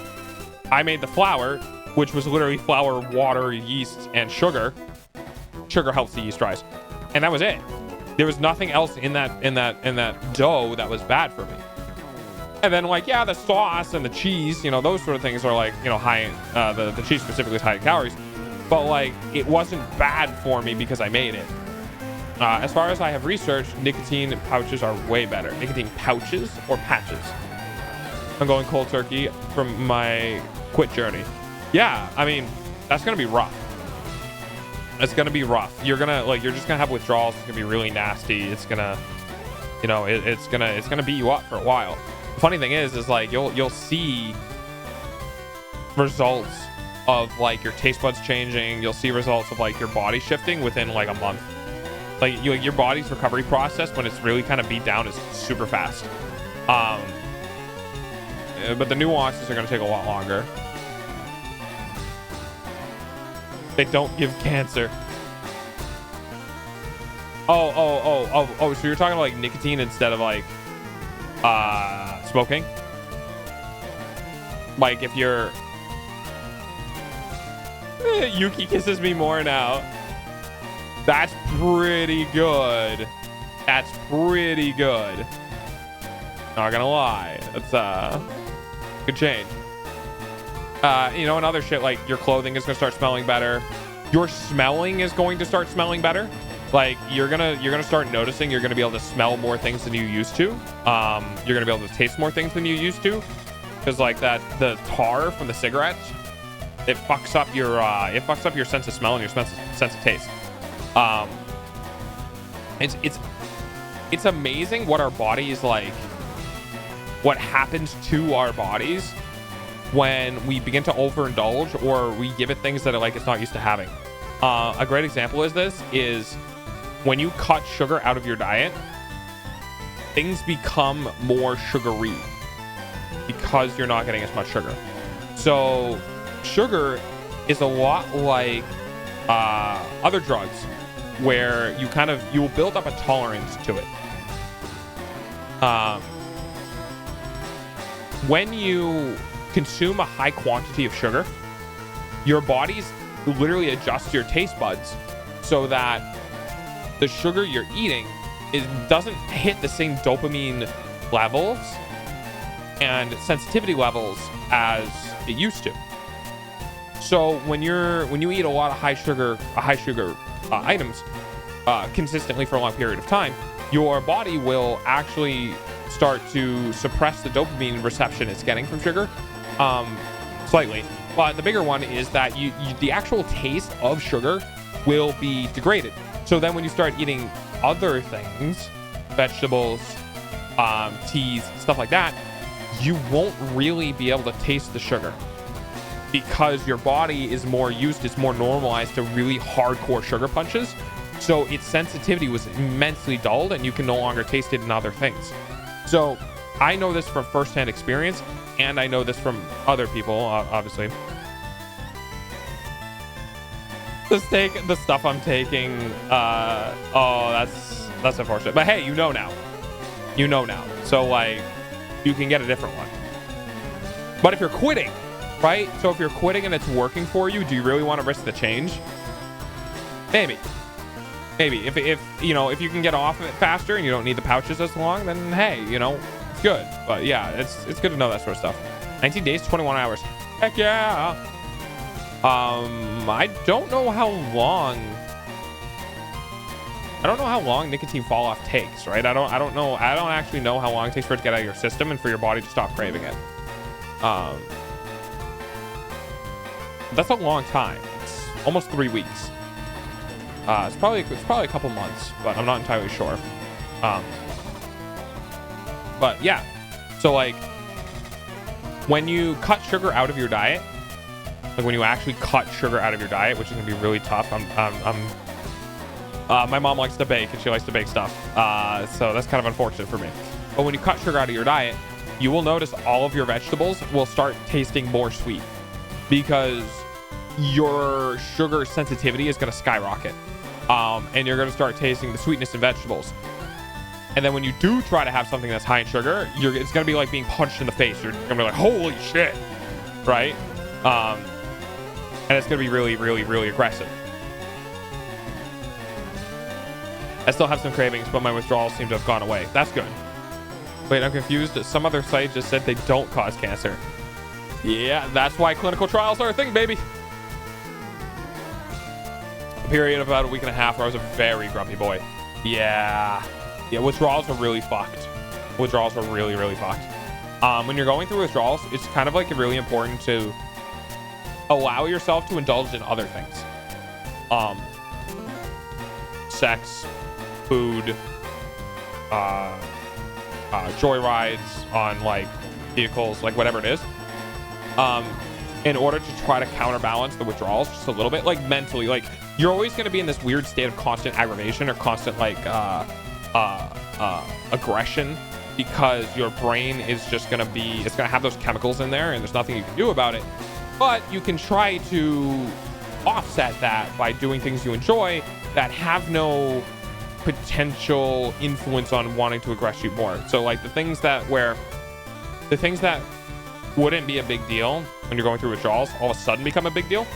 So what you want to try to do is you want to minimize interactions with those objects, right? Because if you're going on a joyride, like on a motorcycle or on your car or like whatever, there's not like, you might expose yourself to asshole drivers. That might get to you more, but you know.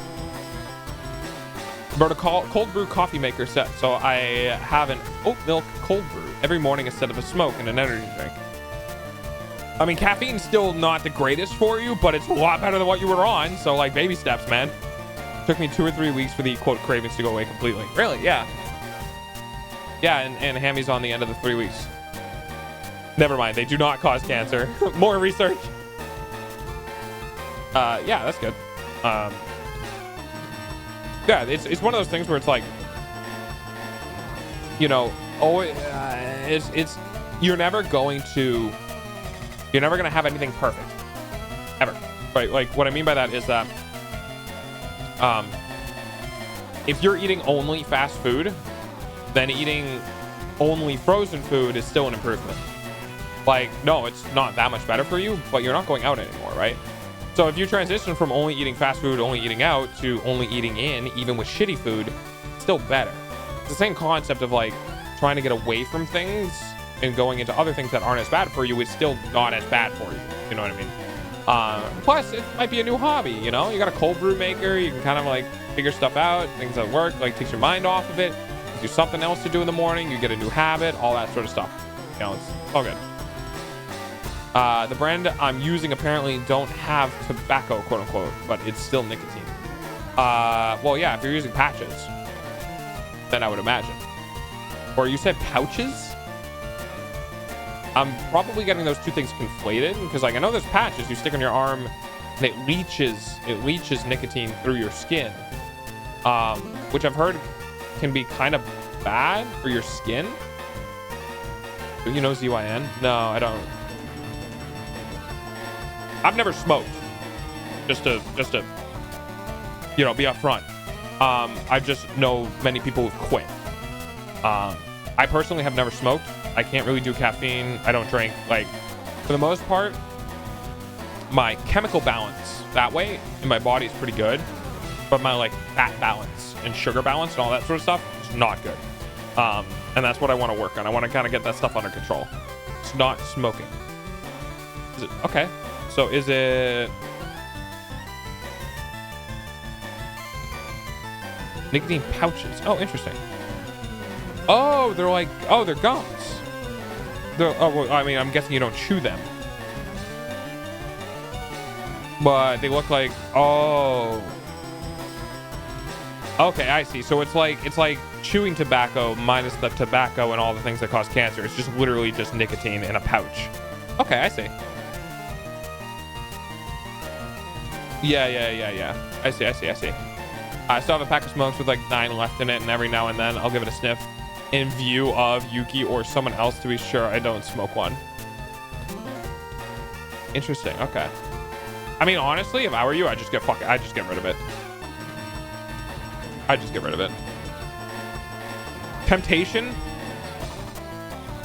is evil, especially if you're like me. Probably not, but if you're like me and you have ADHD, impulsiveness is extremely hard to control in ADHD. And for me, a lot of my controlling comes from just like not having stuff around in the first place, because I can't control myself. Once something is put in my presence, like food, I'll just fucking eat it, dude. I'll eat a whole bag of Chex Mix. I'll eat a whole bag of like you know, chips or whatever, right? I won't eat it in one sitting. I'll munch throughout the day, but I won't like, oh, I've eaten too much of this, I should probably stop. I won't do that. I'll just be like, food. So for me, like, to fix that about me is like, okay, don't buy sugary things, period. Not like, oh, I'll have a sugar thing here and there or like whatever. I literally can't have them because I will indulge. I just can't have them at all. And it's just how it is. Hi Sage, how you doing? It's going good. We've started talking, and the whole Pokemon playing in the background has kind of like fallen off. I'll go ahead and turn it down for you guys, just because I'm doing a lot of yapping, and I'm sure like it's getting like kind of conflated, or not conflated. It's getting kind of like much. So I turn the game down just a little bit. That's the plan at the end of the month, is just toss it. Okay, yeah, there you go. When I was smoking, the smell alone could satiate the need. Really? Interesting. By the way, I'm still keeping an eye on chat. So you guys will see messages we'll go through of whoever's like playing at the time. I'm still keeping an eye on chat. If you want to make sure your message gets through, you can do a TTS, and then obviously I'll hear it because I'm listening to it. Not big on watching streams, but when I do go on into Twitch, I love to watch your stream. I love the energy. Hey, let's go. I totally understand. Some people are just like, I just don't visit Twitch much. I just kind of like jump on and say hi and like hang out and whatever. And I'm totally fine. It's okay. Sometimes when you want to smoke, you just want to smell a smoke. I could imagine that. Yeah. Well, Sage, I'm glad you enjoy hanging out. Oh, that's my ear. That might be Mobius. Yeah. I appreciate it. Thanks for stopping by. So like, yeah, so we were kind of on this topic. So those who might have like kind of showed up and lurked, we're on this topic because like I myself have wanted to kind of be a little more mindful of the things I'm putting in my body. I do really like food. Don't get me wrong. I really like food. But I don't like food so much that I need to have the specific bad for me food. Like if I can have mostly bad for me food, but it's really good, like, you know, low fat fucking sour cream, low fat cheese, you know, those sort of things. Dude, you hand me full fat and low fat and I'll be like, I mean, yeah, the taste is a little bit different, but like it doesn't matter that much, right? That's me. So I would like to start pushing towards that sort of end of the spectrum where I'm being a little more mindful of how much I'm putting in my body. I also would like to get back into working out and like doing all that sort of stuff, but it's kind of like one thing at a time. I also think that my last cigarette, though, I savored that thing so much. Yeah, it's different. It's real different when you know it's the last one. But yeah, you know, for me being both autistic and ADHD, my thing is that like, ooh, Hyperfang is rough. My thing is that I think meal prep, as in meal monitoring, will be good for me, not just in a being conscious of what's going into my body, but also in a, I don't have to think about my meals anymore. I just need to think about them once, make sure I make them, and then I'll have like a little like card or whatever. I should make cards. I'll have like a little physical card or whatever, and I'll put like the meal on it, and I'll have all the information, like all that sort of stuff. And then I could just make that. And that's it, right? So multi-serving meals. Multi-serving meals is my best friend, because I like cooking. I don't like cooking. It's more like ingredient gathering and cleaning up and all that sort of stuff. But for me, my desire is that I essentially want to be able to get in the kitchen once and then make lunch for the week, and then get in the kitchen once and then make dinner for the week, and then like get in the kitchen once and make breakfast for the week, right? And then I know exactly what I would need to do for that week. I'll know exactly what I'll eat every day for that week, and it won't be a chore to keep track of what I'm eating, right? Because that's the big thing that a lot of people like, well, I don't want to. You're dead. That's rough. I don't want to have to keep track of everything. I'm like, I gotta do this, I gotta do that, I gotta do this, like all these things, right? And then that's kind of the downfall of the calorie trackers, is that, yeah, if you're just eating, right? If you're just making food, right? It's gonna suck, because you're gonna make your food and then you're gonna figure out how many cups of food was in that, how many of this was in that, how many of that was in that, you know, what your serving size was, what you did, what you eat, what you didn't eat, all that sort of thing. When you're doing the calorie counting after the fact of the things that you're making, it's so much more of a nightmare. It's significantly more of a nightmare. The calorie tracking is often best used in association with making meals that are predictable, where you already have the values of the meals because you kind of figured it out while you were making it. I gotta go. Yuki just got up and I'm gonna go make her coffee and breakfast. Okay, take care, Hammy. I hope you have a good morning. I can talk. And Edge. But yeah, so you want to be more aware of the things you're putting in your body. Figure out the food you want to make first. How much is in what, so forth and so on. And trust the worm. Hey, maybe he runs out of Hyper Fang PP. Good luck, worm. I completely forgot what I was saying. Oh well. But yeah, so I'm kind of looking forward to it. I'm looking forward to making meals, and meals I can kind of continue to eat over and over again. It's kind of going to be a little bit difficult, mainly because of you know, I eat for the month. So when I do grocery shopping, it's for the month. You have string shot and tackle. Well, he ran out of Hyper Fang PP, but it didn't matter. Rip. But yeah, so I grocery shop for the month, and when I do that, you don't need fresh veggies, right? So what I mean by that is a lot of the times, if you don't need to worry about texture or whatever, if you're just worrying about nutritional flavor, you actually don't need fresh vegetables.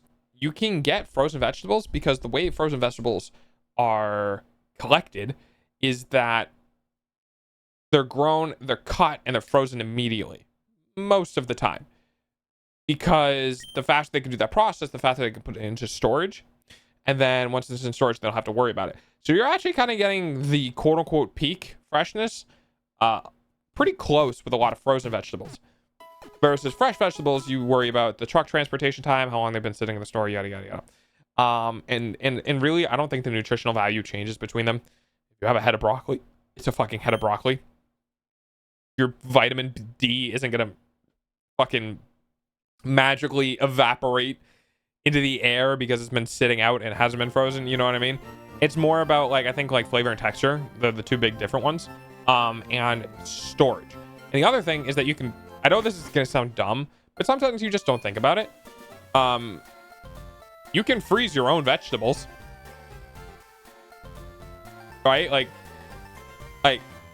some you can't, because some will get destroyed. But you can legitimately just, I'm not going to use this for another week or two. I'm just going to freeze it. I'm just going to toss it in the freezer. You can do that.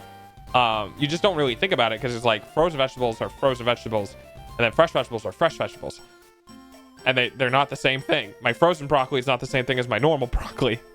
And that's kind of the thing with autism with me a little bit, is that sometimes my brain forgets to be like, well, this is it's just frozen. And it's like, what? No, that's not how that works. Wait, where are you going? I'm gonna take you back down here real quick, because you need to go this way. Because Because we're close to the next town. We're close to the next town. Do you want me to take you back? I can take you back. I'll just do that until you answer. My brain, what a brain doesn't do. Here, I'll take us back down. Cause like, it's kind of just annoying to have to get all the way back down there. I can't even type. I mean, it is late for you. But this is a lot of walking, so you guys already did it once. Like, I have no problem coming in and doing this for you guys. Not a big deal. Because I can just hold the button. Chat can't really do that. Maybe I'll introduce like a counter at some point, maybe, where it's like you can do down 30 and it just, you know, rotates the oh yeah, now you can. It'll just rotate it'll rotate through. All right, there you go. Now you're back.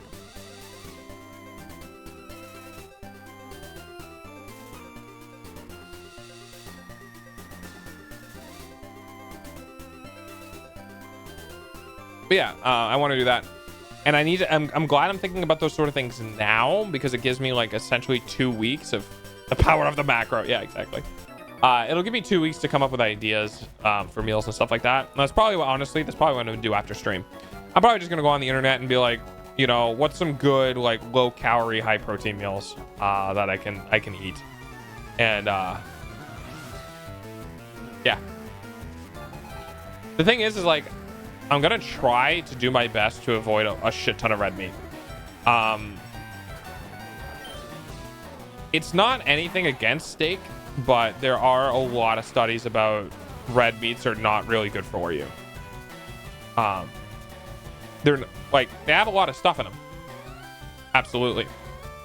But there's been a weird amount of like correlation with high red meat diet being like closely linked to issues with cholesterol, but also issues with cancer related things. And I'm just sitting here like, I don't really eat red meat that much. Like, I can eat like a steak a month. You know what I mean? I don't need to eat a steak every other day, because I know there are some people their diets mostly consist of red meat, and that's a bit much. But like once a week, not a big deal. Once every couple weeks, not a big deal. Once a month, not a big deal. Once every 5-6 weeks starts getting out of my out of the range of like, that's a little bit too long for me to wait between eating red meat. I enjoy red meat, I'll limit it, but I'm not gonna go that far. And yeah, so I'll figure out what's in red meat, make sure that I'm like getting enough of it, mainly protein, different types of amino acids, and whatever else I need that's in it, iron or whatever. But I'm not gonna completely shy away from it. I'm just gonna make sure that's relatively limited. It's also crazy how much alcohol has on the calorie counter. Oh, dude, you want to talk? Go look at how many calories are in a beer. And like, people are really surprised. That's why beer gut exists, is because I've tried to tell this to my ex and anyone else who drinks. Beer is literally liquid bread. It's liquid bread. It's made with grains and hops and shit. You're just drinking bread, essentially. It's good bread, sure. If you like beer, you like alcohol, you like the flavor, whatever, yeah. But it's also liquid bread. And I already have a problem with eating too much grain. I fucking love pasta and all that sort of stuff, but god damn, it's so high in calories. And like, you can't get away from that, right? You just can't get away from that. It's like, oh yeah, I'll just, I'll make my own pasta. Like, okay, so you're gonna take flour, which is super high in calories. Wait, what? Like, flour in general is just high in calories. I can't slather peanut butter, jelly, butter, hazelnut spreader, etc. on beer, so is it really that good? Yeah, exactly. Like, would you rather have a big, thick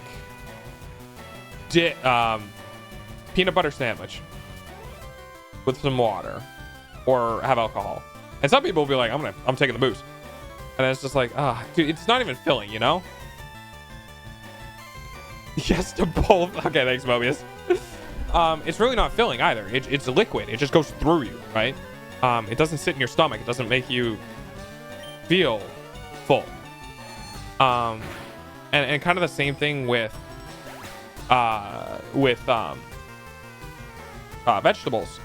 Is like the big hearty vegetables, the ones that make you feel full for longer, are harder to digest, which can really cause some gastrointestinal discomfort.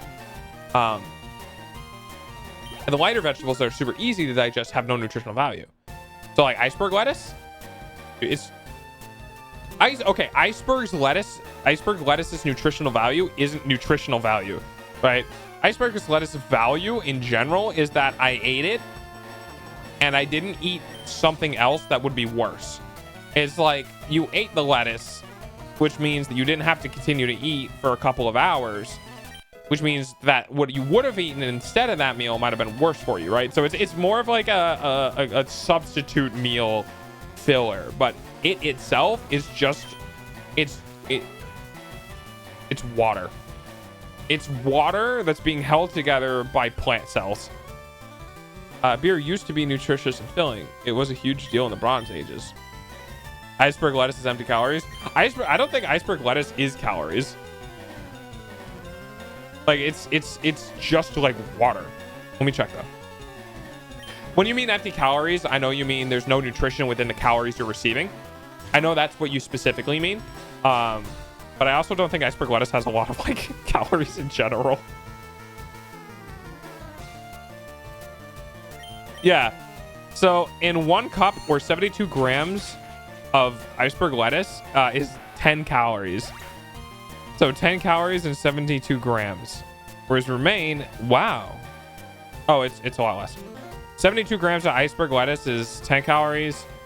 47 grams, 1 cup of romaine lettuce is 8 calories. So like, that's crazy.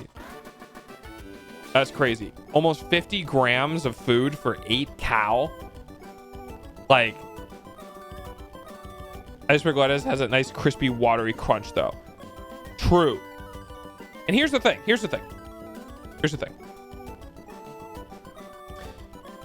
There is a difference between eating food for hunger and eating food for nutrition.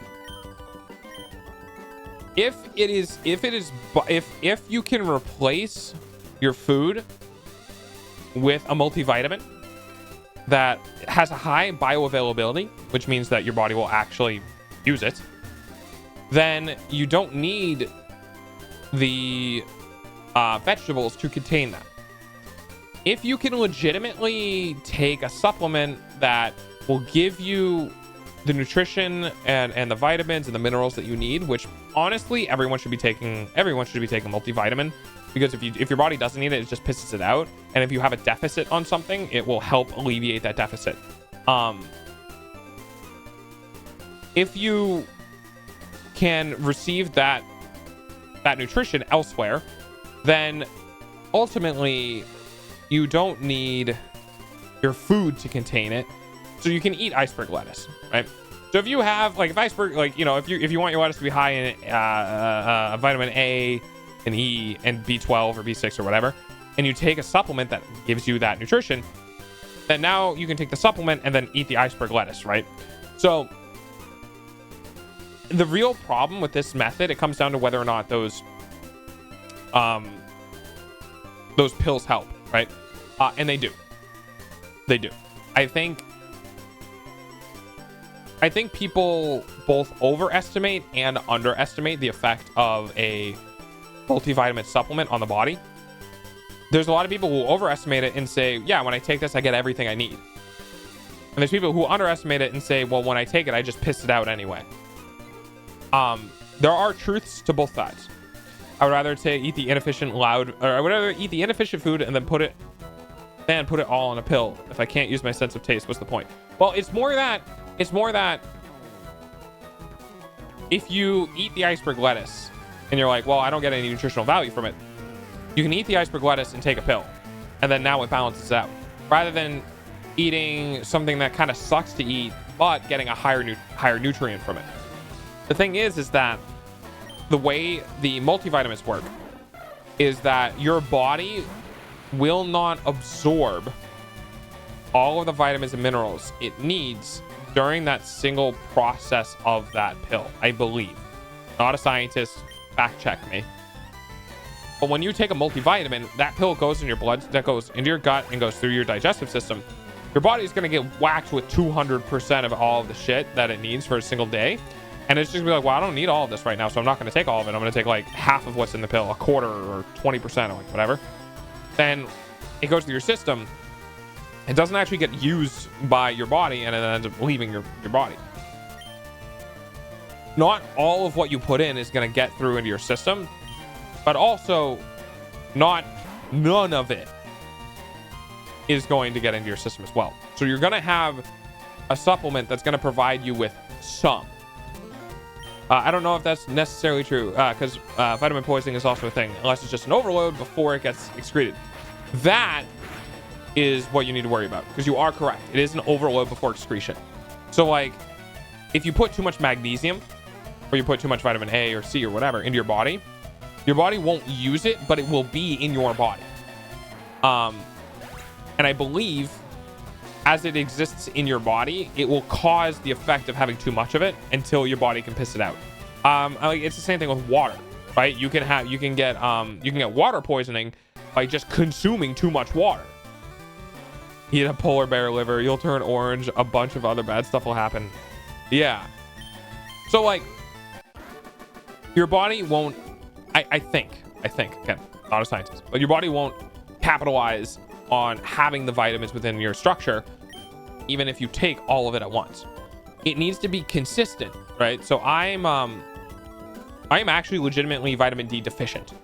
On my blood work that came back, I was in the, I think it was 50 milligrams per liter, 15 milligrams per liter. Hang on. Vitamin D deficiency. You're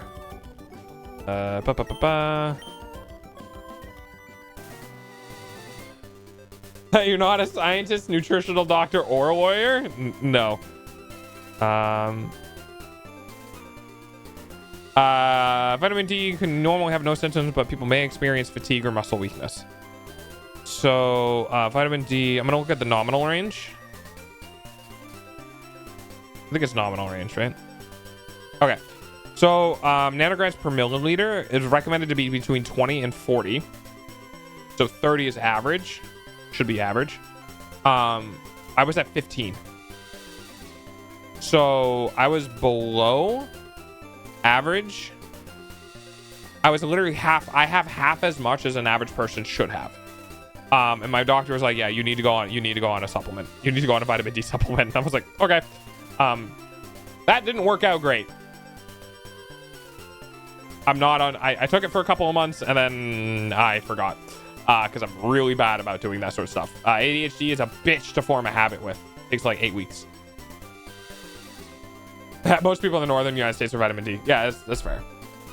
I recall being put on a rather large vitamin D supplement dose. Like, I had to get it from a pharmacy. Oh shit. Yeah. Well, vitamin D is just not in a lot of our food. I think there's a margarine I like, which, by the way, I prefer margarine over butter. I just don't like butter as much. It's not as sweet. I know margarine isn't very good for you, but let me look up a science. Let's see if there's a case study on it.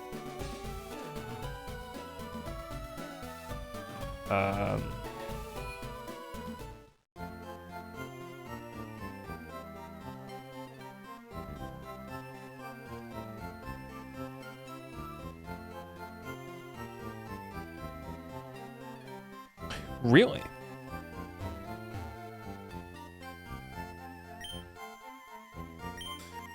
Oh, interesting.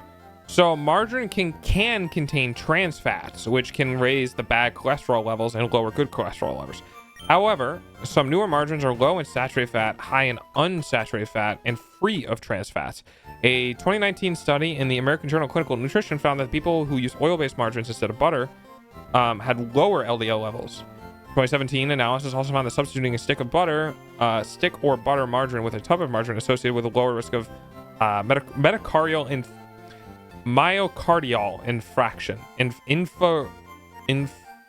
infarction. I don't fucking know what that word is. So basically, worry about your trans fats in your margarine. So I'm curious. I'm gonna go look. I'll be right back. Guys, I get some sun. Listen, doctor, what's your face? They're too hard to storming. Fun fact. Vitamin D, though, can be produced by sunlight. I believe, this is what my doctor told me, and I looked it up, and I believe I found him to be right. Does not have a lot of an effect. It doesn't actually have as much effect as you think it would. My doctor was basically said, vitamin D is helped with sunlight, but it is not a source of it. Cup sticks are way more efficient. That's fair. Yeah, the sun does help your body produce vitamin D, but it's not to a level that would help a deficiency. Like, you actually need to eat foods containing vitamin D. You can look that up, but I'm pretty sure that the study I found was accurate. Let me go. I'm gonna go take a peek at my margarine because now I'm curious to see if it's high in trans fats or not. It probably isn't, but you know, it's always good to know. Oh, yeah, that checks out. Yep.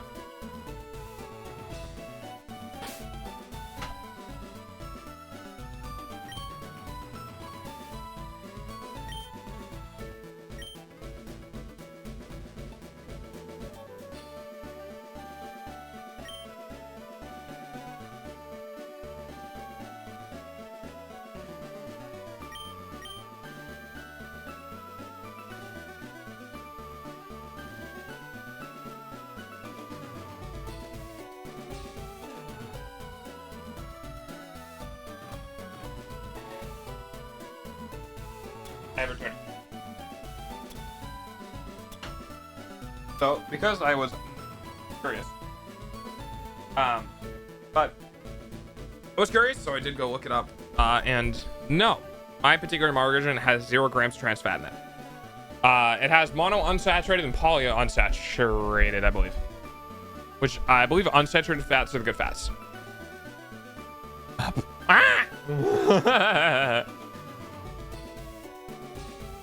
So yeah, margarine is just, my particular margarine that I'm using is better for me than butter.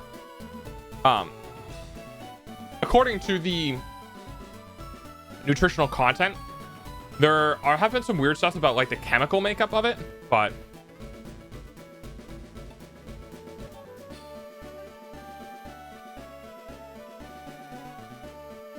let's see.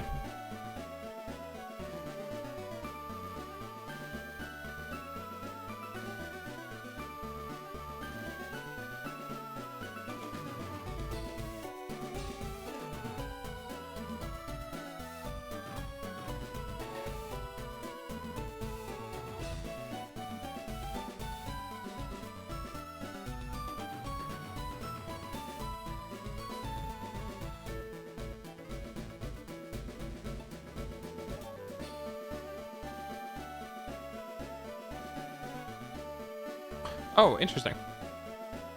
So are unsaturated fats good or bad?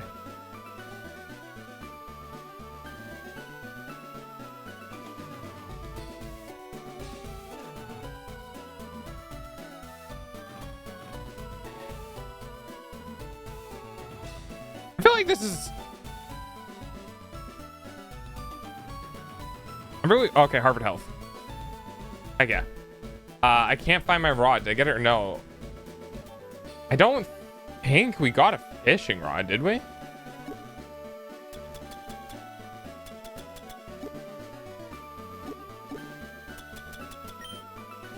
Yeah, I don't think we did.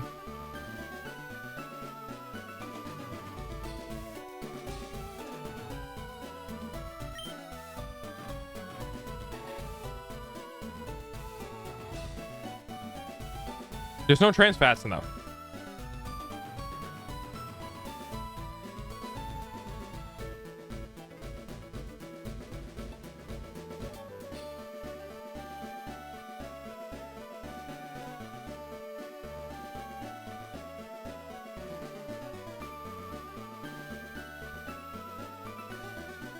Limit the intake of saturated and avoid trans altogether.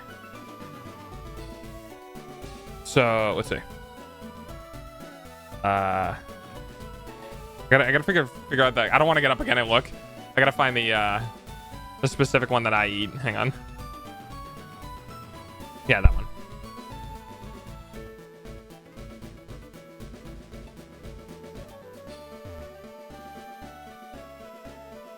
All right, here we go. So it has 1.5 grams of saturated fat and 2.5 and 1 gram of unsaturated fat, polyammono. So the question is, now my cholesterols, according to my blood tests, were actually fantastic. They were like, yes, your cholesterol levels are very good, which I'm super stoked about. And I think the reason for that is I don't really eat a lot of red meat. I also don't eat a lot of takeout. My cholesterol levels have always been relative. I'm also always hydrated, so I don't know if that helps. But so if we look at unsaturated fats,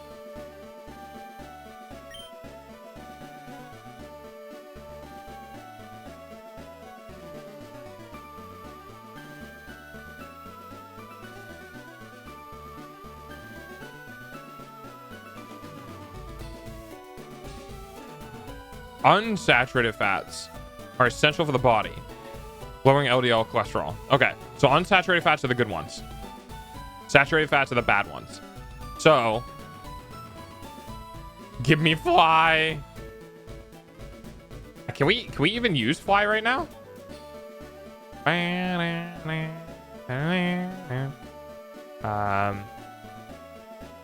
Now let's go look at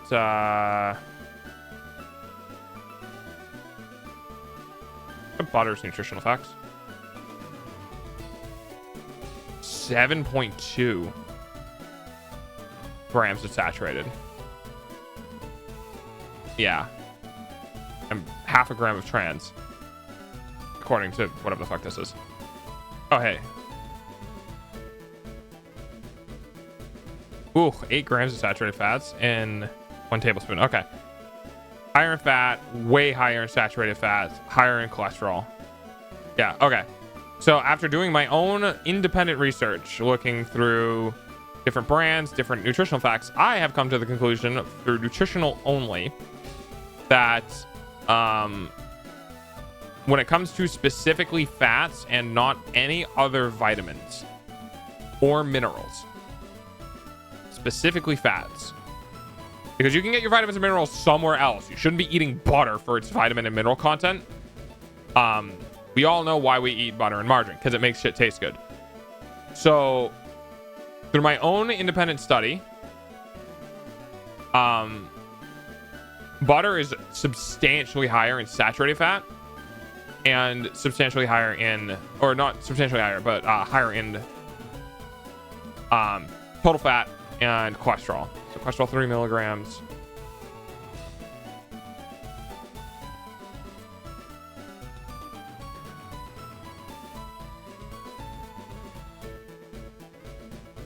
I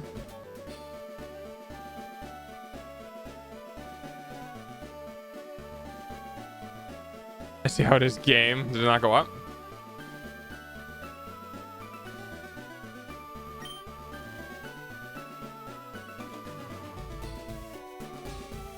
Sorry.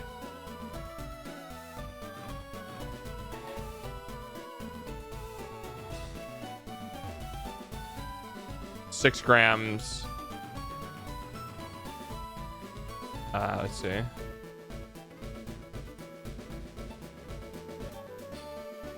Six grams. 1.5 of saturated, which is like 8 times lower, by the way. But polyammono unsaturated is actually good for you. So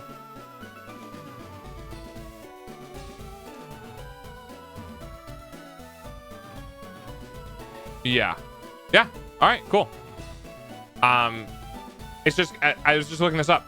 So there's no grams of trans fats in the serving that I'm eating. No partially hydrogenated oils. No cholesterol per serving, which is huge. Not having any cholesterol is good. It has roughly similar total fat content. I think the other one was 11 grams. This is 6 grams. I'm not entirely sure. 6 grams. And then let me look at the other one. Oh, it's half. Half as much fat. Like an eighth as much saturated fat. Infinite amount less because it doesn't have any cholesterol. And then like unsaturated fats. It actually has. So it's pretty good for you. Dishes and plates are neatly lined up. Lovely. But yeah, so that's kind of cool. I wanted to look into that and find that out. But also, as I said earlier, appreciate the dishes and plates. I will be ending it here. I'm ending an hour early tonight. So we're going 5 instead of 6 hours because I want to get off and get my hyperfixation, try to get that out of the way, and try to get to bed at a decent time tonight. So, thanks for hanging out. Thanks for chatting with me. It was fun to kind of just go off on my nerdy ass topics. And yeah, we'll get started again tomorrow. Tomorrow's gonna be Sunday, so it's kind of like anyone's guess. I do want to try a new game tomorrow. I know I keep saying this and not doing it, but I would like to try a new game tomorrow. So we'll see what's going on with people and if they want to stream or anything. Oh my god.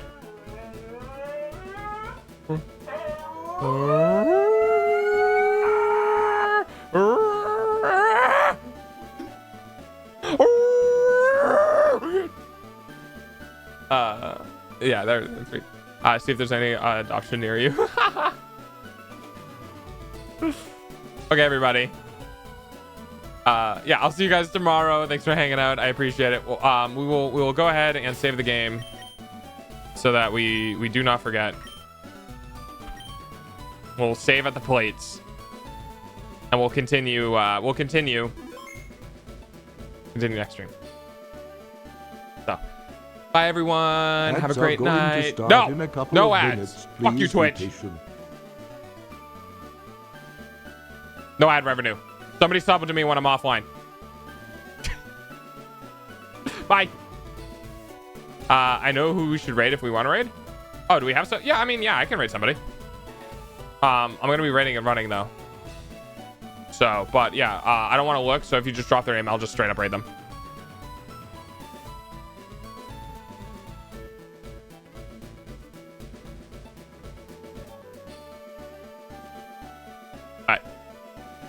All right, we'll raid this person. Oh yeah, it's this guy. I never remember this guy. Yeah. All right. Take care, everyone. Have a good night. I will see you tomorrow. Goodbye.